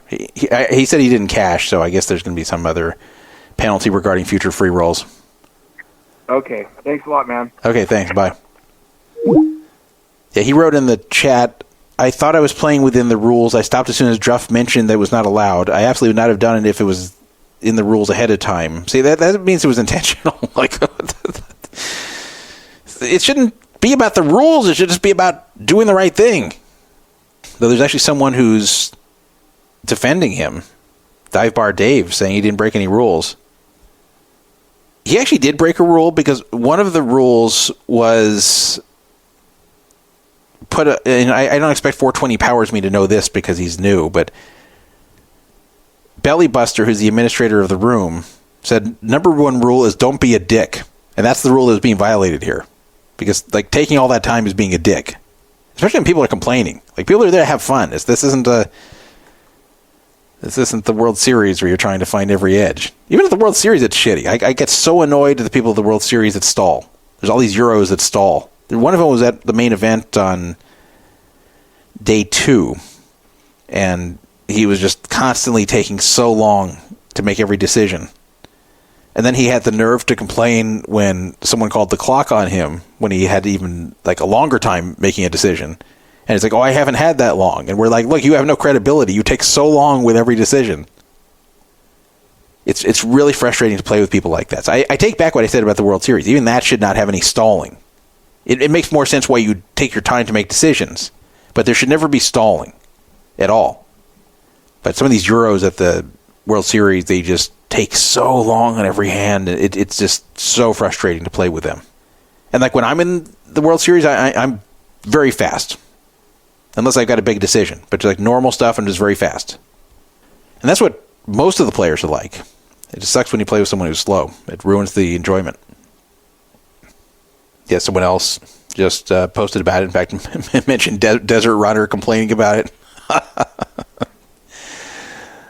I didn't expect this to happen. Yeah, just like, here's the bottom line. And most of you know this, because we never had this problem before. But here's the bottom line. If you play the free roll, this is something nice that is being done for the listeners of the show. It's mostly nice being done by the donating for it, but it's also nice of Belly Buster to provide the room. It's also nice of me to do the payouts. Like, it's not my money, but I'm still having to do the payouts. It's just like something being given for you for free if you're listening to the live show. So don't make it unpleasant for people. People are there to have fun. Okay, so anyway, let's move on. The Hawk Tuah girl is in a lot of controversy. And we talked about her once before, but not in this context. What's one move in bed that makes a man go crazy every time? Oh, you gotta give him that Hawk Tuah and spit on that thing. You get me? I don't get you. I think you gotta demonstrate. Hawk Tuah, spit on it. So that little on-the-street interview just blew up. And I'm sure you guys have heard of it. I'm sure you've seen it. We've talked about it before on the show. She's only 21 years old. Her name is Haley Welch. She has an unusual spelling of Haley. It's Haliey. I've heard that she's Jewish. I don't know if she really is. Doesn't really matter. Anyway, she did not expect it to become viral like this. She was just there walking around on the street somewhere, and they asked her this, and I don't know if this is really the truth. I don't even know if she's ever really done that, or if she just said it on camera as a joke. But this got tremendous attention when it came out earlier this year. And then she decided that she's going to exploit this attention, which is fine. I said before, it's fine. If you become famous for some reason that becomes viral, and you know it's not going to last, and you want to use it to make money, or if you want to use it to try to get further fame or further other projects or get attention to something else you're doing, then fine. You know, You've got the attention, use it. And she has. And up until the whole crypto mess, she was generally pretty well regarded. She was popping up in all kinds of places. She was introducing country music concerts. She was throwing out the first pitch at a Mets game for some reason. I don't know how they even explain that. I think they called her internet sensation Haley Welch. They didn't say why. I don't know what they say to the kids there. I don't know what the parents say to the kids about why she's famous. That they probably know anyway.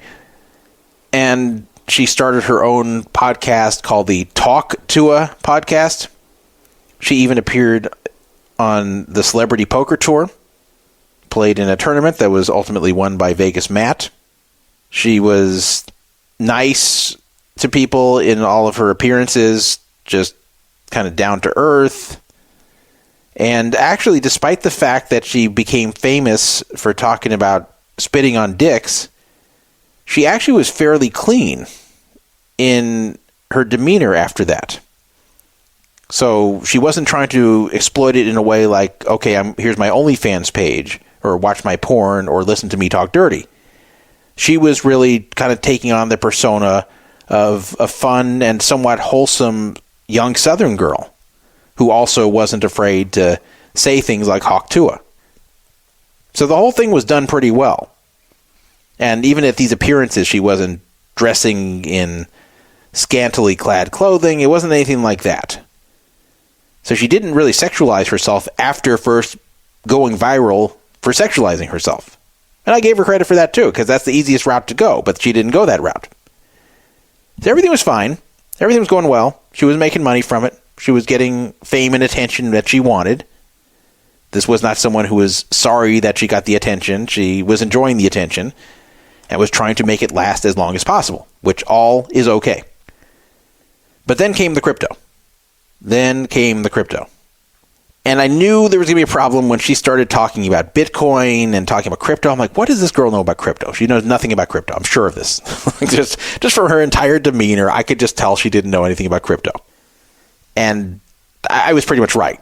She didn't know anything about crypto. But someone approached her agent or whatever. I'm sure she has an agent arranging this stuff. Like, I'm sure her throwing out the first pitch of the Mets wasn't her calling up the Mets and saying, hey, can I throw the first pitch of the Mets because I said spit on that thing? Like, it wasn't like that. So someone arranged this for her. She must have had people coming to her saying, here, let me give you some gigs. So she ended up involved with some crypto guys, and the whole thing turned into a disaster. You probably know by now there's cryptocurrency which is known as meme coins. And a meme coin is a form of cryptocurrency that isn't really presenting itself as something that is going to have immediate use or really use ever. It's just kind of a coin based upon a meme or some kind of gimmick that's just kind of fun to buy and own and maybe make some money from. So it's not really promoted as having any kind of real utility. So she was promoting her own meme coin, which of course she didn't develop because she has no technical skill. She's never claimed to have technical skill, and I doubt knew anything about cryptocurrency other than perhaps its existence prior to this whole thing. But she was the face of a new meme coin called Hawk, H-A-W-K, and she promoted it pretty heavily. And as you might imagine, it did not end well. And I'll get to shortly what ended up happening and how this has really caused a lot of issues. I'm trying to find right now the promotion she did of this coin before, if it's still there, on her Twitter. I'll play you some of these videos. Here's the first one. Today's launch day. Woot woot. Hi, TMZ. Say hello to my community. Hi. How are you doing? So that was on December 4th. Then a little later on December 4th, she announced that this coin Hawk is live. My Hawk meme coin is live. And then on November 28th, she quote tweeted a thread from someone named overhere_GG. Exactly as it sounds, overhere_GG. It says, big announcement. We're excited to partner with Haley Welch, the internet's favorite meme queen behind the viral Hawk Tuah girl meme, to launch $Hawk, a meme coin that's set to redefine the crypto space. Learn more here, a thread. And then they were explaining the whole thing. And it was like a load of bullshit. This isn't just another token launch. Haley's launch of Hawk meme coin represents a meaningful step in bridging mainstream audiences with the crypto world. With free token distributions and allowist campaigns, fans who are newcomers to crypto will get to experience the blockchain in a safer way. It's funny to read now, a safer way. Transparency first. Hawk's focus on inclusivity for non-crypto fans sets a new standard for meme coin launches, leading the charge for transparent, community-driven projects. Innovative allow list for free claim. Recognizing that many of Haley's fans are new to the world of crypto, we're implementing an allow list free claim strategy to distribute a portion of Hawk tokens. More details released soon. At Over Here, I guess that's the name of this company, our mission is to connect mainstream culture with crypto world. Hawk is a perfect example of how we're making cryptocurrencies more accessible and valuable. What's next? November 26th, today, Haley officially announced the launch of Hawk on her X and her podcast episode with Mark Cuban. Yeah, Mark Cuban was actually on with her, and they were talking about it. It's kind of embarrassing for him. November 26th through December 3rd, allow list registration open for free token claims, and then December 4th, Hawk begins trading, and then it tells you how to sign up and register and blah, blah, blah. So that was the first time she announced this and mentioned it, and then it all happened very quickly. Here is her promoting to drop people's Solana wallets to get free Hawk coins, because this was based on the Solana network. Okay, y'all, drop your Solana wallets. I'm giving out some meme coins for free. Coming to you December 4th. Here's a segment with her and Mark Cuban. Do you do anything with crypto? Yeah, I do a lot with crypto, actually. I've got a shit ton of Bitcoin and Ethereum. Oh, yeah, if I want a meme coin, can I give you some tokens? Yeah, I'll give you my wallet. Okay. So no one thought that this is going to be a coin with a lot of utility that's going to change the world. And, of course, you're always taking a risk when you buy a meme coin, because the only value it has is people wanting to own it for a higher price than what you bought it at. Right away when it was launched, it lost a tremendous amount of value. And this was worse than what happens with other meme coins. So it soared to a $490 million market cap. And then hours later, it had lost 90% of its value. The people involved in doing this, besides Haley Welch, who seemed to be just the face of it, were Over Here Limited founder Clinton So. He had a company based upon just this called the Tuah the Moon Foundation. And then influencer Alex Larson Schultz is also involved in this. And he's actually thought to maybe be the most guilty in the whole thing. And Clinton So and Alex Larson Schultz have kind of just disappeared since this happened. People started panicking when this happened and realized that they are possibly getting screwed here, anyone who bought this coin. So the last thing she said for a long time, this is on December 4th, the day it launched, she said copy and pasting. So she's trying to say, this isn't my own tweet, these are not my own words, I'm just copying and pasting what was told to me. Hawkonomics, which is so stupid to call it Hawkonomics. Team hasn't sold one token and not one KOL was given one free token. We tried to stop snipers as best we could through the high fees in the start of the launch. Fees have now been dropped. And by the way, they were spelling fees with FEE apostrophe S.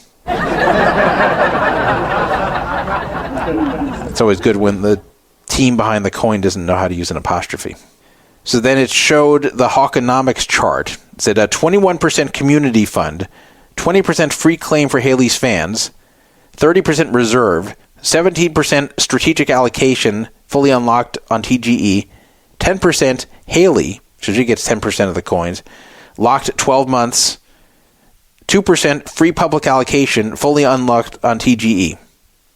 So in reality, the team of Over Here had been selling their tokens ever since it launched. And that anybody who was selling them in this group never bought the tokens. They were just selling what they were given.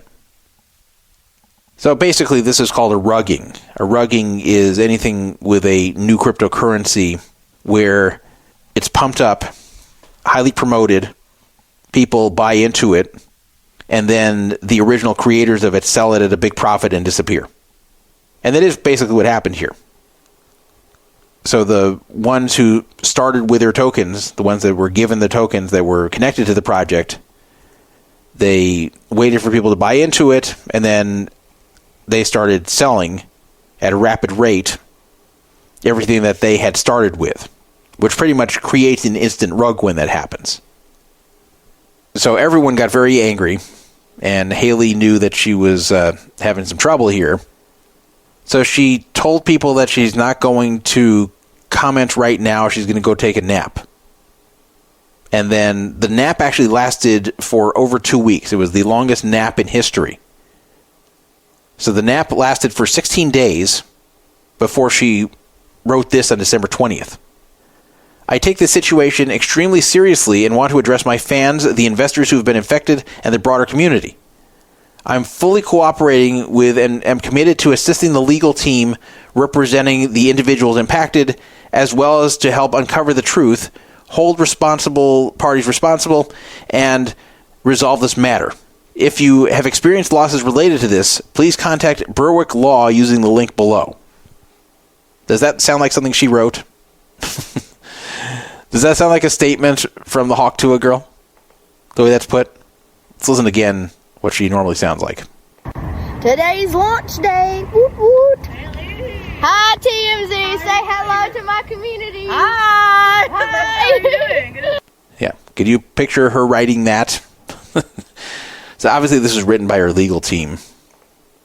One of the accounts on Twitter named Libs of Blue Sky said, no way someone goes from saying Hawk Tuah to writing this. You're a fraud.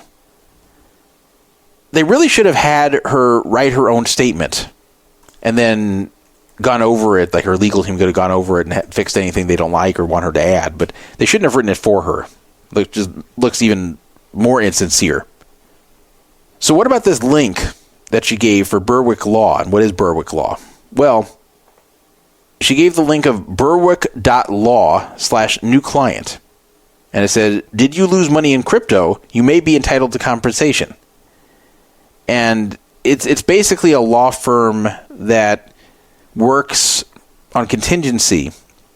And if they take your case and they can recover money, then you will get paid.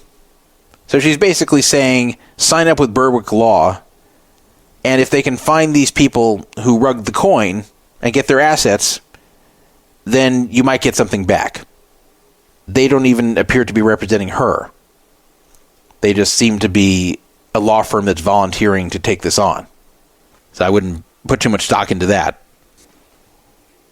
Alex Larson Schultz is known as Doc Hollywood and is also a DJ, music producer, and songwriter.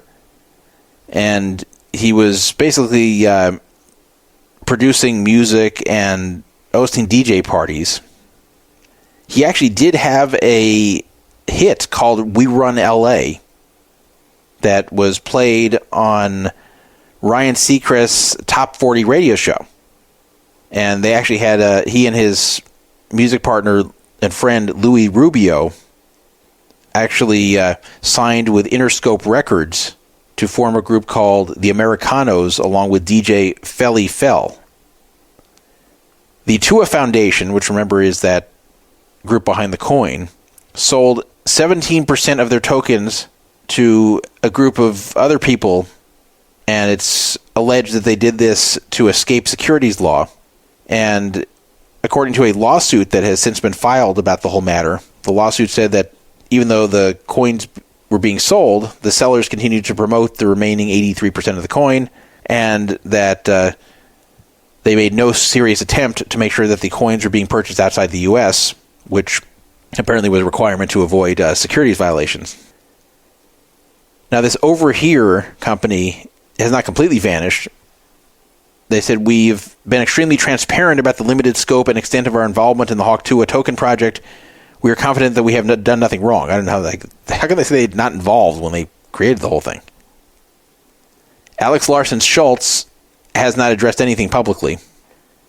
Taking a look at the legal complaint, they claim that the value of Hawk fell by over 95% on December 4th. The lawsuit arises from the unlawful promotion and sale of the Hawk Tuah cryptocurrency meme coin known as Hawk Token, which defendants offered and sold to the public without proper registration. Named in the lawsuit are the Tuah the Moon Foundation, Over Here Limited, Clinton So, who is the head of Over Here, and then the promoter Alex Larson Schultz. Haley Welch is not listed in the defendant in that lawsuit. The lawsuit also says, through aggressive promotional campaigns and promises of future growth, the defendants created a speculative frenzy that caused the token's market value to spike shortly after launch, reaching a significant market capitalization. Also said the defendants leveraged the extensive social media following of Haley Welch, a prominent social media personality known as the Hawk Tuah Girl, to market the token as groundbreaking cryptocurrency project. So Berwick Law is one of the law firms that is engaged in this lawsuit. Again, they're not going after Haley Welch. Now, was Haley herself sued? It appears not. It appears there is no lawsuit against her yet, but there could be. I actually believe that she didn't know any of this. I think she was talked into believing this is all going to be fun and games. This is all going to be cool. Everyone will make money. She'll make money. She just has to promote it. It's a great coin that's going to be bridging the gap between the average person and the crypto enthusiast. She probably was talked into all this shit, and she believed it. And then she probably took her 2+ week nap when she saw how badly it went and that nobody was going to take any explanation at this point. She tried that copy-paste explanation and everyone just got angrier. But I would have to think, given that she does not know anything about crypto, and given that people who are much more sophisticated in this realm approached her and basically just had her promote it to her wide audience, I have to think that's what happened.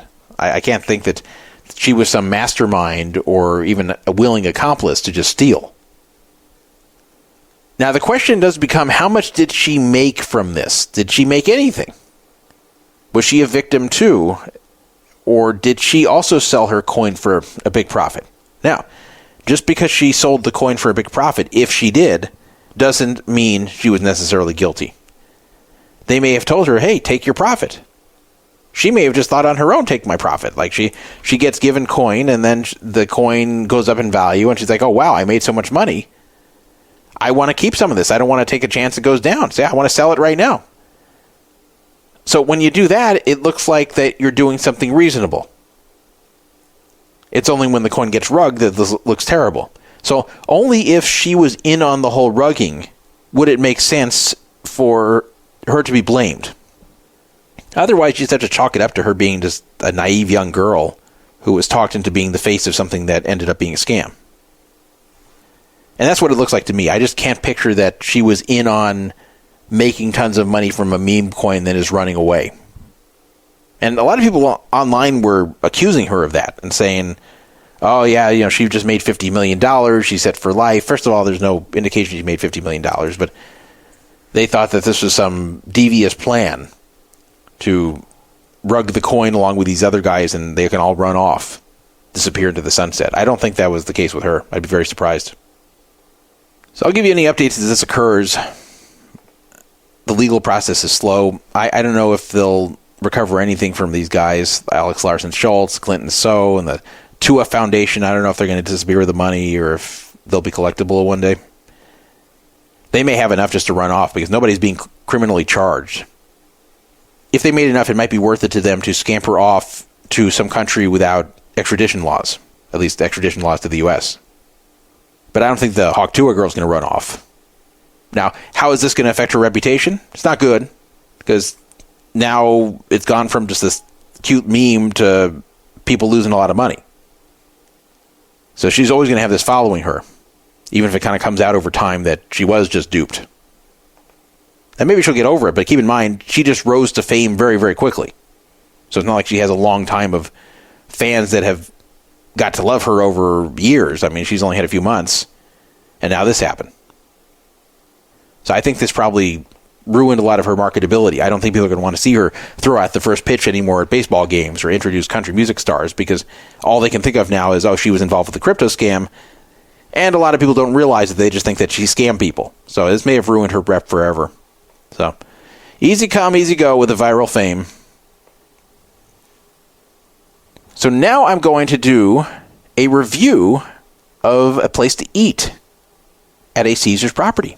But it's not Caesars owned. So the negative portion of this review, do not make this a bad reflection on Caesars, because this is an independent place which is renting space at Harrah's, and it is called PizzaCake. It's all one word, PizzaCake, PizzaCake. You may have heard of it, you may not have heard of it, but it is in Harrah's, and a lot of people know about it. So I went to PizzaCake during my last trip to Vegas and finally tried it. And I'm going to give you this review so you know what to expect. See, I'm doing the hard work for you. I'm risking my hard-earned Jew gold so you, the listener, can spend yours wisely. So PizzaCake is a weird shop located in Harrah's, Las Vegas, owned by celebrity chef Buddy Valastro. It is a by-the-slice pizza place. I think you can also buy whole pies, but I'm not sure. And it has a weird vending machine outside with refrigerated and appetizing-looking cake slices. Now, I thought the pizza was good. That's the first part of this review. It's expensive. It's not going to be easy on the Jew wallet. But it was good. And I had been told it was good. That's why I decided to try it. I didn't just randomly do this. I was told that the pizza at PizzaCake was good. So I was in Harrah's. I decided, okay, I will buy 2 slices, and I did. I will say that the recommendation I was given for the pizza, it lived up to that. It was very good pizza. I got the pepperoni. I know I wasn't a good Jew with that, but I got the pepperoni, and I really enjoyed it. And when I was done with my 2 slices, I kind of wished I had more. Well, part of me did. It was like $9 per slice, so my wallet wasn't thrilled with me wanting more, but my stomach wanted more. But I stuck to the 2. Anyway, I thought, okay, well, this is good pizza. I'll probably come back here even though it's very expensive. So then I walked by the Carlo's Hoboken Bake Shop Express. Since 1910, it claims, which is strange because these vending machines couldn't have existed in 1910, but we'll put that aside. And I don't know who Carlo is supposed to be, but Carlo's Bake Shop Express, fresh from Carlo's Bakery.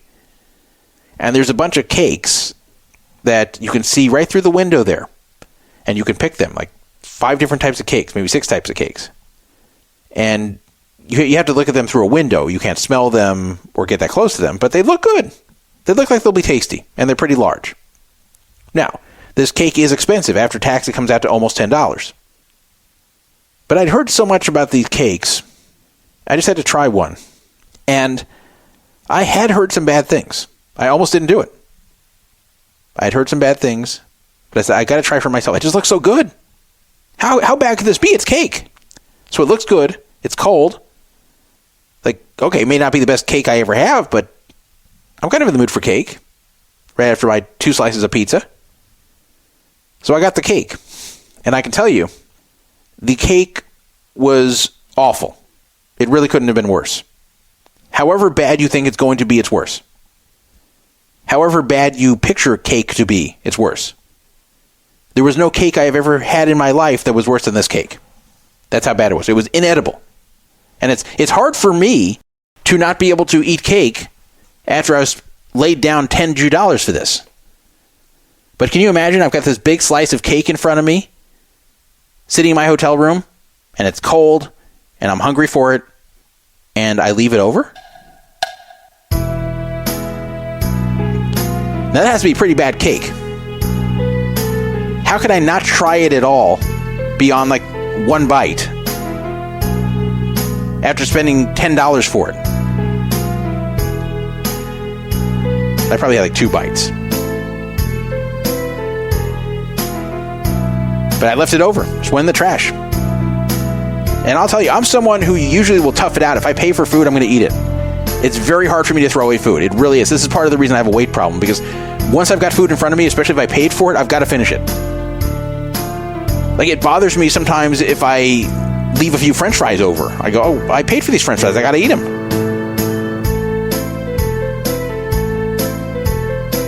And even small bites weren't possible. Like, the small bites tasted terrible. Everything just looked like it would taste terrible. Like, I couldn't see how it would get any better with further bites. It was very unenjoyable to eat in all ways. And I go, oh, no wonder I heard bad things about this cake. And it's so weird because the pizza was good. It's not like the whole place sucked. The pepperoni pizza, at minimum, I don't know about the rest of the pizzas, but the pepperoni pizza was good, and the rest of them looked good. So I think all the pizza there's probably good. Like, how hard is it to make cake that at least tastes edible? That, like, it at least is as good as the cake you're going to have at, like, one of your kids' birthday parties.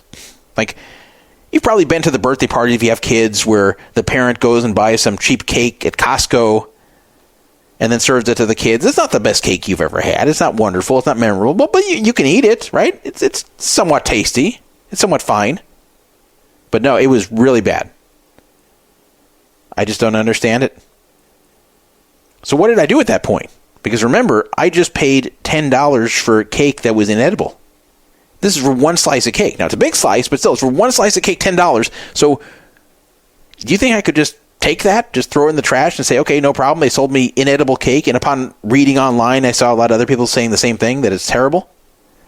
No, I went back and discussed it with them the next day when I walked by the place. So what I told them was that the pizza's really good and the cake is really bad. And that I looked online and saw a lot of reviews saying the same thing, that the cake's just inedible. I was polite about it, but I said, the cake it's not just I didn't care for it, it's just really, really bad, and a lot of people feel that way. And it's really expensive. So the manager said, well, how about a slice of pizza? So you think I accepted that? You think I accepted a slice of pizza, which is worth approximately the same thing? Or you think I said, no, give me my $10 back? I actually accepted the pizza. It's just kind of like a lot easier to end the whole thing. It was only a matter of $10. The pizza was good. And this is the next day, so I was more hungry. And also, technically, you're not just due a refund because you don't like it. Like, that's not how vending machines work. So if you buy something at a vending machine to eat and it sucks, you're really not due a refund. So for all that, I took the pizza, I ate the slice, and that was that. But yeah, I don't know why Buddy Velastro is sullying his good name by selling this terrible cake. I mean, yeah, it's extra money, but you've got a good pizza place. Why ruin it with a cake? Seriously. Where else can you find good pizza in Vegas? Well, there's Pizza Rock downtown. That's probably the best one. Make sure to order the counter pizza rather than the pizza they serve in the restaurant. I tried to get the counter pizza served to me in the restaurant, and they refused in 2022. Eventually, the manager agreed he will do it, but only if I buy the entire pizza. I have to buy a full pie, which is very, very large. So I said, oh, you don't know who you're dealing with here. You don't know how much I can eat. So yeah, I bought the full pie. And there's a picture of me that I've posted on Twitter before of sitting in front of a gigantic pizza pie with a big smile on my face. And that was it. That was a giant pie I had to buy at Pizza Rock if I wanted to have the counter pizza in the restaurant. And I don't know if one has to do with the other, but I now weigh about 20 pounds more than when I took that picture.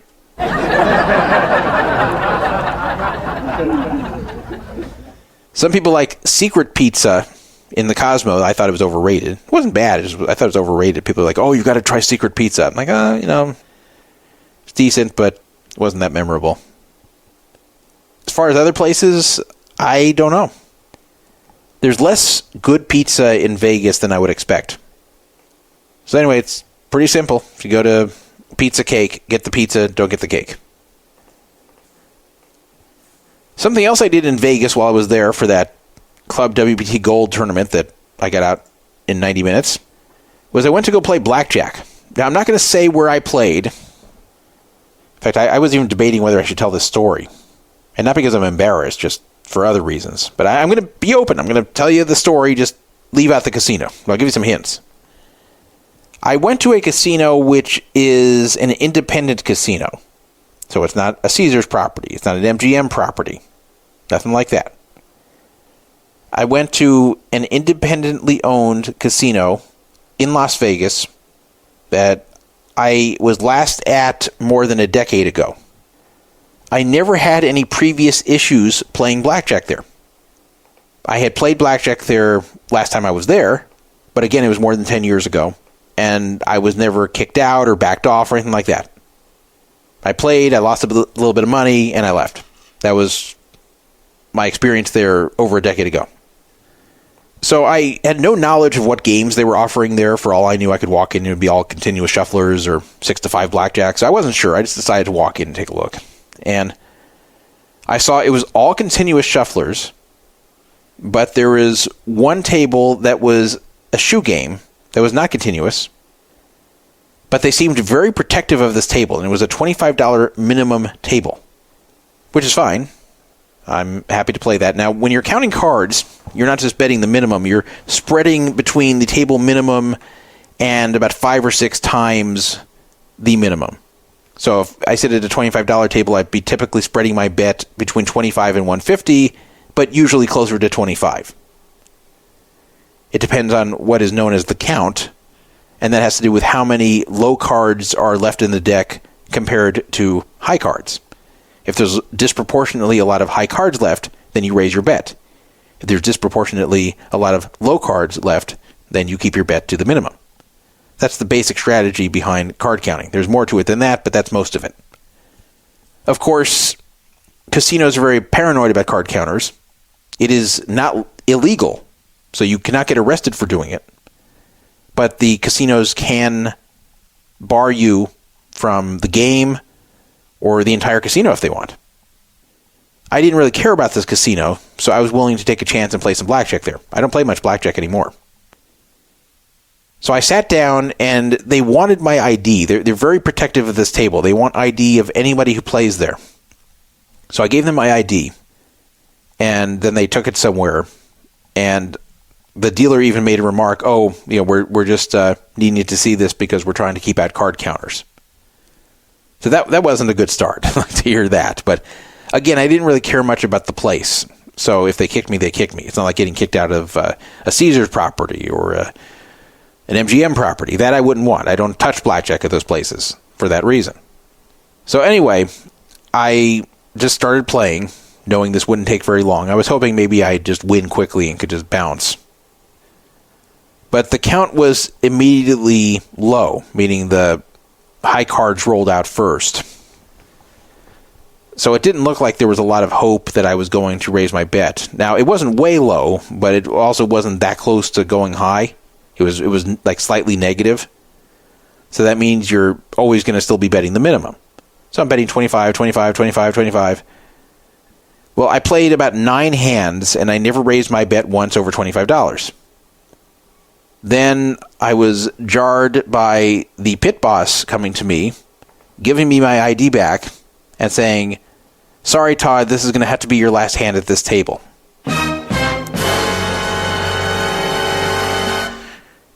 Now, usually when this happens, I know why it's my last hand at the table, and I don't say anything except okay and leave. But this is the first time in my life when I've asked them why. And the reason I asked why is because I never raised my bet. I sat down. I hadn't had any kind of negative history there. I did not raise my bet. I flat bet the minimum for 9 straight hands. That was all I had done. Didn't make any unusual plays. I played basic strategy. So why would they kick me? I had last been there over a decade ago and had no problem. Why would they kick me? So I asked him why, and he said it was a decision from upstairs. They don't want me playing that table. I said, am I being banned from the casino? He said, no. I said, okay. Am I banned from all the blackjack tables or just this table? And he said, just this table. Now, the reason it's just that table, the rest were continuous shufflers where it's impossible to count them. So I lost that final hand. So that put me down $25. I was even coming into that. And I left. That was it. So clearly they were protecting the only non-continuous shuffler table. However, I've never seen anything like this before. I've never had an ID requirement to play at any blackjack table. This wasn't because they thought I was under 21, obviously. It's that everybody needs to show ID who plays there. I had never been kicked from a blackjack game before ever raising my bet. That's never happened to me once. I've never been banned from a blackjack game despite having no negative history there and no play in over a decade. It's not like I went there and I smacked them for big money and got out before they realized it. I went there, no one seemed to pay attention to me, I lost, I left, and this was over a decade ago, and I haven't been back since. I had very few overall sessions their lifetime, maybe like 2 prior to this one. So what happened there? Why was I kicked? My guess is that someone who was watching the table or someone who was checking the IDs that was sent to someone upstairs to do so knew me. And I don't necessarily mean knew me personally, but just knew of me. Maybe they listened to this show. Maybe they're aware of this show. Maybe they're aware of me owning the Vegas Casino Talk forum, which is mostly advantage players. Maybe they are just aware enough about me in general to where they think I wouldn't be playing blackjack unless I had an edge. I think it was someone who knew me or knew of me and knew there was only one reason I would be there and got rid of me. There is a smaller chance that maybe they Googled me and found out this information, or maybe they had something noted about me back over 10 years ago and just never took action on it at the time. So those are also possibilities. But given how protective they are of that table, I have a feeling they were just kind of sitting around their board because this is the only table they're watching. It was just me and another dude playing there. I didn't know him, just some other guy who walked up after me. So I think that they just had a lot of time on their hands, and they either Googled me or they already knew me. And they're like, oh, shit, we don't want him playing. That was weird, though, right? Never had that before. But I guess that's a new approach to pre-ban people before they can even count. To get the ID of everyone who sits in the game and then look them up or see if you already know them. And that's part of the reason I pretty much quit blackjack is I got to be too well known in Vegas from poker. And then that led people to assume that I would be card counting in blackjack.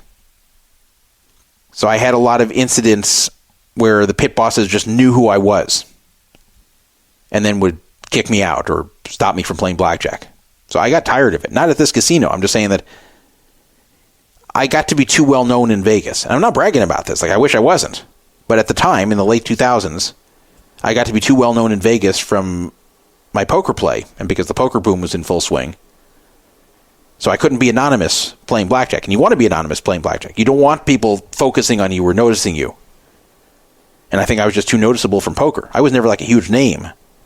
But I was notable enough in the 2000s that I think that this made me too notable to play blackjack. And that might persist today because, today is a little bit of a different story. I'm less known for my poker play, but I'm also more known for my social media presence and for this show and for the Poker Fraud Alert Forum. So who knows what happens. I'm curious, but I guess I'll never know. And again, I'm not saying which place it was, but it was an independent place in Las Vegas, so you can take your best guess. Maybe you can figure it out. From the 916, Marco's Pizza is not so good in Las Vegas, this person texted. I've never been there, but I'll stay away. Final topic, and then we're done. I'll get to mercifully put an end to this show. This cold is tough. It's hard to talk this way. It really has been. If I felt this way every time I did a show, I wouldn't do a show. Remember the whole private games flap that occurred involving the ARIA, where they were finding ways to prevent people from sitting at certain games? Because what would happen would be the fish that would play in the games would develop certain opponents they prefer to play with.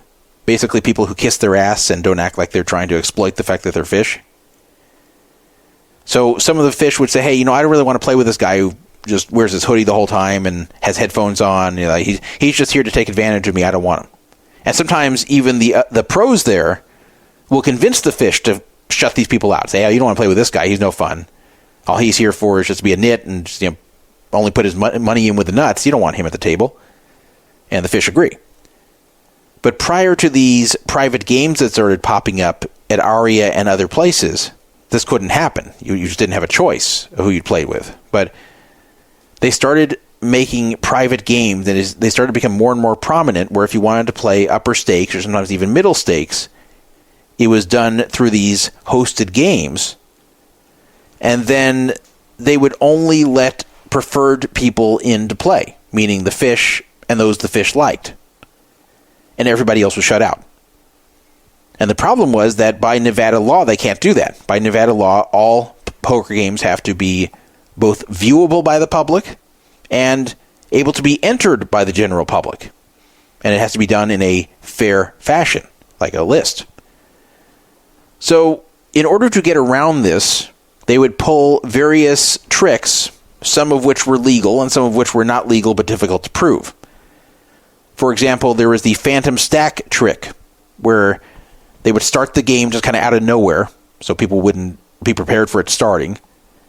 And the only people invited to start the game would be the ones who were preferred to be there. And then if it did not take up 9 people in the game, then the other chairs would have chip stacks there, which don't belong to anybody. And if anyone tried to sit, it'd say, oh no, this is someone here, they're just gone in the bathroom. And then you put yourself on the list, and then those stacks, of course, never clear because they're just placeholders. And then when another preferred player comes in, they'll let that person sit. So that was the phantom stack trick. There was also the waiting list lottery trick, where they would claim they're starting a game and picking the people who want to get into the game all at random, and then it would be rigged just to give it to those who are preferred players there. Then there's my personal favorite trick of the ones they were pulling at the Harrah and other places to make these private games. There is the Bueller trick, where they would wait until people who they don't want in the game would walk out of the room, maybe to go to the bathroom, maybe just to go somewhere else for a second, maybe to get some food. And right when that person was out of the area and they couldn't hear their name being called, that's when they'd suddenly be called to the game and be to the bottom of the list again. So, for example, this is what happened when Ferris Bueller tried to get into the game back in 1986 at the Harrah. This is what happened when he walked out of the room to go to the bathroom when they called him. Bueller. And then, of course, since Bueller wasn't there to take his seat, he fell off the list. So that was the Bueller trick. So a number of tricks exist like these to keep unwanted players out of the game. And these are technically not all legal, but they got away with them. It's very difficult to prove. And there were a lot of complaints about this. In fact, a very prominent player, I won't name him, but a very prominent player asked me to do a segment about this some years ago, and I did. Problem is, it just didn't change. And that just became the de facto standard in a lot of these games around Vegas. This was done in response to these games otherwise moving private, like truly private, like in home games or on apps. And the live poker rooms felt pressured that if they didn't allow this sort of thing, that the fish would just leave and go to one of these private settings and they'd lose their business forever. So that's why these casinos were cooperating and doing this. They felt like they had the choice to do that or lose the game entirely. So it was an interesting evolution where high-stakes games used to be often in private. Then the poker boom happened, and the high-stakes games moved into the open casino. And then the poker boom started to recede, and then people started to convince the fish to leave the casino environment to get away from the bum hunters and the predators.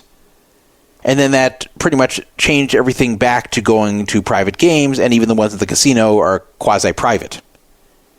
But we've talked about all this for years, so why am I bringing it up again as the final topic tonight? Well, this has not gotten much notice in the poker world, but I think it should.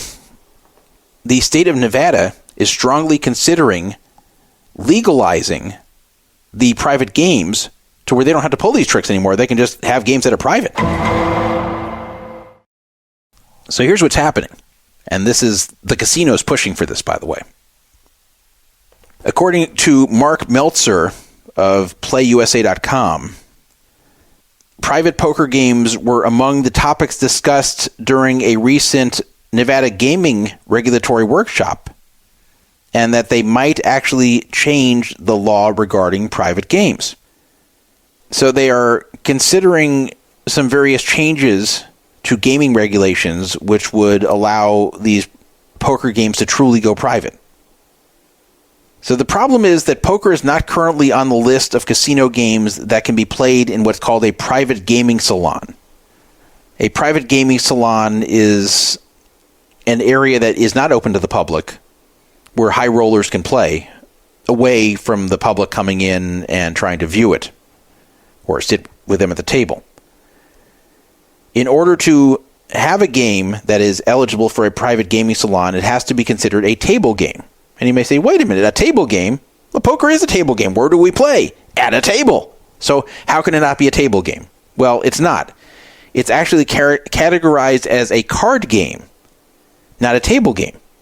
So an example of a table game would be like blackjack. That's considered a table game.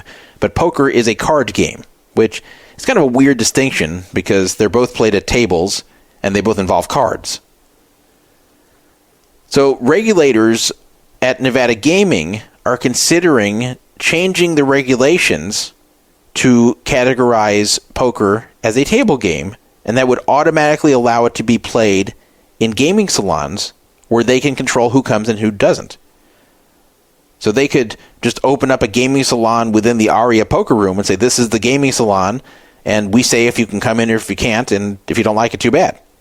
They won't have to do any tricks anymore. No longer be Bueller. Now, there is a downside, though, to the poker pros who want the now legalized private games if this comes to pass. There will be tax implications to this whole thing. So the regulations having to do with a table game, tax-wise, are different than the ones that are card games. And then they're going to have to make new rules surrounding that, regarding what people buy in, what they cash out, and keeping track of that. They'll have to keep track a lot more than it currently is with it being a card game. Right now, they seem to only care about whether you're dodging the reporting requirements. So if you're playing poker, they're not so concerned with what you won or lost. They're just more concerned of, are you trying to cash out more than $10,000 in one day? For the whole structuring thing. But if it becomes a table game, then they're going to have to be concerned with more than that. So they may not want that.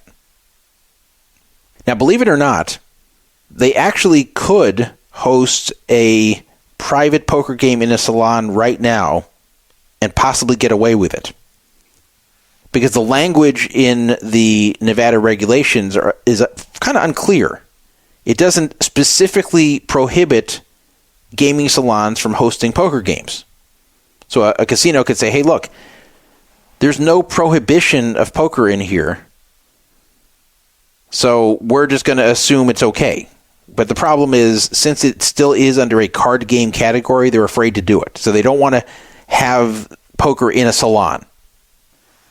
No one's willing to go that far. They're willing to play their little games to keep these games like quasi-private, but not completely private in a salon. There's also some other issues with moving the poker games into a private gaming salon. One of them has to do with the time limit. Right now, there is a 6-hour time limit on private gaming salons. That means once you enter one of them, you can only be in there for 6 hours. Since a lot of poker games run over 6 hours, they would have to change these regulations to allow more than 6 hours in these salons, much more. Also, poker players, they don't usually play using a line of credit, and in private gaming salons, there's a $300,000 credit limit. So if they don't want to give poker players credit to play there, they're going to have to change that. The Wynn has said that they would like to have high-limit poker in their gaming salons in the future. They said one of the gaming trends in recent years is the demand for high-limit poker games, and they're not saying it out loud, but they mean private high-limit poker games. They can already host high-limit poker games, just not private ones.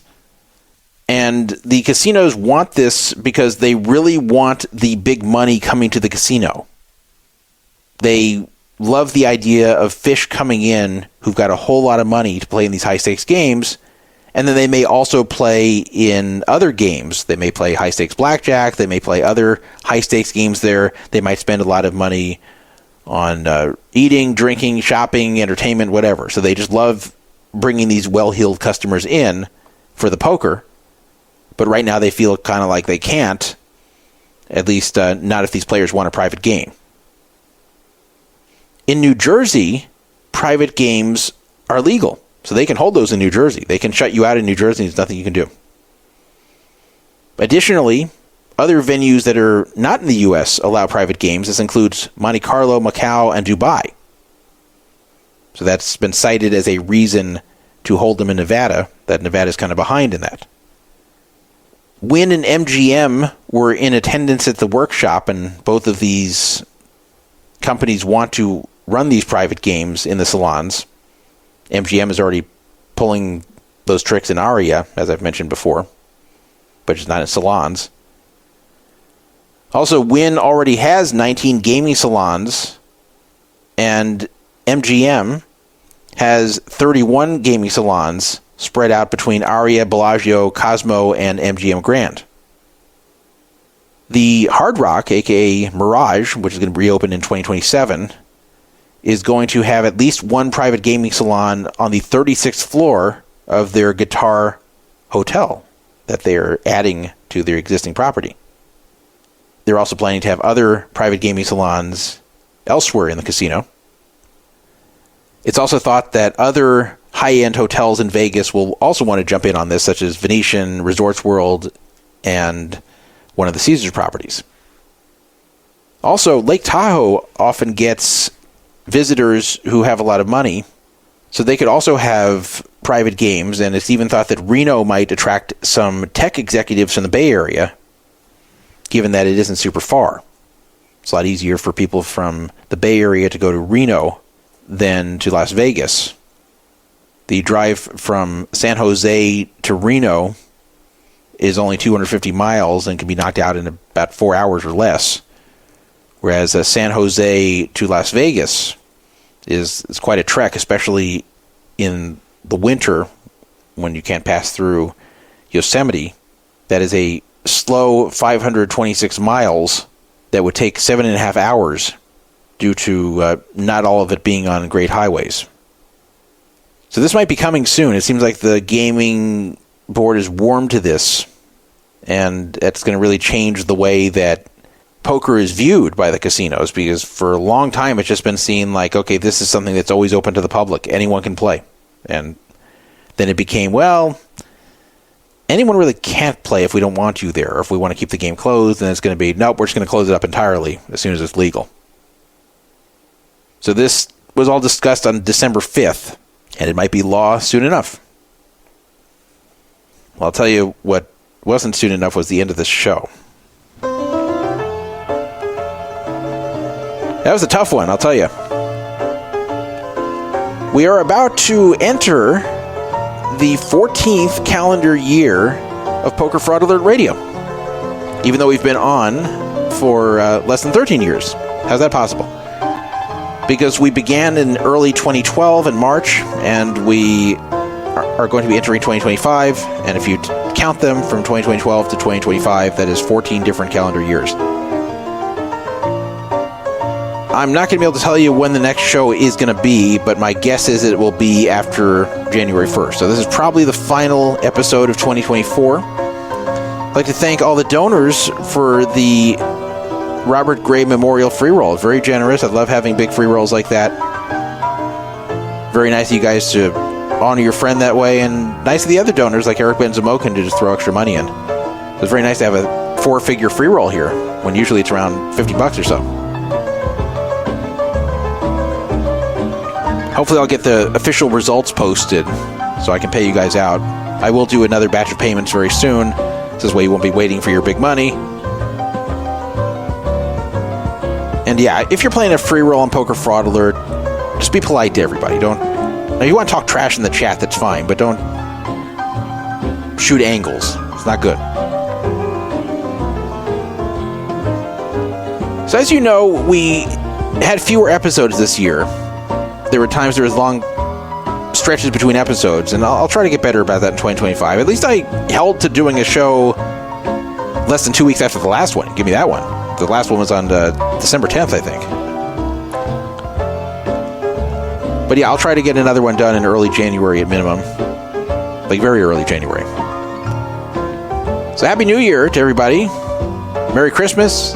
Happy Hanukkah, which is the same day as Christmas. The night of Christmas is the first night of Hanukkah. Thank you for listening. Thank you for your loyalty to this show. Shalom.